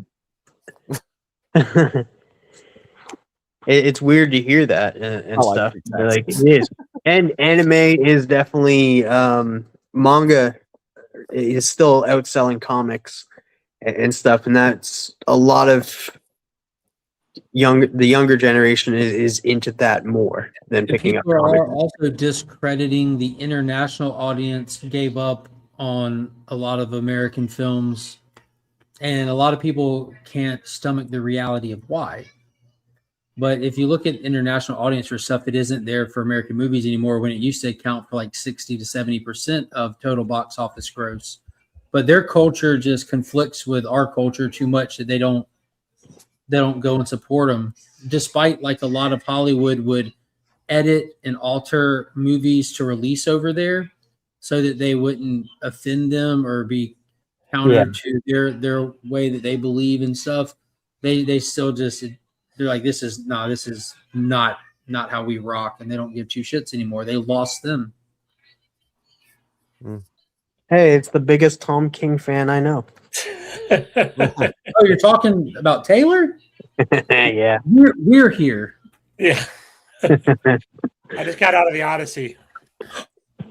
Just a number, T-Dubs. Start with us. 9 Just out a of number. Dude, did you watch my review? Dude, I 100%, I'm telling you, T-Dubs, we agree all the time, my friend. It's the little things we disagree on, but 90% of our lives. Yeah, it was just a very solid movie. Like, very solid. I don't know if it's, I need to sit and marinate on it a bit. Ain't it? No, it's a like, lot, isn't it? And I don't know if it's my favorite Nolan movie, but I really, really liked it. It was 3 hours long. It didn't feel 3 hours long. Solid action, solid my drama. out of theater review right now. You're just quoting me. That's all you're doing. John Leguizamo was great. He's always great, man. Yeah, but sometimes he picks or he does. He rises to the occasion. He's always capable as long as you do your job, he'll do his job. You know what my favorite John Leguizamo movie is? Romeo plus Juliet. Spawn. To Wong Fu, thanks for nothing, Julie Newmar. No, man. That's a shared. That's a shared back. I think when people mention him, I always think about him in Romeo plus Juliet when he jumps on the car and he's like, because the dialogue is accurate to the book, not to what you're seeing, and he's pulling his firearm out, saying, "Behold my sword," and I'm like, dude, this is so cool. And I was so young when I watched it; it was captivating. I'm like, man, this has got me. I dub thee Spawn. I really liked it. I wouldn't say it was my favorite movie in that, but the Pest was pretty funny when I saw him in that. Pest was an amusing movie. I liked him in Spawn as the Violator. Yeah. You've been violated, girly man. Part of that's bias. My friend did the Violator makeup. Anyways. Oh, dude, he did a great job. He did a great job. Look at me. But, I have not. I'll watch your review after, Mark. I didn't want to watch it before I saw the movie. I just kind of wanted to go in. I'm not blind because it's all over the goddamn internet. Trolls fucking everywhere. But dude, I've avoided. I didn't even know Charlize Theron was in the movie. I avoided almost everything about the movie except the obvious stuff that's just like headline stuff, like the Elliot Page announcement. Which you were around enough. I kept telling people to chill their ass out about that the whole time. Like betting against Nolan on a casting. And that was actually solid casting because it served the point of the role. I think it got a little goofy when they tried to like play up the character as the greatest warrior he knew. That line is used. Well, when we don't see that in the movie. So I think it was more the heart. It was touching on the heart of the character, and the fact that like it was a physically weak character that was emotionally strong is what he meant. And Christopher Nolan too. He knows like good like actors and that he worked with Elliot Page in Inception. I legitimately think it's his friend that he's casting in the movie that he's casted in numerous movies, and I'll never fault a director for that. I said it that it's a goot like watching Elliot Page run down the beachhead, arms flailing, cause like it's laughable. It really is, but it's nothing that can ruin the movie at all. It's still a 9 out of 10. If you get hung up on that, you didn't see the rest of the movie because the whole movie is Christopher Nolan's take on the Odyssey, a story that's over 3,000 years old that. God, it's been reworked even in ancient times. Like Homer did it, then 2 other people right behind him reworked and added to it. And it really plays up the whole history is written by the winners thing. It's a really solid movie. I loved, and I don't want to get into it. We could talk in the future when people had more. Taylor, would you want to hop on tomorrow night and talk about it? Shoot me a link. Yeah, definitely. But at the end, Taylor, when you get a flashback, and they show you this character that you've seen throughout the movie, Yeah. but they give you context to it. Dude, my heart dropped. Yeah. My skin crawled. I'm like, oh my god. Yeah, I think you and I talk about the exact same thing right there. But yeah, I'm like, wow, and that means so many ways to I look can't at wait to everything. see it. You should see it. it's gorgeous too. It's like really like naturally I'm a lit. Christopher A lot of it, like so Nolan the cave fan, scenes are so- dark and creepy as all hell, and like, Oh man, the natural lighting effect was perfect for and the this movie. score is amazing. That's like, what I said. It's Like, like, the minimalist score, like it works so flawlessly. I think I'm like, he used a lot of like period, like not he period challenged his composer instruments to and use stuff in it. Bronze Age instruments. Yeah, so He didn't use Hans Zimmer. He used this other like. it's a guy that critically he used for a acclaimed- couple other things. Like I think he used Yeah. him in Inception and some of the other stuff he's done. But like Hans Zimmer did Inception. okay, then it's not. Yeah. It's a guy that he's used for a couple. I know he's used him in a couple other things. And I only know that so well because or I don't know. I'm sorry, not Inception. I was thinking Interstellar. Interstellar is my 10 out of 10 still for Nolan. But I think that might just be like genre bias for me. I don't know. It's just a It's a really 10 good out of 10 movie for me. It's For so me, good. Inception probably takes my cake. I love Inception. I love Inception too. Ludwig Göransson. Yeah, Look, yeah. that's what his name is. Academy Would you Award-winning call me- musician. What did you? Yeah, call me? Ludwig is a good musician. Yeah, I mean he's done some other. He did Oppenheimer, Black Panther, Oh. Sinners, The Mandalorian. I'm not hearing any bad movies other than The Mandalorian. Yeah, but even The Mandalorian, the soundtrack, the score was fine. But like, Yeah. And it's not a bad. It's just a cheap cornball movie. You know, they made the movie they set out to make. It's not fair to compare it to the other ones on that list. true. Yeah, he's done a bunch of stuff. Creed, Oh, I Venom. love those. Adonis. Yeah. Tired. I just Go seen the your fuck- go the fuck your to bed, comment Bubsy. in the links chat. I should. I thought that was my spoiler-free review that I sent to some people that messaged me. Yeah. Men who don't like the Odyssey sit down to pee. And I sit down to pee because it's fucking comfortable.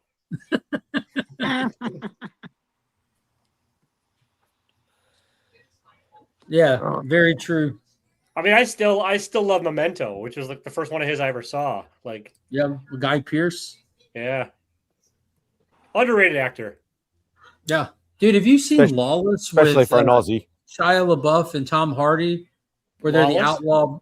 Yeah, Lawless. No, not yet. Jessica Chastain. It's three brothers that kind of in the hills, the Appalachian Hills, moonshine. About a decade ago, maybe a little Guy bit longer. Pearce- What? About a decade ago, I think. Yeah, it was About probably 10 years ago, I think. 2010, 2011. But Guy Pearce plays a government officer sent down there to do stuff, and he plays a character style version when he's got these little ticks, these little Nice. things about him, and he does such a creepy good job in it. He's in We're one of my talking- favorite noir movies of all time. We're too. talking I like about the Falcon same Eye guy Show. that was in Iron Man, right? Guy Pearce. Yeah, Iron Man 3. He was in the Time Machine. The brilliant actor Guy Pearce. Is that who we're talking about? Dude, Hey, Guy Pearce was hey, great. watch LA Confidential if you've ever seen it, and then fucking get back to me. I've Yeah, seen Guy Pearce. He plays Yeah. the same role in every movie. He's brilliant. And The Prestige. Yeah. Oh, The Prestige is so good, dude. It's like watching Clint Eastwood play Clint Eastwood 1,000 times. But no one plays Clint Eastwood better. Dude, I agreed 100%. It's like Harrison Ford in his current age. No one plays Harrison Ford better than him. Exactly. Oh man, Harrison Called Terry Ford. Gilliam. Look it up, bitch. Harrison Ford though, dude, is so great in Shrinking. You didn't tell me He is that, great in kid. Shrinking. Although there was one guy that played Charlie Chaplin better than Charlie Chaplin. I think he won in some, Yeah, some Robert sort of Downey contest. Jr. Contest. Charlie White came in contest second. or some shit. Yep.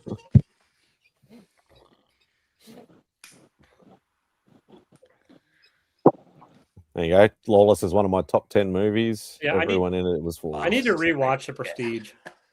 Prestige. Yeah, I haven't seen it since it came out. I barely even remember it. It's Isn't awesome. that based on a comic? Oh, That I do not know. I don't know about that. Yeah. Mad Max Fury Road has a comic. I'm not sure which one came out first, but I'm pretty sure the comic. Oh no, it's based. Okay, no, it's based on a novel I read, a science fiction novel with the same name. Oh, okay. Yeah, look at Sledge's comment. Lawless is one of his top 10 movies. It's based on a true story too. The three brothers were real people. That it's kind of their life story kind of thing. Notorious badasses, man. Jason Clarke plays the third brother from like Dawn of the Planet of the Apes and Terminator, Genesis. I'll check it out for sure. If I can find it anywhere streaming. I'll tell you if it's on a platform. I have this Google TV app where if I search a movie in it, it'll show it in every platform it's on to watch. I've got a buddy with a Plex server that's got a lot of dark web kind of stuff on it. I can. My brother uses that. It's on Pluto TV for free, Taylor. Perfect. I like free. 2012 is when it came out. What movie? So we went far off. What I knew it was a while ago. What? Huh? What'd you say? Huh? As Victor says what? Not that stupid. Just a I never said you were. I would never imply I like that. your shirt, by the way, Spidey. Yeah, it's all full of heads. You like head, don't you? Who doesn't? Yeah. Oh, jeez. All right, boys. I think on that note, I'm gonna get out of here. Go get some. Yeah, I might go get some. In fact. All right. Good night, Bleak. Have a good night, guys. Good to see Take it easy, brother. See you tomorrow. See you tomorrow, brother. You're not going to be there, TM. Don't lie. No, I'm kidding. Oh, I'm always there. I won't, because it'll start at 1 a.m. What time is it there, Spidey? It's 10 to 1 in the afternoon. Hey, get off them blinds. They're not ours. I'm going to have to go tie you to the rail or something. You got to calm down. Because you're too hyper. Like the Mexican Batman and gaffer tape him to a pole. I wonder how Rob's barbecue is going. Did Austin go this year? I wonder. I don't know. Haven't heard from Austin for a while. Haven't seen him for a while. I didn't watch a Comic Vets video. I need to go back and watch his live stream where he was on the minicon from Main Street. What if he's actually secretly really bad at barbecue and just thinks he's good? Conspiracy, yes. I love it. Hey, I Mark, asked you to stop now. remember when I walked around Heroes Con? Conspiracy theory. Yeah, you're walking around bricked up.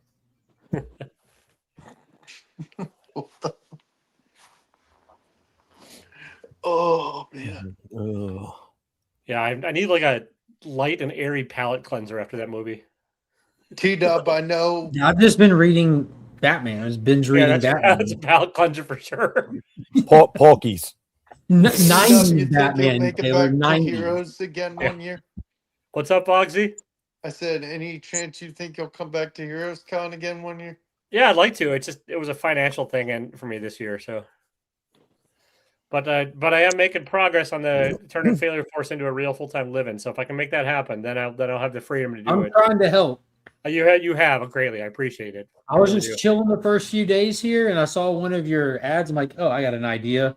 Let me go because I seen something like mine was definitely like a cheap Mark doesn't know how to edit version, but I seen someone else posting like the little things like that. Oh yeah. So let me go take some information stuff. So I just AI searched it because I find myself seeing ads and I'll Google if it's a real website or not because there's so many fake ones.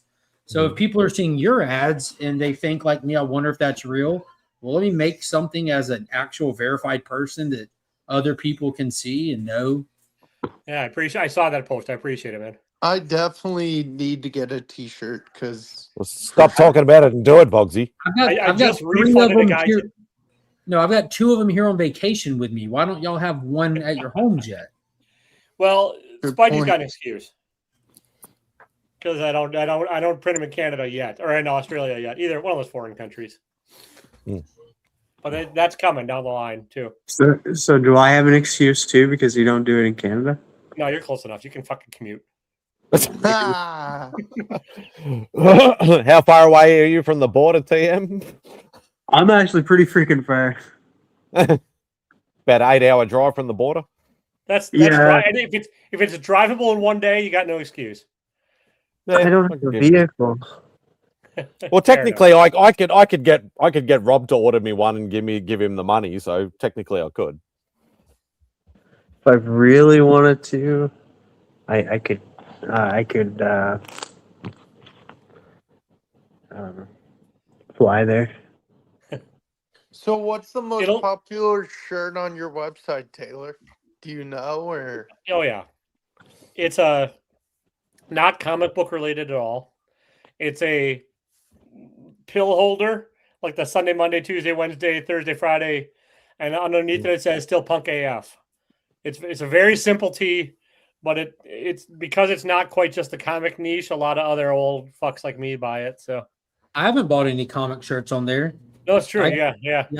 I get just You get the generic conspiracy info. ones or the whatever tickle your Yeah. fancy. Well, they're super topical and like all topics you can think of. Like if you I just whatever try mood and- you're in, if you browse that site, you will find shirts for that mood you're in. Yeah, I mean, it's all just filtered through my weird sense of humor is how it all works. So I like What's up, my Biggie? favorite one, and it is so you, Taylor, is the one it's the guy holding the cue card says everyone shut up. Yeah, that's this is one that's not on the Ooh. site. I don't know if it ever will be. It might get taken down, but I do test ones to test some stuff out. So it's just Knock off salty That's failure funny. flights. Nice. Hey, I like the feeling bubbly thing, and I'm like, dude, that's such a Rob Fat Sack shirt. that's a little too positive. I might have to take it down. Too Gotta stay on brand. Honestly, the brand is pretty sarcastic. It's not like Have you ever thought about making like stickers and other things? I've thought about it, but I'm not. No. Here's the thing. I this is not my first go around, Vox. I tried a couple stores previously, but now this is my most recent iteration. And I used to offer a whole lot of other shit, and it just complicated stuff. And like t-shirts, it simplifies customer service. It simplifies the website. It simplifies like searching for people. Everything about it is just easier for me. And then maybe at some point I'll do something down the line, but not right now. So You know, I was looking through the shirts and that. You know what one I really like? The God damn it donut. yeah, that's that. Have you read Dungeon Crawler, Carl? Yeah. Yeah. I don't think it'll get taken down. It's not quite trademarked, but it's that's one of my borderline ones. So Yeah, I guess like you definitely have to like know what you're looking at to really get it.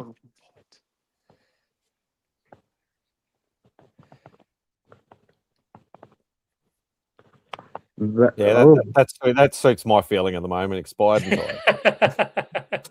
Back to the With failure. that being said, okay, Going to bed, Fox? no. you're a late night critter, aren't you, Voxy?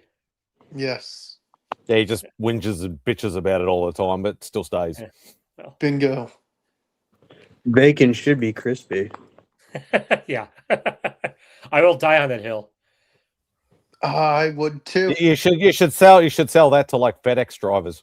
Yeah, that's Oh, I don't like that shirt. What the heck, man? Moist. Thanks for reading it.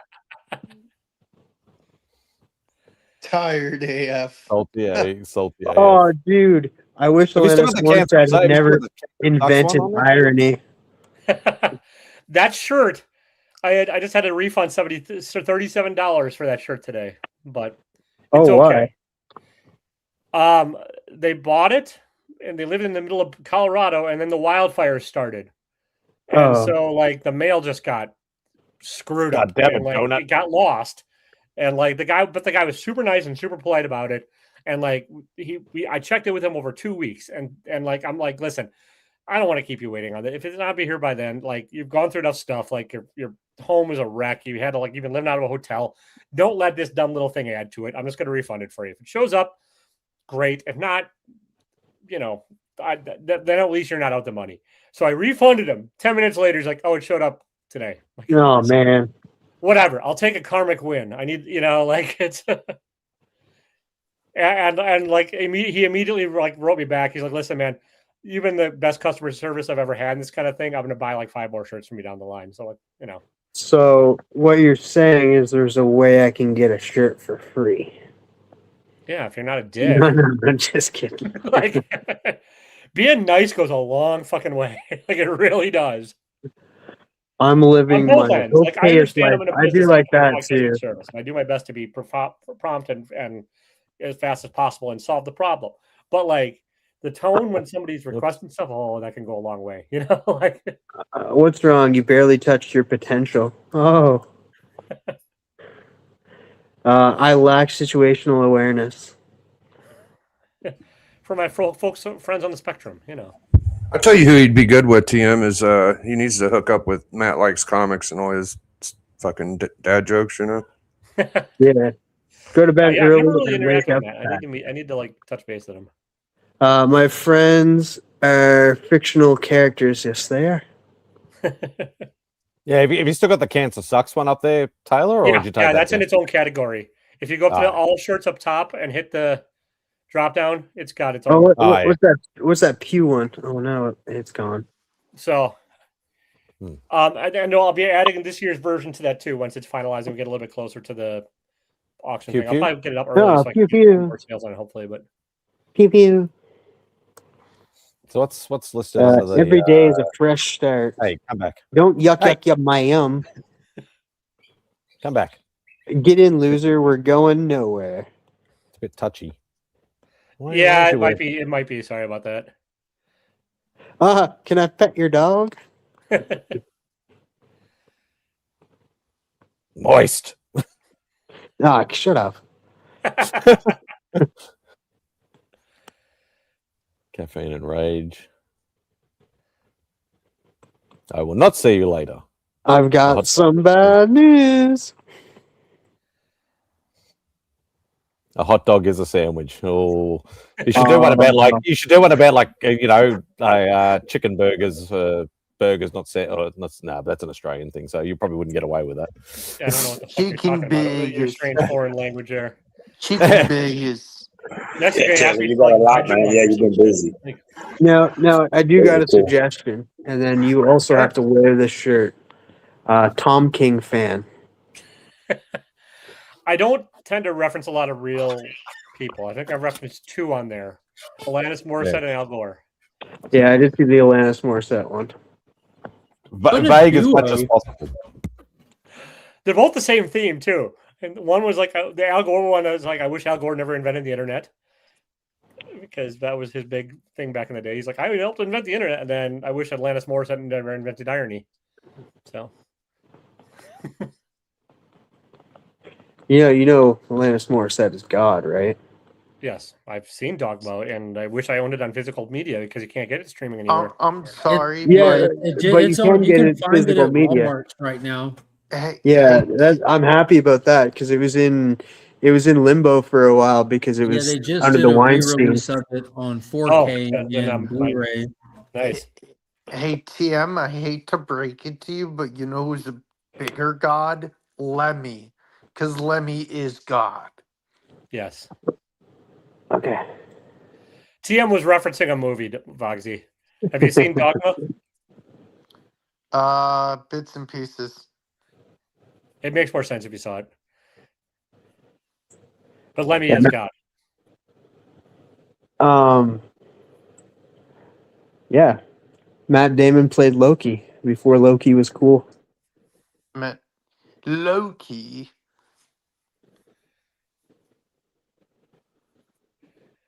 One of my buddies asked if he thought Damon would be up for Best Actor. I don't think so. I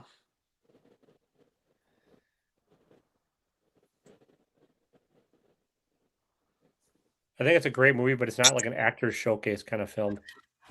Not for Damon. I said it's because like you're not like a movie like The Martian, you have a larger hit list of emotion and range that he has to showcase than in the Odyssey. He's not showcasing as much. The character Odysseus is not having to showcase a big of a range as what you see in The Martian, for example. And Nolan doesn't really ever, other than like Heath Ledger as a Joker, is probably the one exception. Matthew McConaughey in Interstellar. Fair.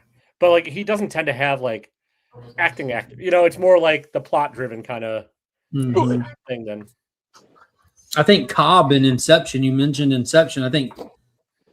But Yeah, it they all also, have you it, but it's have not to like look at what else is coming out that year too. But you get some good, you see like Leo and Shutter Island, then you think, okay, so Inception doesn't deserve it because look what he's done in other things, you know? Yeah.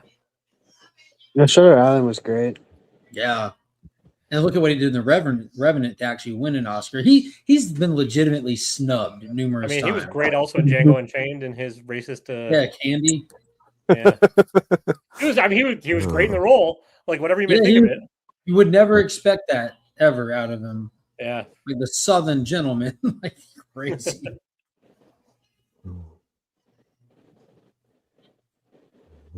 I probably should have put Tarantino on my list for Carlito. I also liked Leo and I always go back to this movie. It's the movies like I really watched when I was really young, and like they resonate with me.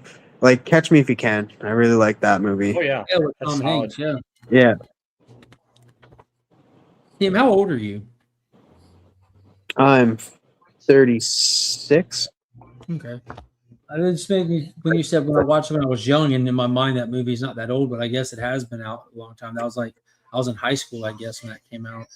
Yeah, because I think I was like 12, 13. My 20-year high school reunion is not long from now. Oh my god. Twice. I could 30. be, It'd be my 30 year from. I could be 35 too. I don't know. I don't remember.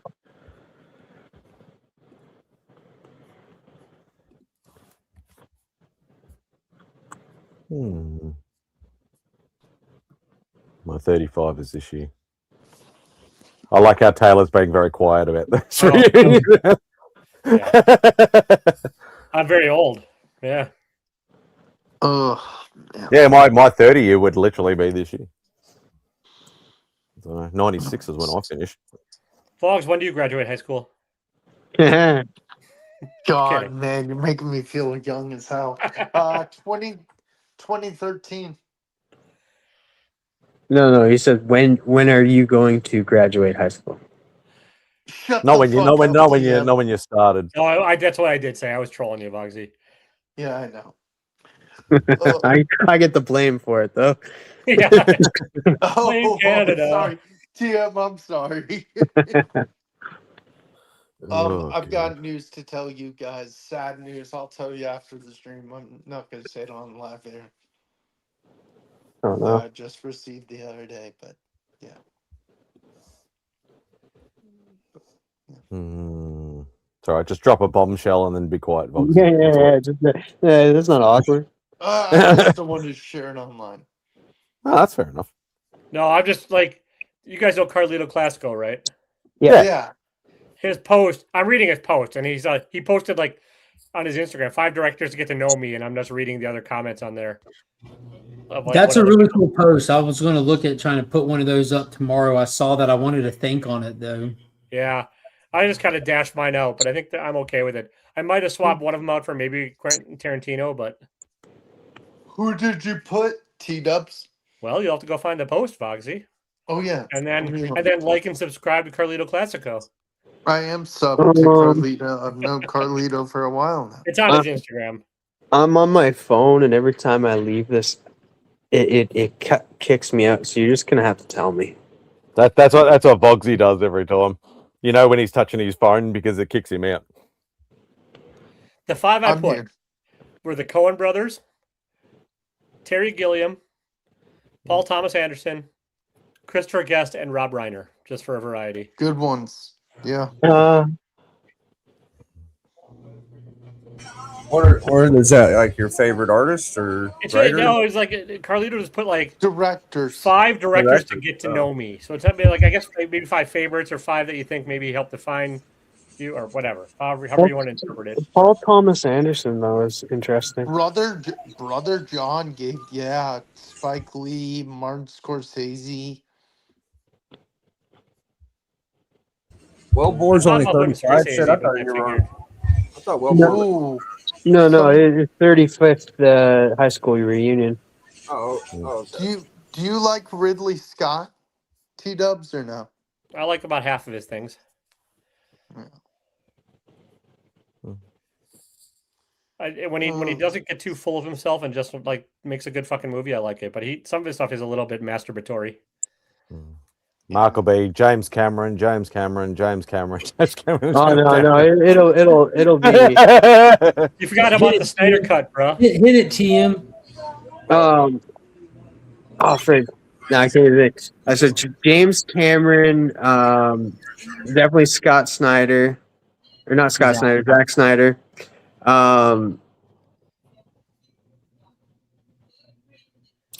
can't I think of that guy's name? Who did the Transformers movies? Michael Bay. I swear to God. Michael Bay. Michael Bay. I was waiting on him. I was just like Transformers. Michael Bay. Yeah. Those are 3 layups right there. And I would guess Denis Villeneuve for Dune, and I don't know what the 5 is, but yeah. Denny hasn't ever missed, but I just don't think he's like resonated as deep with me yet because his filmography is shorter. Yeah, that's fair.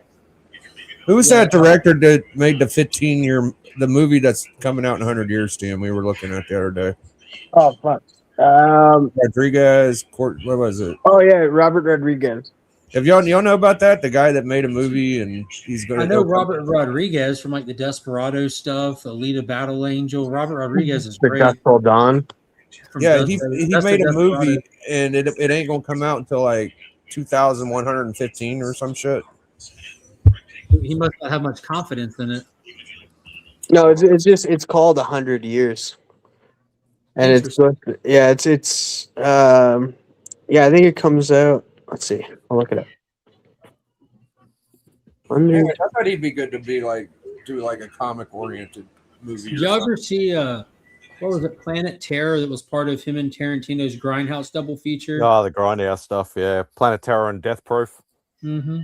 I love Death Proof. Yeah. Death Proof is great and stuff. But Planet Terror, like it was so funny too, because like it was the stupidest character decision, and Tarantino played the character, and he's like, "Oh, I just want to get my dick sucked in that." Oh, well, you can't go out of your suit, like it'll deteriorate you. I don't care. And then his dick falls off, and I was like, "Why would you do that? Why would you do that? Like I don't care."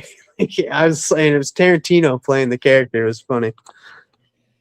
Rodriguez's Sin City is great. Oh my god, yeah. Part 2 wasn't bad. It just doesn't have that X factor. What's up, Tate? The second one just didn't hit as well as the first one. A Dame to Kill For. Yeah.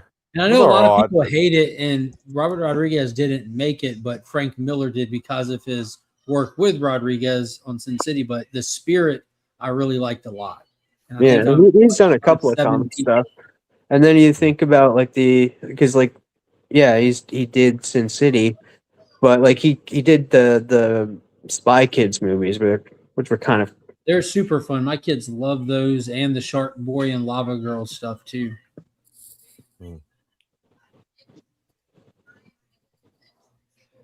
So he's versatile. Hey, have you broke your multi-year streak of not leaving the couch you're sitting on and went to see the Odyssey yet? Damn it! Damn it! No, I haven't been to the theater since Amazing Spider-Man 2. I know. I remember you mentioning that you haven't been in like a decade. Now, what a weird one to end on. Yeah, that ruined it for him. Did it just break you? Like, he didn't end on a high note. No, you know what's weird? You know what's weird about that movie? It's like it did well, and then they were like, "Yeah, we're done with this one."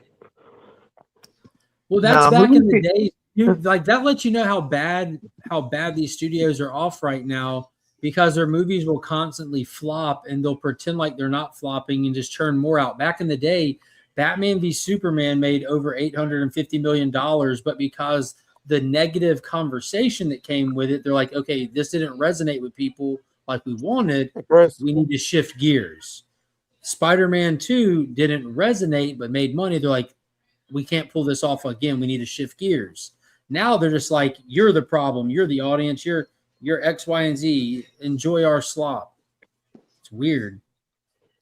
I will And say, then like, movie like the Odyssey comes along. look at what we've got recently from like Sony and stuff. Like besides the Tom Holland Spider-Man movies, Craven, they're not.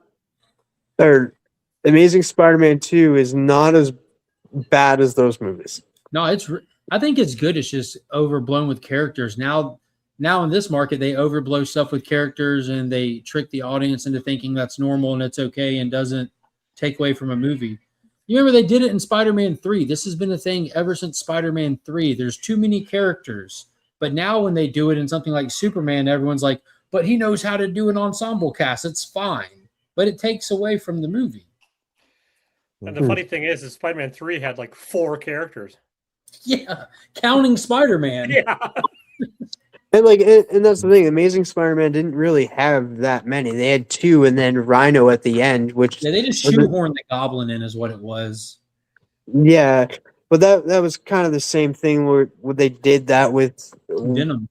Not only Venom, but like freaking Franco's freaking Goblin.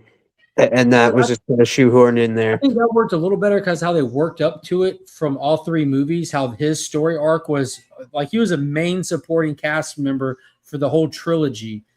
But the way that they threw him in just for the finale, I get that. But they also threw him and Venom in at just the finale. So that made it feel a little... Also, I liked Topher Grace. I really liked him in the Predators movie and stuff, but he was terrible as Venom. I never had a problem with him, and I understand what happened. Like he was meant to be the bad guy in Spider-Man 4. Like he was supposed to get the symbiote in 3 and be the bad guy in 4, but the studio rug pulled Sam Raimi, and they said like we're going to not do 4, we're just going to finish on 3. So he just added Venom in there, and it when you know that, you can easily tell. Well, wasn't the 4th movie going to be? They're going to introduce Vulture. Maybe him and Venom, but Venom was meant to be in 4. At that point, I'm sure they would have had more than one villain, you know? I'm sure Spider-Man Homecoming, whatever the new one's called, is going to have like 4. Brand new day. They already showed us that there is, but we're just not sure. Like, Right, and that's like that's definitely going to be a 1,000 characters montage in that. Like, we're going to get a little bit more Scorpion than we are of like Boomerang and like. Yeah, but there's going to be There's no point in even like caring about the Scorpion because you see him beat him in the trailer. They show you the end of the fight in the trailer. I'm talking the Hulk. I'm talking Punisher. I'm talking Phoenix. I'm talking the Ninja. I'll stop you right there. Just call her Sadie Sink for now. We're not sure if he's going to be Jean Grey. Okay. Oh, it's Jean Grey. Yeah, no, it's not Jean Grey. Yeah, What's up, Chaos? But yeah, it's overbloated because like, and those are just the characters we've seen in the trailer and stuff, and that we still haven't seen Tombstone, and he's in the movie. Oh, delivering get pizza. used to it though. With Incursions, all the Disney movies are gonna be bloated. They're all gonna be mad. Like look at Doomsday. Doomsday's gonna be very bloated. Did you see the Doomsday poster? You're like, what the fuck? You can blame Deadpool and Wolverine doing that because they made a send-off movie for 20th Century Fox. They did a fan service thing and they did it really well. It was fun. It's not something that's wildly rewatchable because just like Spider-Man Tom Holland #3 with the 3 Spider-Man, it was such a time of the movie, dude. I had a tear in my eye at a couple moments, but it's not something that you can rewatch a lot because the movie comes out, you go see it, then you see the best scenes of it clipped on Instagram a million times, and you sit down to watch it again, and then it's just like, okay, the movie actually sucks. It's just those scenes that are great. Well, and it's like watching The Sixth Sense again when you know the twist. It's like The Sixth Sense is a great movie no matter what, but once you know the twist, that whole the mystery is gone. Like The mystery is same gone. with Then you like have to go explore all the stuff that M. Night Shyamalan did in that movie. Like, go watch it again, and now think about the color red when you watch it, and you'll see a whole different movie. M. Night's really creative with some of the stuff. Last time I watched Deadpool Wolverine, it was like the 10th or 11th time I watched it. I cut out the beginning where he was looking for the Wolverine. I started at like the car scene where they fought, and I had a little emotional part where they like joined hands and Wolverine and shit. And I do think it's one of those ones. Maybe not the second or third time you rewatch it, but the more I mean, I'm a hard mark for fucking Deadpool, so I'm very proud of Deadpool's I think presence now. I may be wrong here, but I think what Mark is saying is just like it's like the surprise is gone. Like that's like you were because before Deadpool, we there was like leaks of like, oh, this character may be in there. But when you're watching, you're like, holy shit! Like when Blade walks in, that's not a big scene once you've seen it. Like, I hear but you. I just think it yeah, was just done well for me. I enjoy it. I liked it so much. I went and watched Deadpool 2 again. If you watch the beginning of Deadpool 2, he's actually talking about Wolverine. So it's just a combination. It's really cool for me. So that's all. But yeah, he talks about. I think he opens up the movie of what was it? Yeah. Yeah, well, he talks in we've had Deadpool what? 2. In Deadpool 2, he says Wolverine died. How am I gonna beat that? And the first fucking 20 minutes of Deadpool 2 is talking about how he's like competing with Wolverine as being a popular mutant and shit. And we had like 5 years of Ryan Reynolds doing those commercials where Hugh Jackman would walk in the background and shit. So it was this lead up to like, is it gonna happen? When's it gonna happen? Like, dude, that Deadpool was and Wolverine was like one of the biggest fan payoffs in comic book movie history. It was awesome. Me and the wife went and saw it twice on opening weekend. Like, she even loved it. I love it, and I love all fight scene that Biggie was mentioning. I didn't hear all that because I was talking to my wife. But dude, when Hugh Jackman brought his acting chops to it too. It's quirky, it's funny, and all that. But Hugh Jackman playing like a broken Wolverine, that shit gets you, dude, big time. He's up there with Christopher Reeve on characters that embody the people they play. Like Christopher Reeve to me is Superman. Hugh Jackman to me is Wolverine. And I feel sorry for whoever has to come behind him. I don't think they're that. I think that's why they're going to try to stay away from casting. Like the rumors are that like the new X-Men team coming forward is not going to include a Wolverine for a little bit. They're going to stay away from that because it's whoever they choose. Like it's going to be controversial. Yeah, they probably should start with like, I don't know, Cyclops, Jean Grey, Iceman, Angel, and Beast, maybe. And Mimic, and then that guy, the one they always forget that they retconned in. Yeah, they're planning on. They are. That's the rumor, though, that they are planning on using the original X-Men team. Here's the only spoiler I'm dropping for the Odyssey before I bounce. Odysseus will return in Avengers Doomsday.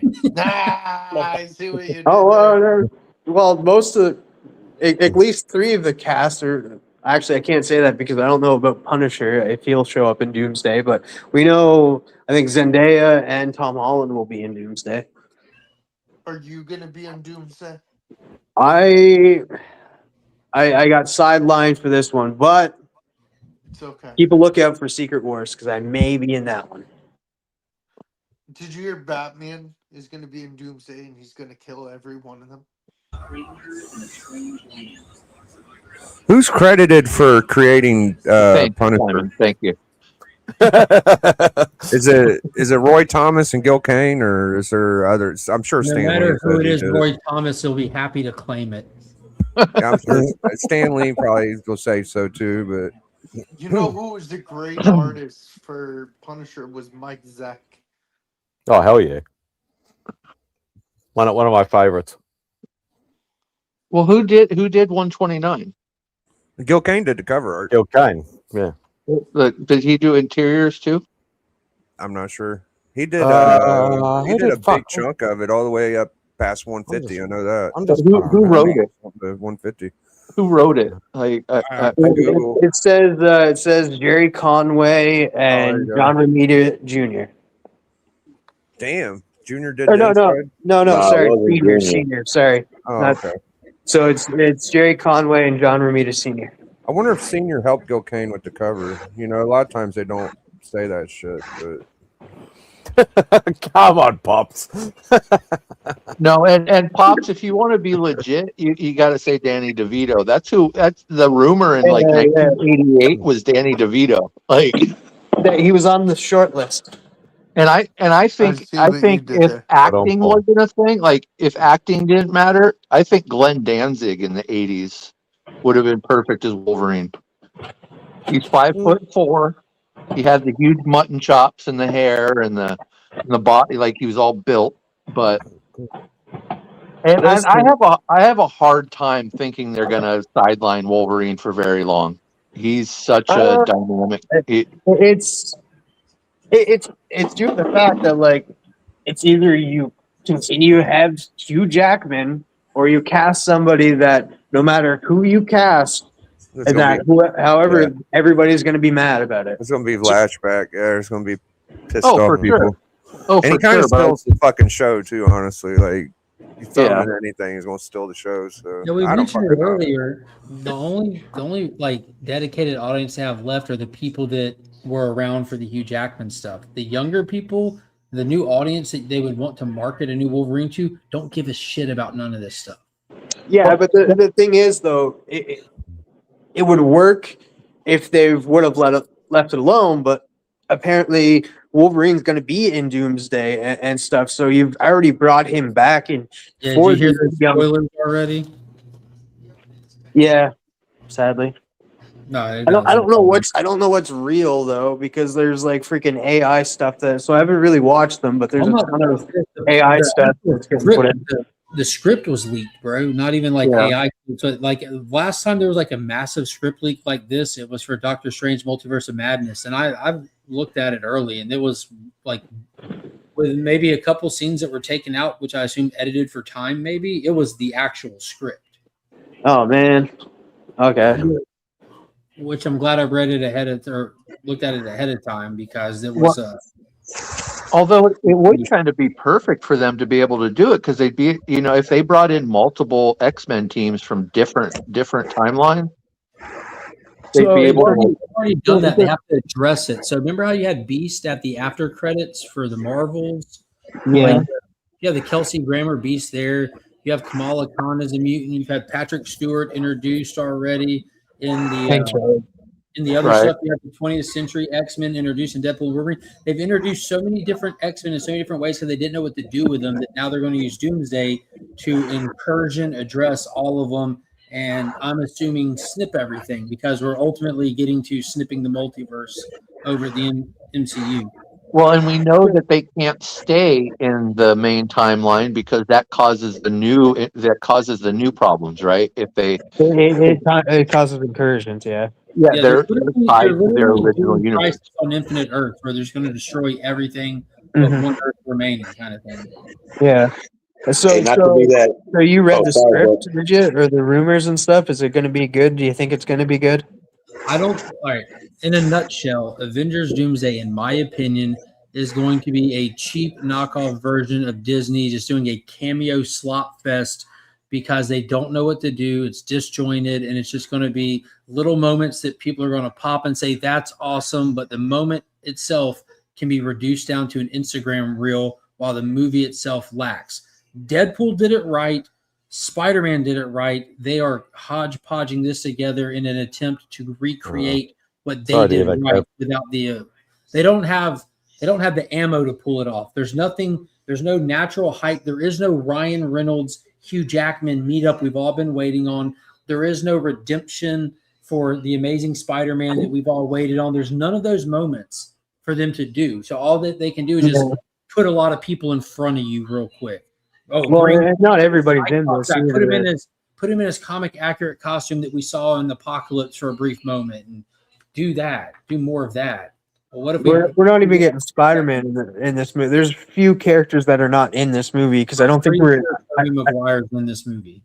Toby. Like we're not, but Tom Holland's Spider-Man won't be in it, and then he's not in it until Secret Wars. And then of course we're not going to get the Hulk or whoever Sadie Sink's character is because she's going to be in Secret Wars, not Doomsday. So,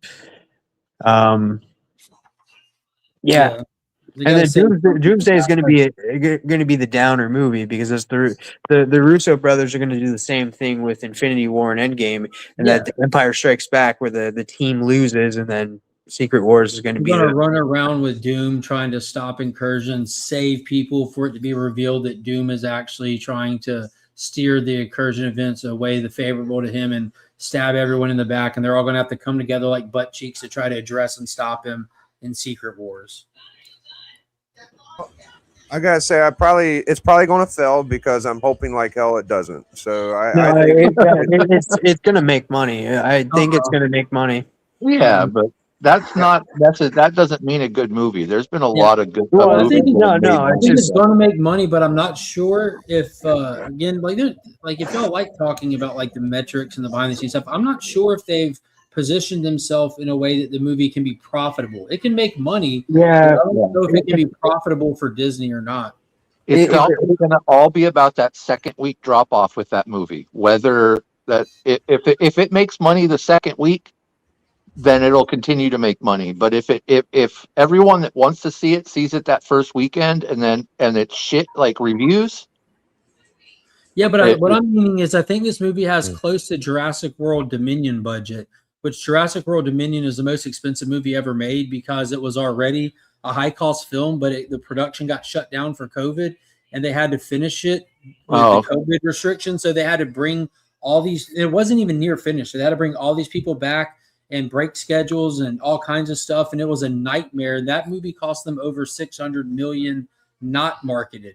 So that was like the most expensive movie ever. It was an anomaly outside of their control. But I think that this movie is touching Dominion numbers and not market numbers. It's supposed to be like 800 million for this one. So just the casting's going to be like 150 million. Like in my dream case scenario, I want Deadpool to join the Avengers and like narrate the whole movie like a Deadpool 4 or 5. But I don't want him to milk Deadpool enough to where there's a chance it could fail and fuck up his thing. I mean, we got to see that Thor scene too, right? Yeah, I'm hoping for that. I don't know. I'm hoping that happens. Yes. Yeah, I love the Deadpool movies. I definitely would like to see that pay off. Yeah, right now there's not been an official number, but they're looking at an all-in $700 million cost of this movie, guys. That means it has to make realistically, it has to make around 1.5 for it to have been worth 1.5 billion for it to have been worth their time. Yeah. That's where cool. It starts. Once it hits that, now we can say, okay, we don't regret this, but we're not happy yet. It has to make well above that for them to be happy with it. Because think of all the time and resources you set aside to devote to this. Instead of making money, you're trying to make money making this. And if it doesn't make you good money, it's not a success as a business standpoint. Like, we can call it whatever, but the people who sit at that table wearing suits, they're not happy with break even. They're not happy with just a couple $1 million. We need this to put us so far in the green so we can have some breathing room till our next project. People forget that. Well, what did Endgame make? I know, because that was a huge win. I think around 1.5. Let's see. So it has to make Endgame money. Endgame made over 2. Hold on, let's see. Hey, real quick, as a comic book nerd, I have to say the interiors of 129 were drawn by Ross Andrew. Yeah, not John Romita Sr., man. But yeah. Interesting. And Biggie, man, I found me one of these electric company ones, man. I found it. Yeah, it says John Romita Sr. and Ross Andrew. Oh, does it? It's probably a team. That's a good one. I like that one. Yeah, man. I used to have a few of these, but I gave them away or threw them away or something. You know what I mean? I was like, these are corny, but now I'm looking for them. So this is my first one I got back. Yeah, number 26. That's not a key or nothing, but I like it. Yeah. I feel like that might be the only one where he's like a sandcastle, so I really like that. Yeah. But guess Yeah, who's man. also in the list of people who created Punisher? It says it is Jerry Conway, John Romita Sr., Ross Andrew, and Stan Lee. I just would like them give like a credit to him. There's another Gil Kane cover. Yeah, boy. There you go. Damn, that's a nice looking 2-0. What the fuck? Yeah, it is, man. The white looks pretty white. The back Yeah. cover?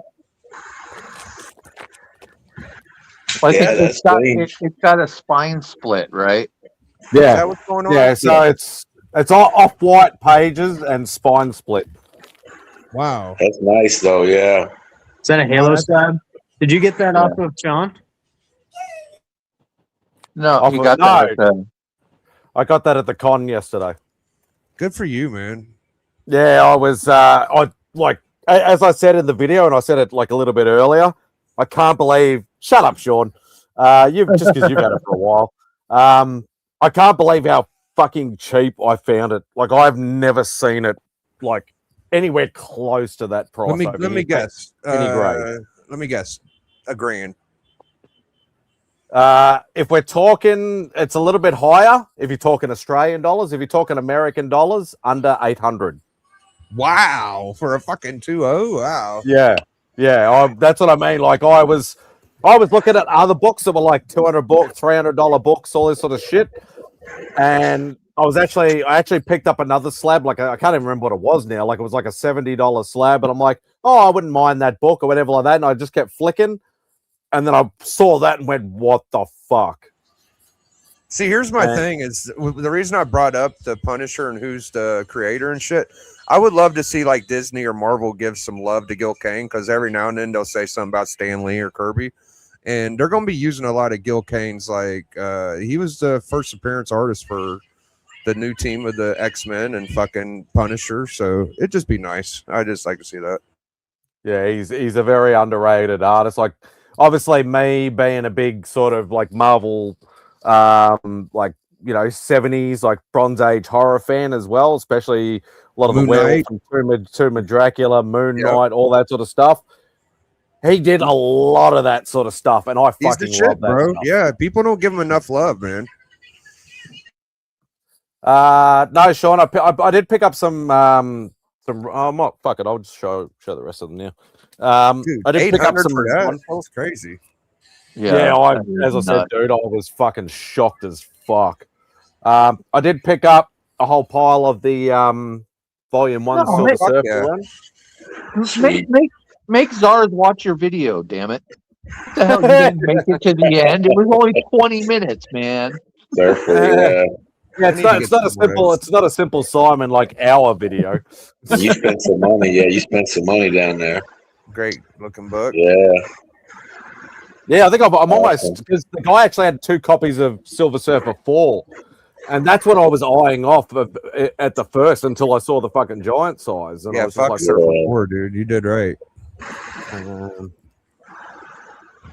But now I've almost finished the Volume 1 run now. Wow. So I need that fucking number 4 now. There's one on Astonishing, the 6.5 for 650. I like that one. That's a great story. Yeah. And I also picked up two for my premiere run as well. There you go. Nice. Are you gonna crack that X-Man open? Fucking oath I will. Let's do it. Let's do it. I'm just giving Zars. I'm just giving you shit, man. Yeah, I forgot about that. I forgot all about that. I guess it's that book doesn't it isn't going to last long in that slab. No. So if anybody wants a 2.0 giant size X-Men 1, they've got a 3.0 or 4.0 Raw, and they want to save it, more than happy to swap it. Yeah, do it before he cracks that open because it's going to probably happen this week. Oh no! I am so far behind. Like I'm obviously I'm going to crack all the ones that I showed on only slabs. They will be done first. But I now have, I think, maybe 2 or 3 slabs if I ever go for another appearance. So I'm hoping to make an appearance in the next year or so. I have like 12 total slabs. I'll just pick up another 8 to 10 and you'll be right. You only need 20 to Dude. 25.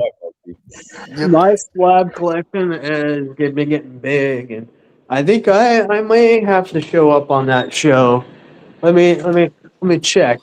And that I have 1 slab on the way, and I just got one in from Bleecker. Let me see here. I got 2, 4, 6, 8, 10, 12, 14, 16, 18, 19, 20. Well, there you go. You got enough. You have to show your face, but. And I've got like 22 slabs that I want gone. So hit me up if you. What? All right. I got enough, man, but I'm reserved for episode 420. I told him, I was gonna be on that. Yeah. I told John's Comics with Friends and I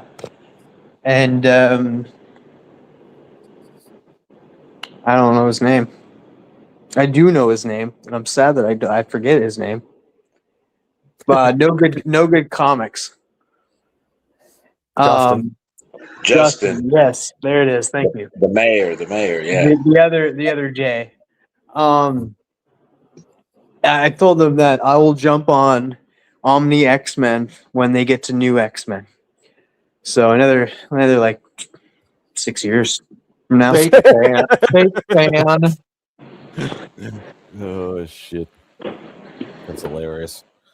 I'm gonna get myself a drink. New X-Men. Get the Don't, fuck out of here. I know that was a bad thing that happened, MadSpidey, but you don't have to revert to drinking. I need to get. Oh no, I'm gonna. I've been drinking like coffee and shit and whatever. Like I need a Gatorade Yeah, or something. don't be drinking that coffee crap, dude. What the hell? Hey, Yash, what's up, buddy? Me? Yeah, go grab something to replace the electrolytes.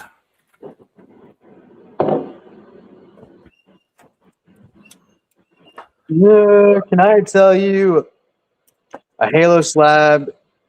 Can I sell you a Halo slab, Vogs, so you can be cool like Simon and me? That's why I want you to get on here, dude. I want to talk to you about some Halo slabs. He's busy looking after Bubs. Well, Bub's a grown ass man. He can look Not after that himself. Bubs, baby Bubs. Yeah, stay hydrated. Exactly, legend. Thank you. Now I want to see somebody do a video of Zars holding the baby and replace it with Bubs.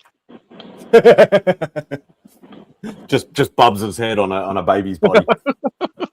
No, that's scary, man. That's scary. I don't wanna see that. Remy Q, Remy, are you listening? Yeah. Yeah. No, I don't want to see that. Besides, I don't think he hasn't shown the baby online. He showed it Yeah, I backstage. don't think he's going to. Yeah, and that's fair enough. That's I fine. seen the baby. No, I don't think that's fair. I think it's very, very selfish of you. He's cute as hell, man. It's selfish that you won't show your kid to everybody on the internet. Like, what the heck, man? I seen him on one of these, man. Yeah, the baby was cute, man. Yeah, little baby's ours. Yeah.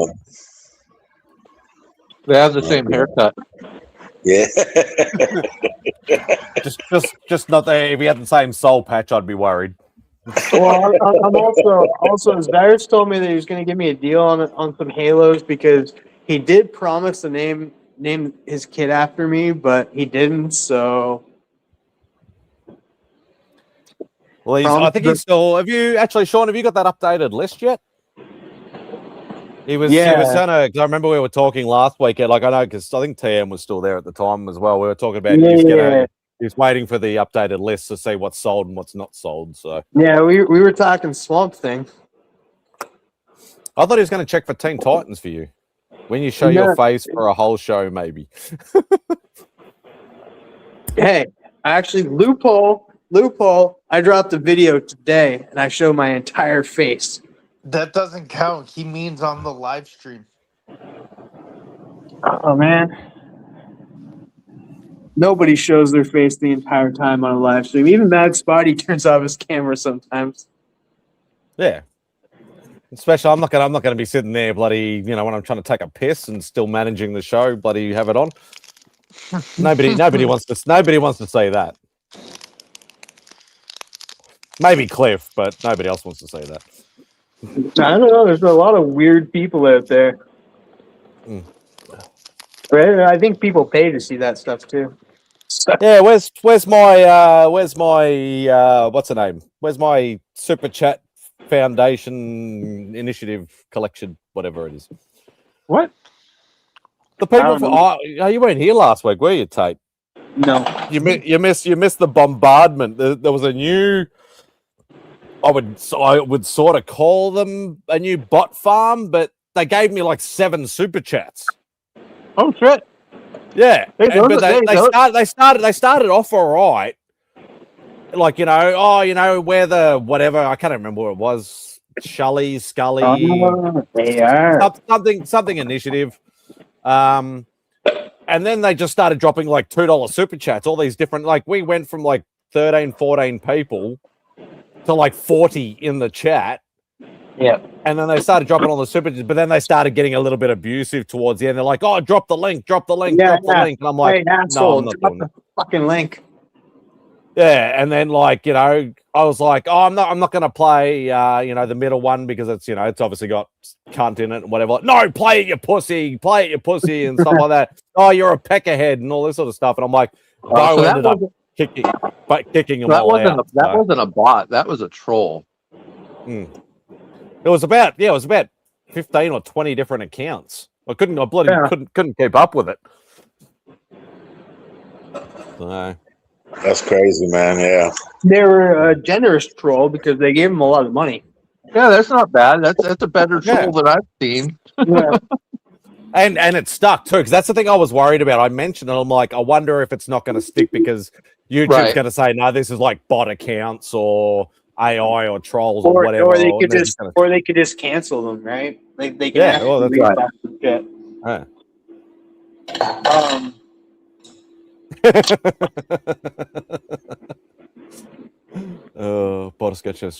So AR, were you the one? Because like I saw the nominations, and under it says TM equals trademark, and now AR saying about who names their kid trademark. So I'm thinking that was you, dude.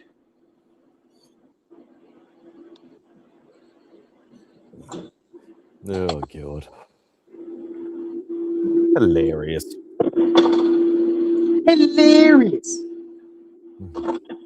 So everybody loving X-Men 97? Yeah, I did, like obviously for the people who haven't seen it, I did feel that the last episode was very it felt like the original series from the 90s. I actually think that last episode actually had an episode like it in the 90s, I think. I think so too. There's an episode where they all got together like that formation. I've been watching the X-Men on Spidey and His Amazing Friends. I've been watching clips of that. Dude, the X-Men, they were fucking great on there. Like, and Wolverine with the Aussie accent. Yeah. Thunderbird. I haven't watched that. Into a bear. I have that whole series on DVD. I should do that and give that a rewatch. Yeah, those are good. Yeah, well, gentlemen, I'm gonna jump off and unwind. I'll be in the chat, but I just want to say love you guys. Yeah, man. Hopefully we'll catch you on church tomorrow. You guys have a good night, man. Love you, bro. Bobby. Bobby. Love you guys. Station, bro. Yeah, it's I haven't watched that in I don't know how long. It was It's such a stupid show. Like, it's so cheesy, but it's so good at the same time because it hits that comic book center in you. Like, I expect it's us old heads, that grew up with it. That is one thing. That is one book that I don't actually own. Or there's a lot of books I don't actually own. I don't own that issue 1 of Spider-Man and His Amazing Friends, the actual comic book of it. Because I think isn't that the first appearance of Firestar, or was she in a? I think so. No, Like, that she was created for that show. yeah. 'Cause they originally wanted to do Spider-Man and the X-Men, and they couldn't. It was like too much. They couldn't do it, so they created her, and they had got Iceman. So, and they created her, and then they at some point they were able. I think they did 2 different arcs with the X-Men, so like 2 double episodes. But Yeah, I'll have to. 'Cause I think it's only like 1 season or 2 seasons or something like that. But I have it on DVD at home because, like I have mentioned I don't before, believe that you. like you be quiet, you. That there was a UK company that actually, and I jumped on as soon as I saw it. They literally got the rights to all the cartoon, all the Marvel series from the 60s to the 90s to re-release and digitally remaster and all that sort of stuff, all the cartoons. So I literally bought everything. So I have all the 60s, all the 70s, all the 80s, and all the 90s, all the Marvel stuff, even if it was only like a one hit season, like Spider-Man Unlimited and a few other sort of one-off shot sort of things. I got all that stuff.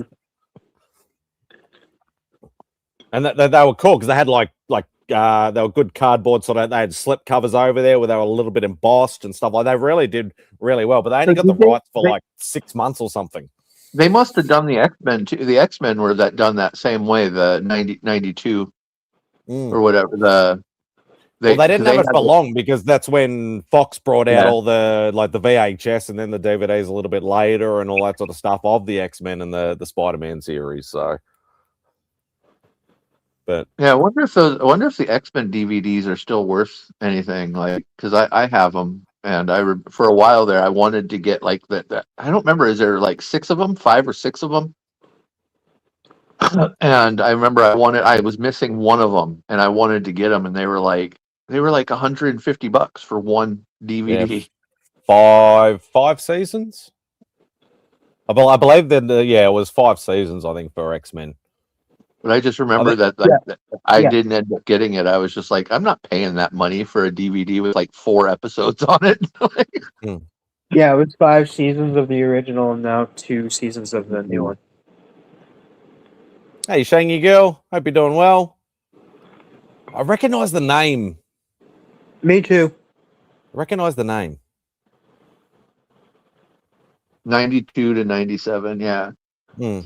So 5 seasons.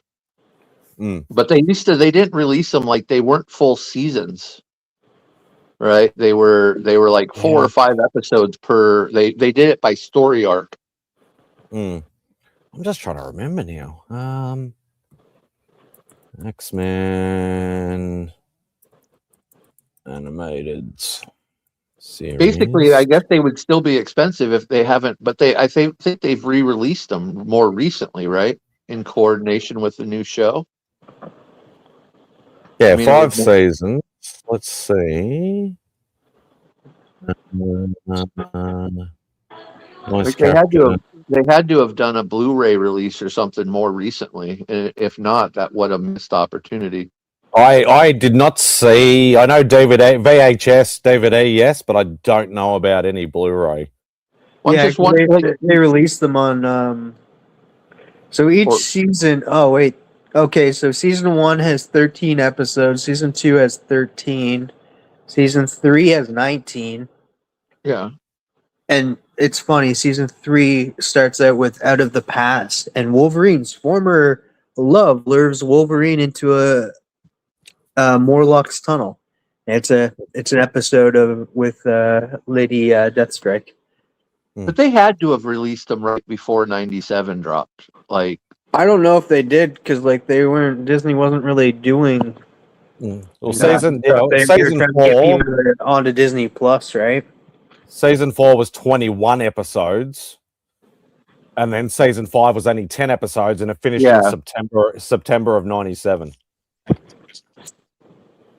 And then we got what the first X-Men movie in 2000, I think it was. Yeah, 2000. Yeah. Yeah. So, yeah, interesting. It must have got, if it's only 10 episodes, it must have got canned.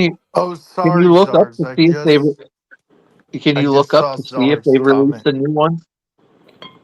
Like a If they new DVD release. Yeah, or new media release, because it would mean that the DVD. That means that I've got quite a bit of money in those DVDs still. Maybe I might put them up on on eBay. Sorry, I just saw your comment, Zars. I was half paying attention. Official studio release Blu-ray for the classic X-Men series currently do not Yeah. exist. Yeah, there's none. So DVD was the last time they did it. Yeah. Yep. Okay. Which again makes sense because they Right. Yeah. they want everybody to go to Disney Plus. Yeah, well, Disney No. stopped making physical media after Black Panther 2. That was the last physical media movie, or around the last movie they did. They did not do any more physical really? media after that. So Okay. that's been for the last couple of years. It's been like that because I've been like, I don't buy physical media much anymore. Like I might buy an odd one here or there, but all the comic book stuff, I'll always go out and just buy it and try and get the steel books. Yeah. Of all the movies and stuff like that. And because Disney has not been, doing any physical media, so you don't get much. So the Sony stuff, yes, but not the Disney stuff. Hey, do you own X-Men Evolution? Pretty sure I do. That's such a great show. Three seasons, I think. I think it's 3 seasons. Was that the show? I was young.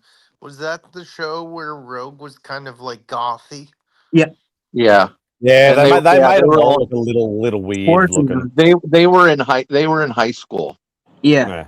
It was more easy to relate to them and stuff for me because like I was that age, like I was. But it was just fun. It was funny watching the X-Men deal with like high school issues. Oh wow! I don't know if I can play this football game. I don't know if I can play this football game because I got to go on a mission.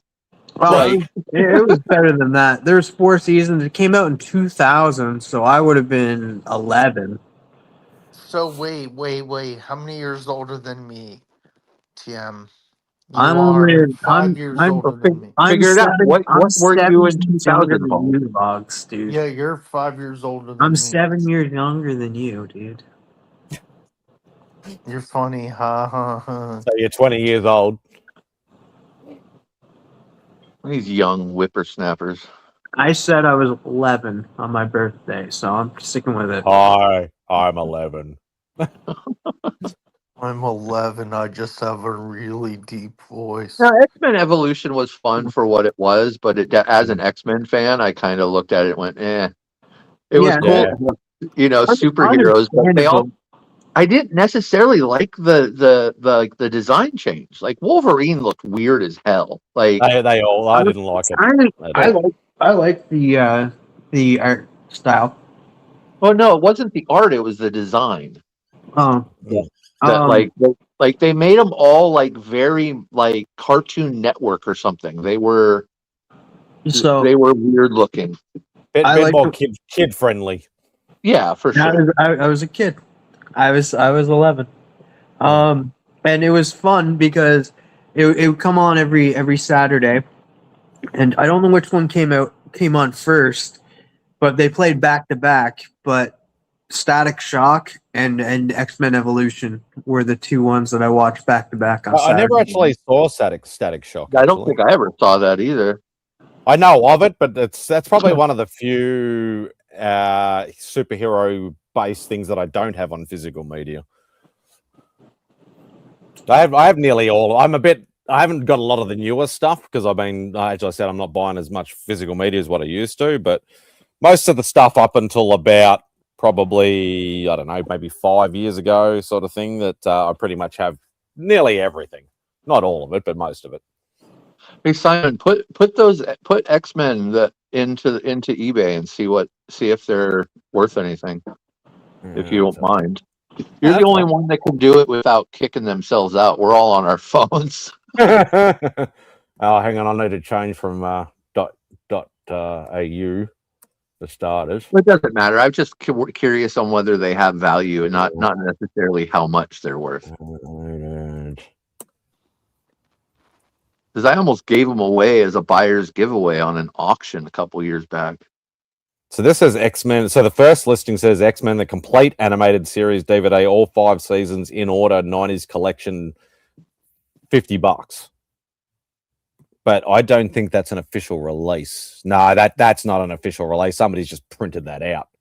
Yeah, then that's not the one I had was not the complete collection. It was the ones that were released individually. You can get the complete collection, but you had to buy them singly. They didn't come in a box. I think these were the ones that I got, I think. Are these the ones that I got? No. Oh, Yeah, no, that's bloody French. What the fuck? The animated series, definitely. Yeah, I think this looks like this is the one. Yeah, this is the proper one.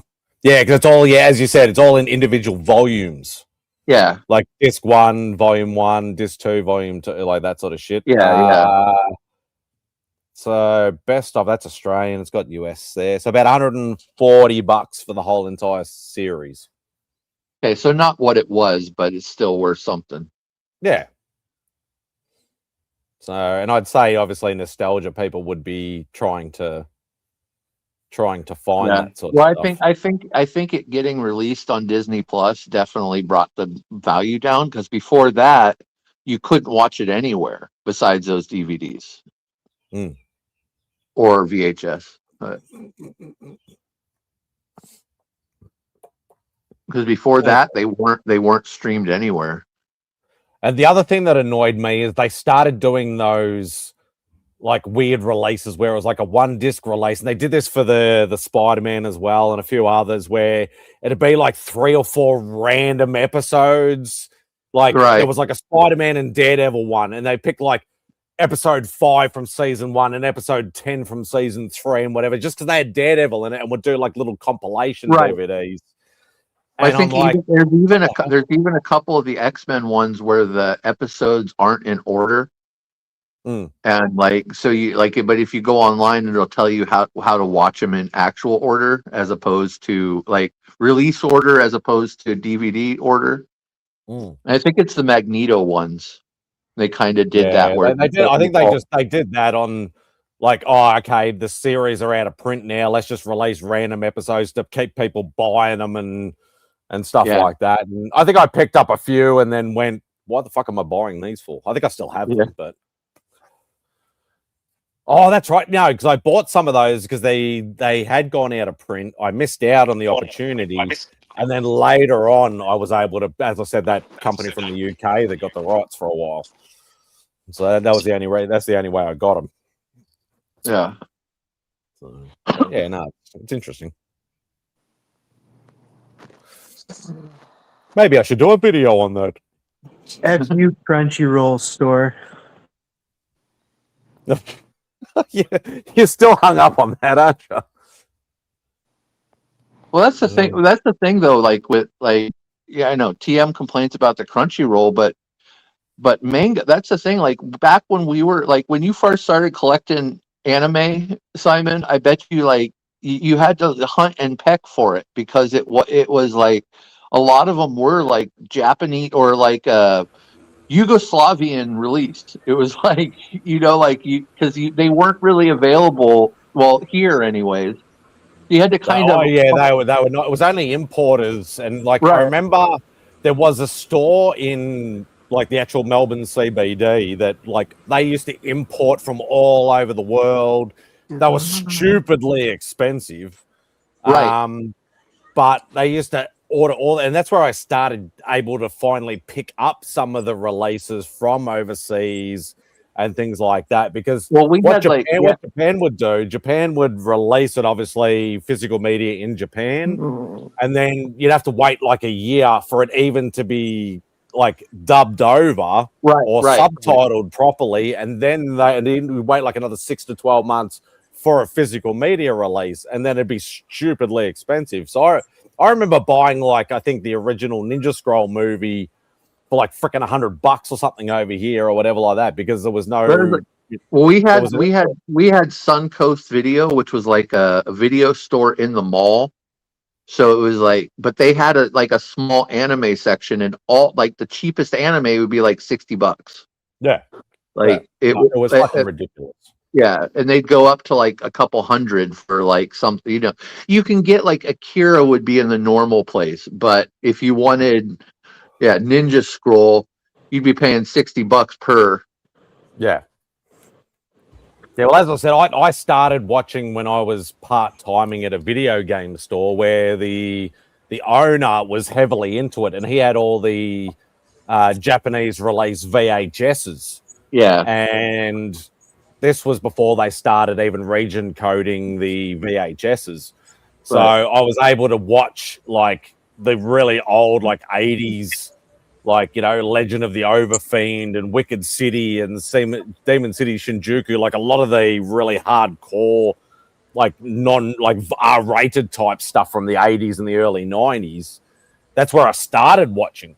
So a lot of people sort of I started watching Dragon Ball Z or, bloody Sailor Moon or all that weak ass stuff. Weak ass stuff. Come on now.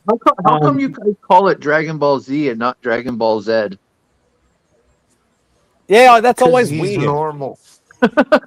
No, you're not normal. You know what? When I did watch when I was, I think I was 15. It came on like Toonami and that late. Inuyasha. Yeah, dude, I grew up with Toonami TM. I didn't Back to the Outback watch anime show. I didn't watch anime. Sorry, I grew up with. I know, Vox, because like you're a year older than me. God, no, I'm not. Because I'm 11. Because I'm 11. I'm 11. Oh shit! I didn't say puberty earlier, guys. Like, stop making fun of me. It's funny you mentioned that because it's slightly adjacent. Like you can sort of call it anime, sort of not, because it was more of a Nickelodeon product. But Avatar: The Last Airbender is obviously doing a live action. That's not an anime. And actually, it was marketed originally as an anime. But anyway, yeah, but it's not. It's not an anime though. It can't be an anime. It is an anime. They redubbed it for America. No, it was made in America. Oh, what? Anyway, what I was trying to get to is I've now finished the second live action series. I'm actually enjoying the live action adaptation on Netflix. It's getting a lot of hate, and I really liked it. I'm really enjoying it because I've seen the original cartoon like all the way through a couple of times. Because Beck's got it, she loves it, and you can tell he's growing up because his voice is cracking through the second season. Man, he grew like a foot tall. That's why they were smart and they were like, okay, we're gonna like film season 2 and 3 together. So season 3 is already filmed and stuff. So yeah, but it's no, I'm liking it because I know that. I know some people like him. I don't like him personally, but Shyamalama, he screwed that fucking movie when he tried to do that. That was fucking horrible. Yeah. I'm back, baby. I'm back. Signal has returned just in time for prime time. Prime time ending. Get off the options, Glenn. You're making excuses. No, whenever I'm on, it's prime time. Dude, the girl who's playing Toph, man, she's really good. Yeah, really good. And then my favorite scene, I still laugh at the scene that it was. It's just like, oh, Zuko, I want to. What was the word in that? Like, she covers one eye, and that it's just like, yeah, I want to catch the Avatar, and I never said that. That was I loved it. Hey, my battery's dying. I'll be back. All right, Arnold. Fucking GSX, bro. That's a big time book for your collection, man. I know. I'm still a little bit in shock, to be perfectly honest. Like, I do even come across it over here, let alone at that kind of price. Like, the guy really looked after me. Like, I've dealt with him once or twice before, but he remembered me. I'm like, oh, you bought that book? You bought? Because I bought my X-Men 101 off him about 2 years ago. Yeah. And then he's like, oh, you found that Tomb of Dracula. Like, I bought the last book I needed for my Tomb of Dracula run off him last year. And he remembered all that. And it was, because he doesn't do much shows. He's only a private seller. He doesn't have a business or anything. But yeah, no, it was, it was good that he remembered me and that. And he gave me, because he wanted about $200 more than what I paid for it as well. So I still got it. I still think his original price was still like an absolute great price. And he goes, well, you've bought from me before. I'll give you some more cash. And I bought more books with that. The $200 I saved, I bought more books off him anyway. So he got it all anyway. Dude, fucking, what's your favorite character out of the first appearances you got? Do you like, are you a Nightcrawler guy, Colossus, Storm? Which one do you like the most? Like, I know it's not Wolverine's first appearance, obviously. I'm still a Wolverine guy, but yeah, I don't know. Probably Storm. I kind of low-key like Colossus because hardly anybody really likes Colossus. I fuck with Colossus. That's probably my favorite part. Everybody's It's like, fine. they want to go off rate. They like Nightcrawler or, they like Storm. There is people out there that consider this Wolverine the definitive Wolverine, the Wolverine we know. Yeah, definitely, Sean. Definitely. Like as I said, I've dealt with Jerome before. So, sorry, Tim. What were you saying? Oh, there's just people that out there because I heard a couple of people talking and stuff, and this is the Wolverine that they consider is the Wolverine from GSX. Yeah. Okay. And so you could look at it as the first appearance of Wolverine if you really wanted to, MadSpidey. Sure. I'm just as I said, I'm still in shock because I'm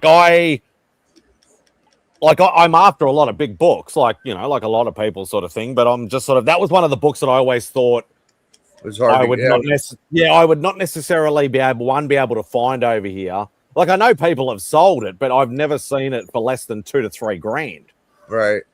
So I was like, what the fuck? Just stumble across that book and actually pick it up and buy it. And speaking of big books. I was going to say, somebody said big books. Hey, there you go. Yeah.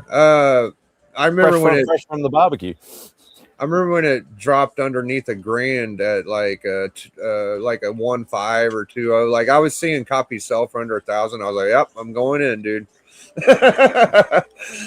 That's what I got mine. So yeah, and that, as he even like the seller even said to me, he goes, it's probably a good time to buy it before like Doomsday, and they start talking about all the X-Men characters coming in and all that sort of stuff. So I'm happy for you, man. I remember when I got mine, dude. I did like a little victory lap around the block because I never thought I'd get it either. What'd you pick up? You got a GSX. GSX1. I picked up at the show yesterday. Oh, I'm still a little in shock. Still a little in shock. But I did actually. I don't have any of the pricing apps, but you can see on some of them. You can just free.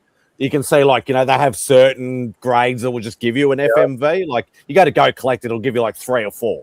So you can sort of work it out roughly. And I looked at the FMV for a 2.0, I think was about 860, 875 or something like that US. So I'm doing the math in my head and I'm like, well, that's about $1,200 to $1,300 Australian. And I picked it up for $1,100 Australian. So that's just under $800 US. So I'm like, I've done fucking well. I don't care. I'm buying it. Show it to Rob, dude. It's fucking crazy. I know you're outside. Never mind. You didn't got it with you, but congrats. Yeah, you should see it. It's really nice. It looks like a fucking 4 or 5, but it's got a spine split. Uncanny runs not to, I just slowly peck at it. I'm trying to get the bigger books, Sean. Like number 4 is definitely on my hit list. still up in that sort of upper echelon sort of books. The same seller had one and at a reasonable price, but I didn't have the cash. Yeah, I'd say that's probably next on my hit list. Hey, look, Zard is doing his impersonation of SCG. Dude, me and Tim got to hang out with Doc backstage for a little while last night, and he picked up some books, and he spent about $800. He got like 250 books, and just fucking killer silver and bronze, fucking decent like 7.0 plus grade bangers, dude. I was just like, holy shit. And then That's he had Doc for you.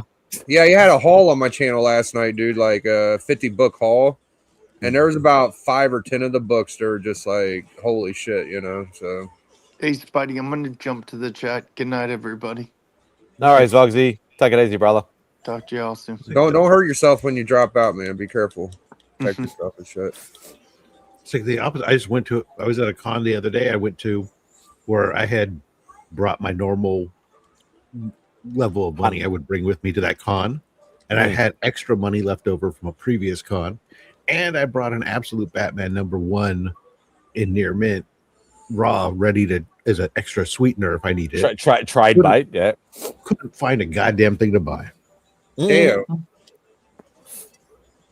I'm like, I went around 2 or 3 times trying to. I'm trying to fucking spend money. Yeah. All anybody had was like fucking $2 books and dollar books and stuff. And I'm all, well, this is great for kids, but it's not great for me. That sucks. Well, that's what I said. Like it's like the thing that I went to yesterday was marketed as a toy and comic and pop culture fair, like not show like TV stars and artists and all that. Literally just a vendor stall, sort of like a fair more than anything else. There was only 2 dedicated sellers and a few people that had like a couple of boxes and stuff, but nothing really. Though, just this one guy that I knew that was going, and I was gonna he's gonna get all my money because he's got all the good books. And I was trying to because he did a quick post on Facebook. Oh, this is roughly what I'm bringing. And as I mentioned, that he had a Surfer 4 that I was eyeing off, and I'm like, I didn't realize he had 2 copies, but they looked a little bit overpriced for what I wanted to pay. And I was just like, nah. And then just when I was literally, the giant size was in one of the slab boxes. I'm like, what the fuck? And I'm like, do the math, do the quick check. There goes all my money. And I'm like, I so wanted, he had a lot of other ones that I wanted, but, you know, he had some raw early Daredevils that I wanted. And, you know, you're able to pick up a big book that you want off your list. There you go. Yeah, exactly. You know, I always like to do the good mix. Like if I could pick up a reasonable sized book and some run filler stuff, or small to medium for me, I'm happy, and that's exactly what I did. So it just depends. I would have been happy just to buy one book at that con and bought nothing else, and been able to walk away with something to add to my collection. But instead, I end up, I come home with a small stack of books, but it's like 70% or 30% for the giveaway bin, and then some spectacular Spider-Man run fillers. Wow. $2 books or something. It's like, yeah. Sometimes it bees like that, I guess. Hey, it just means that money that I pulled, that's set aside now for the next one. Yeah. I don't have a lot of fun at cons. Like the ones I went to, it was like, I guess I'll buy it. I just do it just to say I bought something at the fucking con. Like I know there's better deals to be had. You know what I mean? So like the shit I got excited for at one of them was, oh, they got some of the Avengers Kang shit and some Whitman Star Wars. Like, ooh, like fuck me. Yeah. Oh, that's the thing. Like I like. And that's the thing, it's cons over here or the fairs or the expos, whatever you want to call them, is an avenue for me to pick up books. Even though I have I talk about my Facebook groups and stuff like that. Australian sellers don't really have much IG selling. It's more the Facebook groups. And I've picked up heaps of awesome stuff off these things, but it's very random. Whereas I like going to a con and actually feel like I've gone there with a purpose to find some stuff and I've walked out with something and I'm happy. That's what I like about it. But it's I'm like as Rob said, like I'd rather go with a stack of cash and walk out with nothing than go with nothing and there'd be a million things that I want, sort of thing. It's I don't know. I like going and walking around and discovering what do people think their big books are. You know, like I love looking at the walls and suddenly seeing something, and then flipping through some stuff and seeing something that like, oh, I wouldn't have been looking for that. I didn't know I needed to own that, but god damn it, it's coming home with me. And that is fun for me.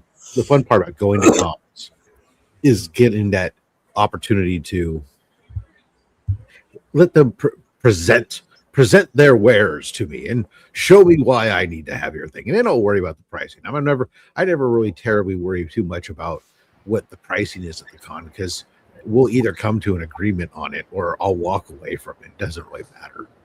Yeah.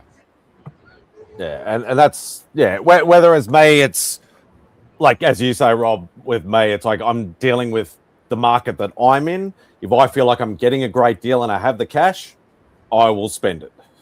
If I'm more than happy to, like as I said, the Surfer 4 was the first thing on my list that I knew this guy had, and he had a 1.8 and a 3.0, and they were both, I thought they were too overpriced for what they were, so I didn't bite. And then when I started looking through the boxes and stuff, I went, what the fuck? Right, Brad. But with the saving that I got on the GSX, I bought some more. I bought those Silver Surfer books and a couple off my Premiere run, and I was happy. Hell yeah! So, all right, show them your book. No, hang on. Let me plug in. I need some power. Check this bad boy out. And that halo. And a halo. Crack that bitch. You're gonna crack that fucker and it's gonna go up in value. I mean, you just look at that, it's like, oh, that's worth more than $800. Yeah. So it's like what you say, Rob, spine split, so lower grade. Yeah, if it's got a spine split, I would honestly, I know how much you love raw books, man. I would keep it in the slab and just get yourself a facsimile if you want to read it, dude. Because a split spine, I want to smell it. You don't want it getting worse. I'm with you, man. But I know how he is, dude. He's probably. I know you know how he is better than I do. I'm just saying, like. Yeah, but I'm just saying. He has a couple slabs, but I mean, keep that fucker in the slab. I agree with him. I think you should, because I jokingly said that a little while ago when I showed it. I said if somebody wants to give me a raw copy, like not a facsimile, a proper one, like a raw copy around the same grade or a little bit higher, I'm more than happy to swap it or whatever like that. But at the end of the day, don't do that. It's gonna have it's either that or it's the second pile for another year's time when I go on only slabs for the second time. There you go. When you pull that one out and people go, what? Yeah, dude. How the fuck did he get that over there? Yeah, I mean, with the damage like that, I'm sure you ain't gonna be cracking the spine too much, but it'd be nice to keep it in as mint as condition as you can. I mean, it looks like Biggie's right. It looks fucking fabulous. It does. Probably, it might. I'm sure it probably presents better than mine. I know it does mine, dude. Yeah, that fucker. I can see like actually not on the spine edge, but on the normal edge, it's very wavy. So it must have a lot of chipping. You got fucking damn lucky. It's very, very hard to sort of see. I can't even really see it's obviously harder on a square bound book. And it's hard on any book to see. When they're in the slab, it's hard to see a spine split. I would like to be able to see the box end on it, but I know it's hard to show in the slab. Yeah. I mean, and it's even harder with Halo slabs because of the way they do the inner well, because it's actually sunken in. So it's slightly different, but it says off-white pages and spine split. So yeah. I mean, if the person putting it together and putting it in there did it properly, it could be really difficult to see, unless that spine is completely roached In which case, then yeah, some of the Golden Age books you'll see that are like fucking roached beyond belief. You can see, but otherwise, if it's done well, it's Are you hard able to to read the Marvel Comics group on the shit, or how's it look to you, Spidey? Oh, like you mean like the comics code thing and all that sort of stuff, or Oh, I can. Yeah, the square bound. You know. The Oh spine. yeah, the Along actual the sort of. spine.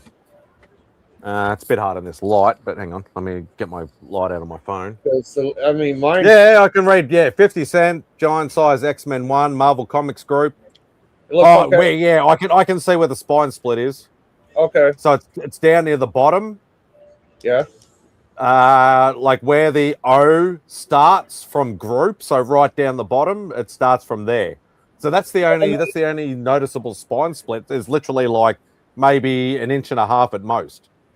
I mean, it's got to be kind of fucked up because I mean it's a 2.0 and it looks really good. So. But once again, it is a Halo graded slab. I know they don't hold a lot of weight in the world market. Maybe for collectability, yes, but I honestly don't know. I hear a lot of the Aussie guys that have dealt direct with Halo when they were around that the guy was an okay grader. He wasn't like a very spot on grader, but it was all right. You know, they compare them more to sort of like not a PGX, maybe a CBCS or something like that. Which like you guys would know more about them than what I would. The thing is, when it comes to spine splits will set a limit, a high grade limit. So when it doesn't matter how good the book looks, if it has a spine split, it sets a cap, and so that's where you end up in those things. So yeah. And that's the thing, like you would have to have some kind of training or knowledge or, if you want to do your own independent grading, like a Halo or some of these European or UK ones, you would have to know some guideline to how you're going to grade books, because otherwise you're never going to make it very far at all. If only there was some kind of book that had established a standard for doing that type of stuff or something. Exactly. And had been published on some kind of regular basis with a history of establishing values. Exactly. I don't know. Yeah. That would be cool. Somebody ought to do that. That's a quality idea. Except maybe nowadays. You better copyright and trademark that shit. Yeah. No. But it was a fun little con, or wouldn't call it small because it was like 450 stalls, but small for comic sellers anyway. But so that's why you didn't come to the bar. Oh, there you go. Okay, so the guy that used to work for CGC. Okay, so I didn't know that, Sean. There you go. I did not know that. All right, So y'all. some kind of formal training. I'm gonna bounce. How high do they lift you? How high do they lift you before you'll bounce? Yeah, not very far. I'm made of mostly rubber, so. Oh, that's good. You're a Tigger. Yeah, like Plastic Man, but. Oh, there you are. Have a good night, Take it gentlemen. easy, Tate. Later. Take it easy, brother. Yeah, so I don't know what's next on the list. I have no idea. Probably. I would guess Doc Ock. I'd love to. I've got the feelers out there. It's more time and obviously whether I can do it. I know Sean's been looking while he's been over in Canada, sort of keeping an eye out for me and things like that. And obviously it's going to have to be some sort of payment plan, because that's going to be like the biggest book I would have ever purchased, unless it's some sort of stupidly low, they got no idea what they're selling kind of price, which is not going to happen. But that would be nice. Yeah, that would be really nice. But yeah, maybe an X-Men 4, or I don't know. Try and finish some runs. I want to finish my Spotlight, my Premiere run, and my Subby run. They're probably the next 3 things that I need to really finish, because they're all in like 5 to 6 books off finishing. So that would be nice. I should figure out what 5 of those books those are and then give them away. Yeah, fuck you. Yeah, I don't think you'd want to put a second Ghost Rider or a second Werewolf by Night in the giveaway box. That'd be just going a little bit too Second Ghost stupid. Rider, that's actually not bad. I mean, in a because Marvel Spotlight 6 is not an expensive book. It is when I keep trying to fucking buy one. Drive me nuts. Was it? Rob, did you see where Finn was thinking of you today? Made you share out post on IG. Yeah, because that's what I literally need for my Spotlight run. It's nearly all the second appearances.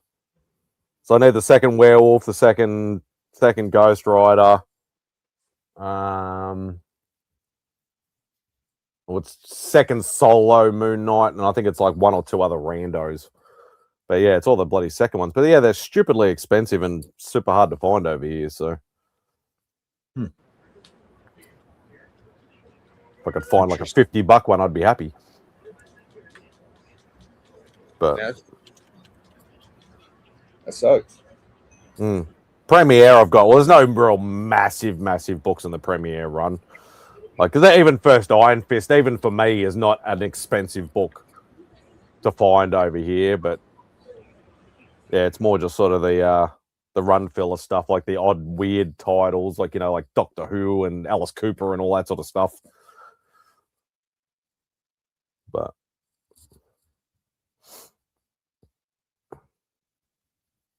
I'll get there. Raw book. Yeah, they're saying like Marvel Spotlight 6 is like a mid-grade book. Raw is about, it says market's about $55. Oh fuck, I wish. Like even that's still like even 75 to 80 Australian. That's still cheap as fuck. Even slabbed, like the 7.0 sold for $90 on May 1st. What the fuck? I'm obviously not looking hard enough because every time I try to look, it's like everything. Like, and I'm talking about looking overseas, like eBay and stuff like that. It's like stupidly priced. I'm looking in the wrong places. Looking for love in all the long places.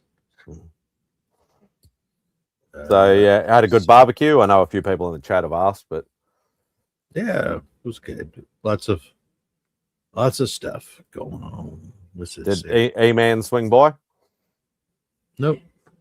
Slacker. Yep. Exactly. Here's even like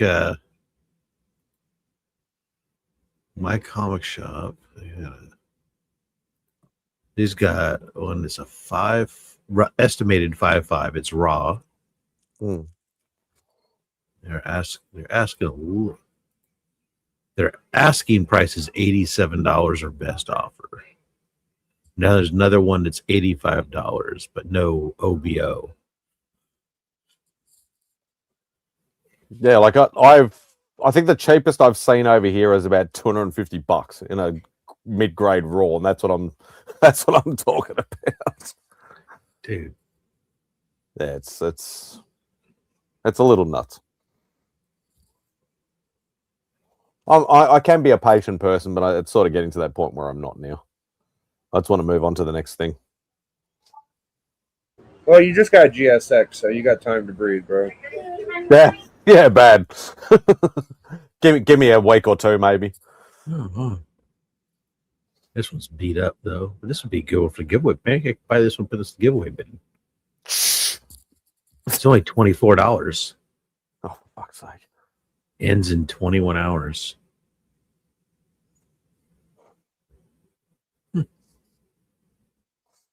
If I get one, then you can put it in the giveaway bin. I put anything I want in the giveaway bin. Oh, I know. I'm only being facetious. I do what I want. I give it away. Give it away now. Actually, didn't you give away a Premiere 15 in the box one time? What's Marvel Premiere 15? First Iron Fist. For some reason, I had a feeling you No, might not have. a first. I've only given away a second Second. Iron Fist. Yeah. Didn't think smoke could mess up internet so much. Damn Canadians and their forest fires.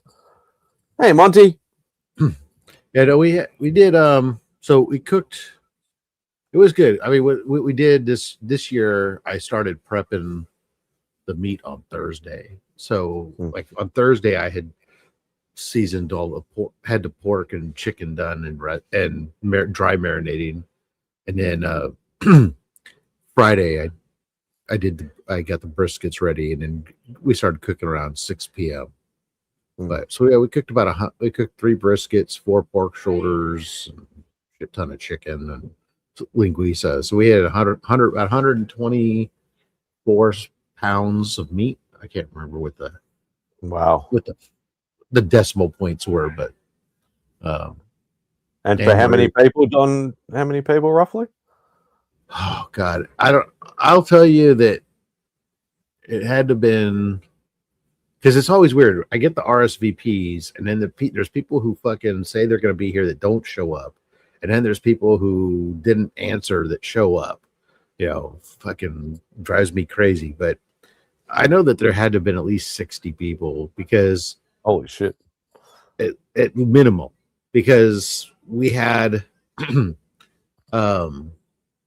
one point I had put out more. People usually come in shifts, but at one point there was a really high congregation of people to the point where I had to go pull extra chairs and stuff out of the shed because I didn't pull them all out initially, because I was like, we never have this many people here at one time. And then this year, bang. it was crazy. But it's always good. I'm tired. I'm exhausted, and I've had enough barbecue to choke a horse today, so that's why I was like having some leftover pizza from. I want to eat something, but I don't want to eat a fucking piece of barbecue until tomorrow. Yeah, I can imagine after like 2 days or 3 days or 4 days of like prep and cooking and eating and congregating and all that sort of stuff, it'd be like, I don't really want to see another like pork shoulder or fucking chicken wing. The nice thing is, whatever. like, so mostly what's like left over at this point is just I have some chicken thighs, and I have some linguiça. The linguiça, now I'll snack on that shit. Like every time I'm turning around, like, oh, I want something to snack. I'll go grab, like, I have them cut into 1/3. So when I put them out, so I'll just grab one and eat it, and I'll dice it up and cook it with some eggs and stuff. So those I like. The chicken, we'll probably do the chicken one night for dinner or something, but it's not that much. I mean, we burned through all 3 briskets and all the pork shoulders. I should say we burned through most of it. There's none left over, because then at the end of the barbecue, the few people who remain, I'll give them like the food to go containers. Yeah, I say, here, why don't you take some of this, because I can't eat that. I can't eat too much. You just can't. You have a limited time when to do it. You'd just be eating barbecue like constantly for like a week. Yeah, and you'd still probably end up tossing it or something. And you're like, because you can't eat that much of it. And not everything would keep as well as other things would, and all. Well, it'll keep pretty well actually, because it's smoked and it's refrigerated and everything. It's fine from that aspect, but I don't know. I'll get sick of eating the same thing too much, and I just yeah. And as I said, especially saying you've been in and out. Like everybody comes for the event, they take a doggy bag. That's it. You're sort of prepping for a couple of days, cleaning up for a day or so, or whatever, and sitting on it for a couple of days, and it's too much. The cleanup. I mean, the cleanup will go on. Tomorrow will be spent a lot of time cleaning up stuff, and that'll linger on. But I also got tomorrow I'll also go. I'll go get a massage and try to recover some. And decompress. Yeah, exactly. Yeah, it's because I'm standing, because you're standing around all damn day, doing that stuff. It gets and all night. Probably stick cooker. Stick cooker? What's a stick Uh-huh. cooker? I know. It's Or is he talking about like a spit? No. Usually when you talk about stick burner or a stick cooker, it's a smoker, but it runs on actual wood versus a charcoal smoker or something else. I get it now. Yeah, it's never heard of it. Obviously, different part of the world. We just never heard of it called a stick cooker or whatever like that. I just automatically thought. On my end of the coast, we call it a stick burner. So stick cooker, stick burner, same thing. Yeah. The ones I use are most of the time are they're Weber Smaku Mountain smokers. So they're they burn a mix of charcoal and wood chunks. But so you're inviting yourself, are you, Glenn? All they had to do to make the trek. It's a I think it's a trek. Somebody said something about, oh, did Austin go this year? And I'm like, I know he's been, but I know he's not going to go every year. He's a busy boy. Austin went last year. He was going to come this year, but he had something come up he had to take care of, so he wasn't able to make it. But no, and E-Man was doing. He had somebody's birthday or something. There was a lot of stuff going on. Like I knew a lot of people who were here. They came for like part of it and then left because they had like an event somewhere else. And it happens all the time. But there were a lot of people with birthdays and or there was a wedding that was going on over at the church. And when the church wedding got out, then I saw like a couple of people came. They're still in their suits. They're like, oh, I can smell something nice. What's cooking on you? No, they don't ever do that. One of my buddies showed up. It was his birthday, and he said, I'm gonna came to hang out for a bit here before I go run off to my birthday party and stuff. So, oh, we're having a birthday party for you here. Yeah. Oh, there you go, Glenn. 3rd Saturday in July, Glenn. Every year. Every unless year. Unless any unforeseen circumstances, but yeah, like unless there's a global pandemic where they tell us all we have to stay home and can't go out. Then he just FedExes the meat to you. No, I'm just joking. No, that was. I mean, I've been married for 29 years, and we've done this 27 years because we didn't do it the first year we were married, and we didn't do it the year they had us all in lockdown. That's it. So that's a pretty good streak. Yeah. Oh, nice. Yeah, that or until I guess we all get screw worms. Yeah. Oh, nice. All right, I think I really should get some rest. Yeah, me too. Yeah, yesterday sort of took it out of me, but it was still a fun show. So, burnt ends sounds good about me. Yeah. Oh man. Yeah. All right. Did you take? It was a while ago. Never mind. No. Never mind. I'm not here. Yeah. Physically, not everything else. But no, thank you everybody. Greatly appreciate you guys, all the guys on the panel tonight. Thank you so much. Thank you to everybody in the chat. Thank you to Glenn for the super chat. I greatly appreciate it, mate.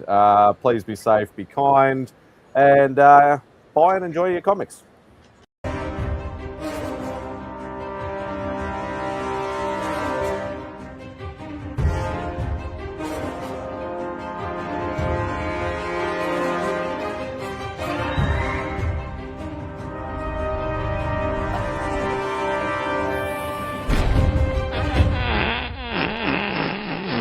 The word jaundice comes from the French word jaune, which means yellow.